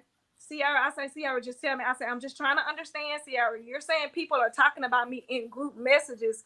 Tell me who it is. And she said, Aries and Lee. And I was like, Aries, I can believe that. I'll admit it. Aries, I can believe that. I say, but Lee, that's a lie. Lee has been nothing but a friend to me.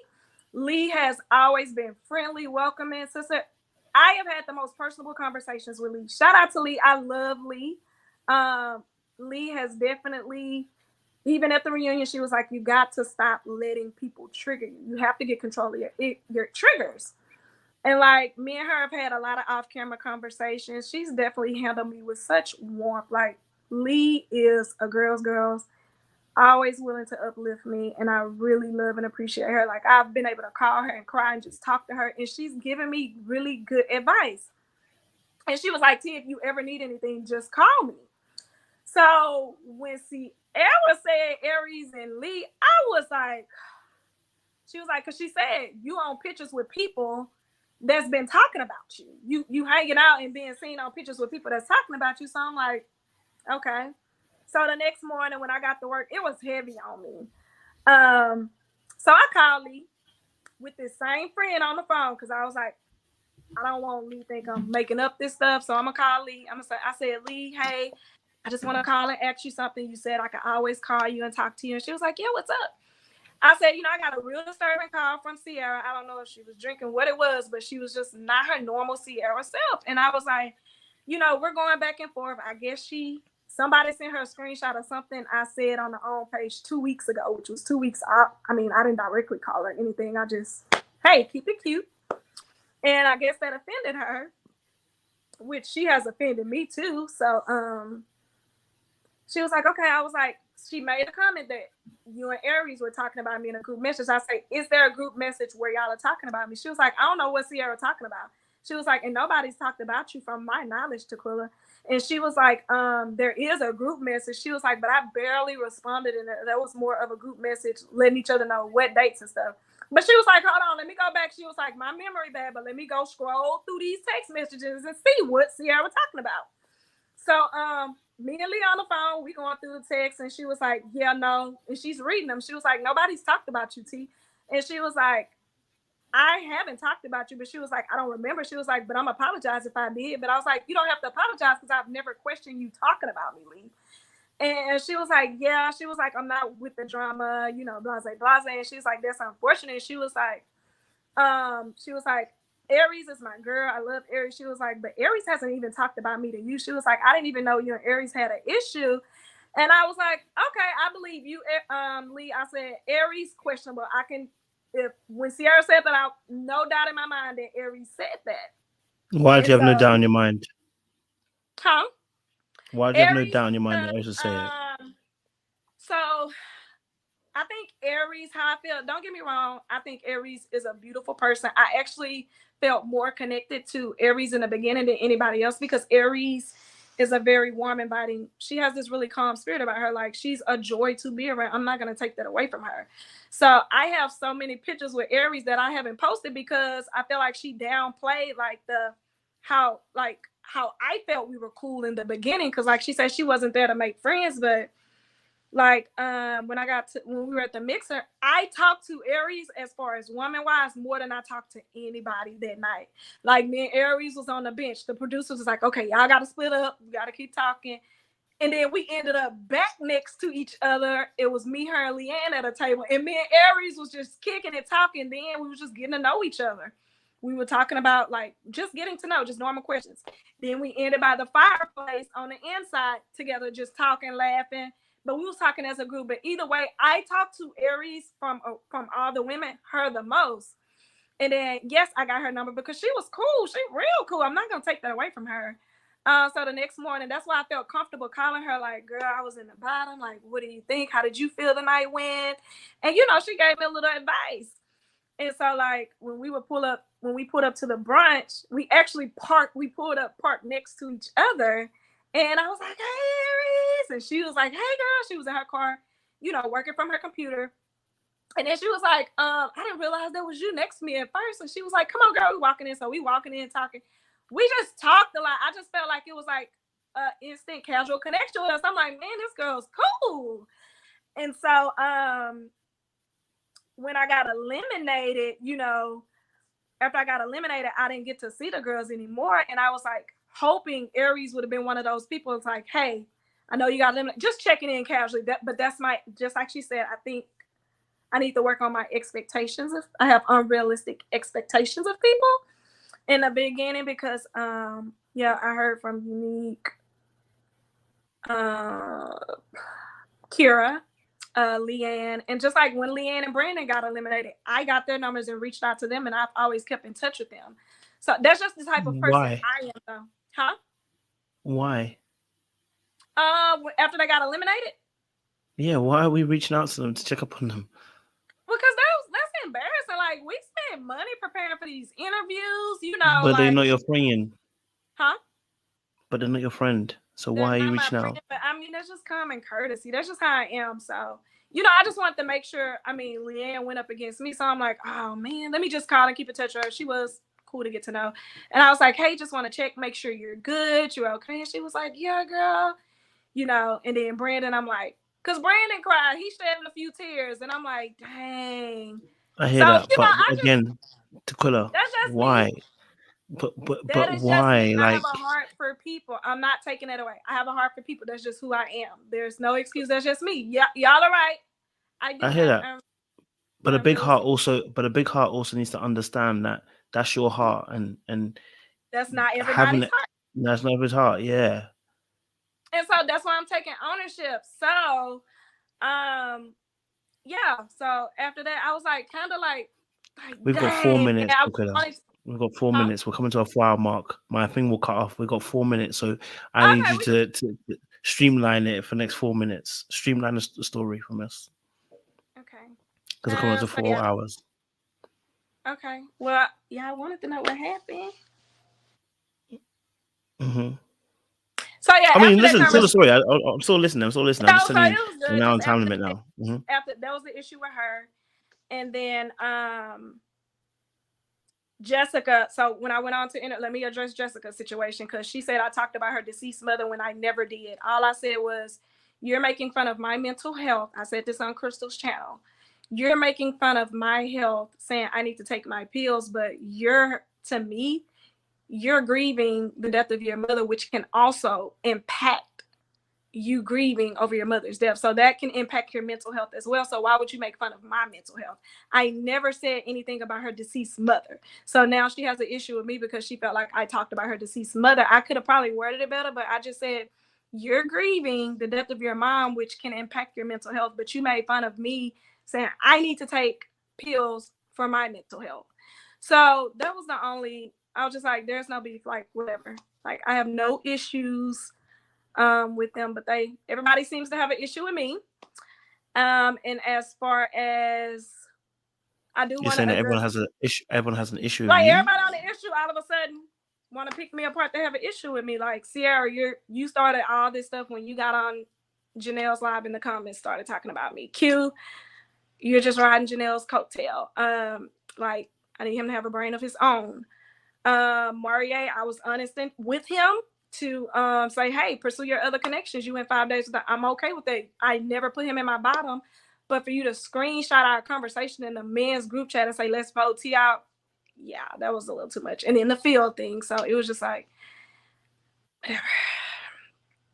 And then, Mm-hmm. yeah.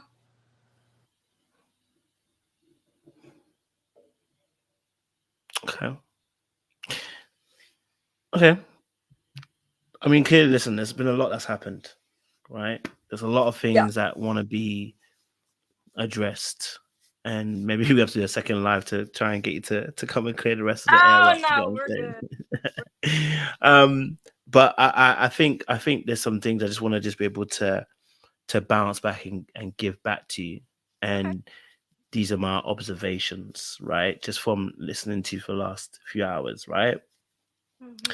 So I love the first and foremost, I want to say I love the fact that you have come to a space where, especially when there are certain parts that have happened in the show that you've been able to say, you know what, I take accountability for that. I've made a mistake Yeah. here. I've done this. I've done X, Y, and Z, right? And I love that because that shows that we're growing, we're learning, and we are understanding how our behavior impacts people, right? So I really do appreciate the fact that you've come to a space where you're understanding just how much your behavior has impacted other people. Okay. Mm-hmm. Um, I wanna say that there's several things that I wanted to bring to your attention. I won't go too deep into it, but I'll just bring it to your attention, right? Number one, when we first started the interview, and I don't know if you noticed, and maybe it's just a situation, you was more interested in trying to defend yourself about the tea that you were going to release on the show than actually us actually getting to know you. Mm-hmm. So as much as you want to be have a big heart for people, we couldn't even fully get to know you. I couldn't even do my job to the fullest extent because when I'm asking questions about what's happened to you, you actually redirected me away from there, away from your past, and directed me back to Ready to Love.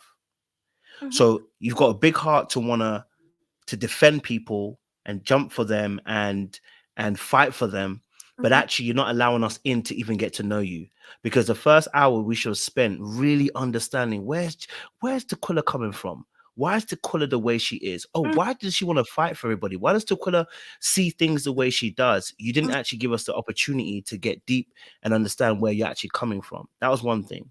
Mm-hmm. Um, and I'm sure because you kind of said obviously that about your brother's passing again. My condolences, and you said, "Oh, that's the only child's trauma I've ever had," and I'm like, let us go in the journey together. Let's explore some things. Let's have some conversation around that area because it's almost as if you are anticipating me coming to ask you certain questions about the past, and you wanted to kind of just redirect me away from there, right? So it's like Really we have. didn't get to get deep with you and actually sit with you. And that's how we build relationships with one another. Is that when we sit and I get to hear you out and you allow me in to a degree, right? And we're starting to really emotionally connect. I'm like, okay, I'm hearing you, you're hearing me. That's how we build the stronger bonds between ourselves. Because Mm-hmm. what's happening is you're getting deep, but I'm not getting deep. I'm not understanding where you're coming from because you're not actually allowing me in. And so that was also something that I noticed. But then added to that, I think, you know, like I said, you've held yourself accountable. So I do appreciate that. And it shows growth. I think also with coupled with that, and you've mentioned it yourself that the anger. But if we can the anger, and again, this is probably enough, this is not for today, but anger is one of those emotions that stems often from disappointment and frustration. Mm. We needed to I don't know if you've unraveled it. I don't know if you've gone therapy and they've told you what it is. But when we're that ready to fight, because you are ready to fight. If we're gonna say combative, Tequila, you are joining the gang, That's right? fair. I said Janelle, I said Jessica's they're combative, but you also have Hey, to if join the I'm gang too. displaying combative behavior, I Yeah. own it. I own it. I'm not gonna be up here and try to say I'm not. Yeah. I know. I'm saying that in the sense of like, and I say this in another sense of the fact that it's about being ready. You're ready to defend and you're ready to attack, and that is usually a signal. And that's why I wanted to really get to know you of the fact that there's been no protection on one end. You've been uncovered for a little while, and you give us a little bit of a story. about how your sister also too was bullied and you defended her as well. And I love that because that gave us more understanding about who Taquilla is. I am more I am more intrigued about who Taquilla is than the beef that you had on the show, if I'm honest with you. You know what I mean? The beef comes second to hand to me. I want to know who Taquilla is. You know, and then I think one of the other last things was you know, we always say that women are more emotional, but that's not really the word and I like to use. I talk about emotional regulation. I think this is really important. Okay. Regulating yourself in the way that so that the reaction doesn't become adverse to the society that you're actually in. All that means is I get it, right? Your memory is amazing. By the way, your memory is amazing. Thank you. You know, you mastered, your mind's able to just take in every single detail, which is an amazing feat. And it's a great skill, and used in the right way, it is a powerful tool. I think the other aspect is that it also puts you in a prison because as you remember everything, you remember every single infliction of pain that someone inputs on you. And Yeah. so you literally dish every single one back to the person who's given it to you. And that puts you in a very precarious position because now where you are is that you're going to always have to fight every battle, and that is tiring. And then that makes you more angry and more frustrated because you're always having to defend yourself. And then it's like everybody's fighting me because I'm always defending myself. But because some of your reaction actually spills over to other people. Even Aries got a shot today. So like, listen, I'm saying like, you know, and I think you know, I think that with I think there just needs to be a time where for you, and you said it yourself, taking a mental health break day is important, which is why when you told it to me, I said, okay, I understand. I can't push you to take an interview. I respect the mental health day. You've got to put you first. I Yeah. just wanted to highlight some of those particular aspects to the behavior, right? Right. Because the Ready to Love, they purposely choose people. They scan you, they look at you, they observe you, they break you down from a psychological point of view. They knew that you are easily provoked. That as soon as they poke you, you're gonna poke back, right? So they target people on purpose with these kind of with particular aspects because they want content.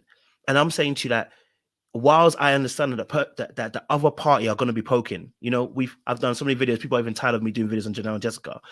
But whilst they're always poking you, they can only poke they can only hit what's there. You get what I'm saying to you? There's a scripture that says that Jesus says that the prince of this world cometh, but he has nothing in me. There's nothing for him to touch and say, I'm gonna prod you here and you're gonna move. No, you know what I mean? So whilst you're giving it back as good as you're getting, it's putting you in a more deficit because that's anger, that's energy, that's frustration, that's disappointment, that's hurt, and it's all being lumped again and going back into that same place. And it's just tiring for you to be in that same cycle over and over again. And I really feel like whatever's happened in the past, you may not feel it, might not be thinking it's heavy trauma, but it's heavy. There's some things that have happened to you that you didn't share with us, which fair enough, you didn't want to share with us today, that really has impacted you as to why we're here today.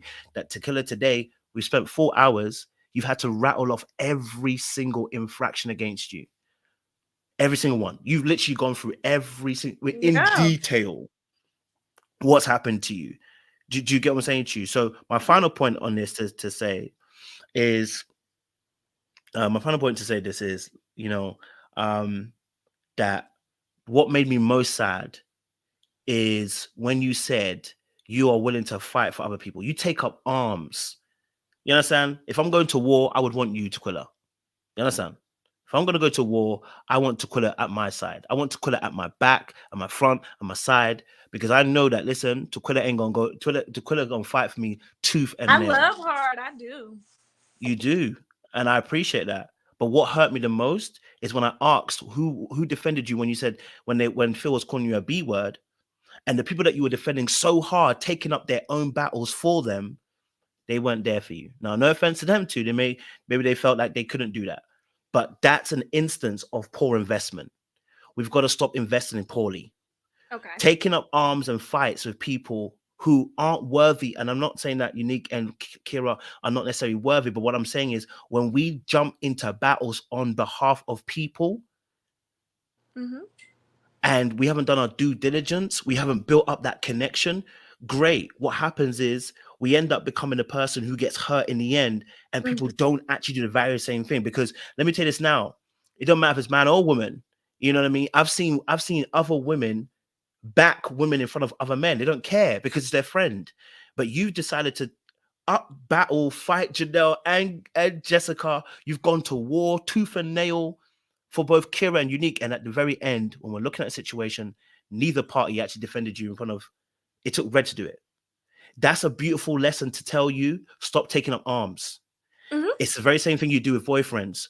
Stop choosing men that are not worthy of that love. And actually, what my final finishing it off to conclude, when we say we love hard, the reality is it's not that we love hard, we have poor boundaries. I can agree with that. I do need to work more on my boundaries. I can agree with that. I do. I can take accountability for that. That's my summary, my conclusion. You know, I just want to see you win, and Thank you know, you. and I appreciate you honestly. So, you know, I think when people have people like you in their corner who are loyal and want to fight for them, it's never nice to see that people are not fighting for you the exact same way. So I want to see people fight for you the same way. All right. So I want to see you invest in the correct people, you know? Yes. I do want to say too, shout out to my favorite castmate, Katarina, because you know she's been there too. They all have Lee, Kat, Unique, Kira, they've all checked on me. So thank y'all, castmates. I love all of y'all. Chris, both Chris's. Yeah. I'm just thankful. Habibi too. I appreciate it, honestly. Thank you. I do thank you, Jojo, for the opportunity. Oh, it's a blessing, man. It's a blessing. You know what I mean? It's a blessing. We're here to help, you know. So we thank you for being transparent enough to share your story on Ready to Love. I know it was a lot, so I hope we get to rest a little bit. You know what I mean? I hope we get to rest a little bit, and they nothing happens. But I appreciate Have fun you. in Jamaica. I won't. I mean, I will. I'm gonna have fun. Don't you worry. I'm gonna have fun. I want to thank the audience for coming through, and thank you for the mods as well who kept it cute in the chat as well. Shout out to my new members, D Marie. Thank you for joining this new membership. Trusted Banker, thank you for joining as well. Practitioner, her, thank you for joining as a new member. We appreciate you. We'll have membership lives. I think we've got one next Tuesday. So Tuesday coming, we've got one for you guys as well next week. Shout out to Sharice. She put, I was exhausted hearing about the last guy. Oh, okay. Sorry to hear that. Okay. Practitioner, her, she put $19.99 as well. We appreciate you. Thank you so much. And a Trusted Banker, thank you as well, sending a $9.99 super sticker. We really do appreciate you guys and ladies as well for coming through and sitting with us. I know it was an extended one, but sometimes conversation needs to be, it needs to be extended. We need to sometimes sit through that and listen and just be able to hear the story in its full entirety as well. So again, thank you to Taquilla for sharing that. Audience, don't do anything I wouldn't do. There's not much I wouldn't do, so be careful of them streets because it's hot out there. Okay, all right, it's hot out there, so we gonna see you. But Taquilla, again, thank you so much. We had 1,000+ people come through as well, so yeah, we're gonna appreciate anybody. I can see some people sending me cash outs. Guys, UK cannot accept cash outs anymore. They've told us we're not accepting cash outs. It's PayPal, guys. It's PayPal. They don't accept cash outs anymore. It's PayPal, guys. All right. So if you want to send some support, it's all on PayPal, guys. LITTLEBLACKBOOK91. That's how you do it, because Cash App said they don't send it no more to us in the UK. All right, guys. Appreciate you. Stay locked. We'll see you.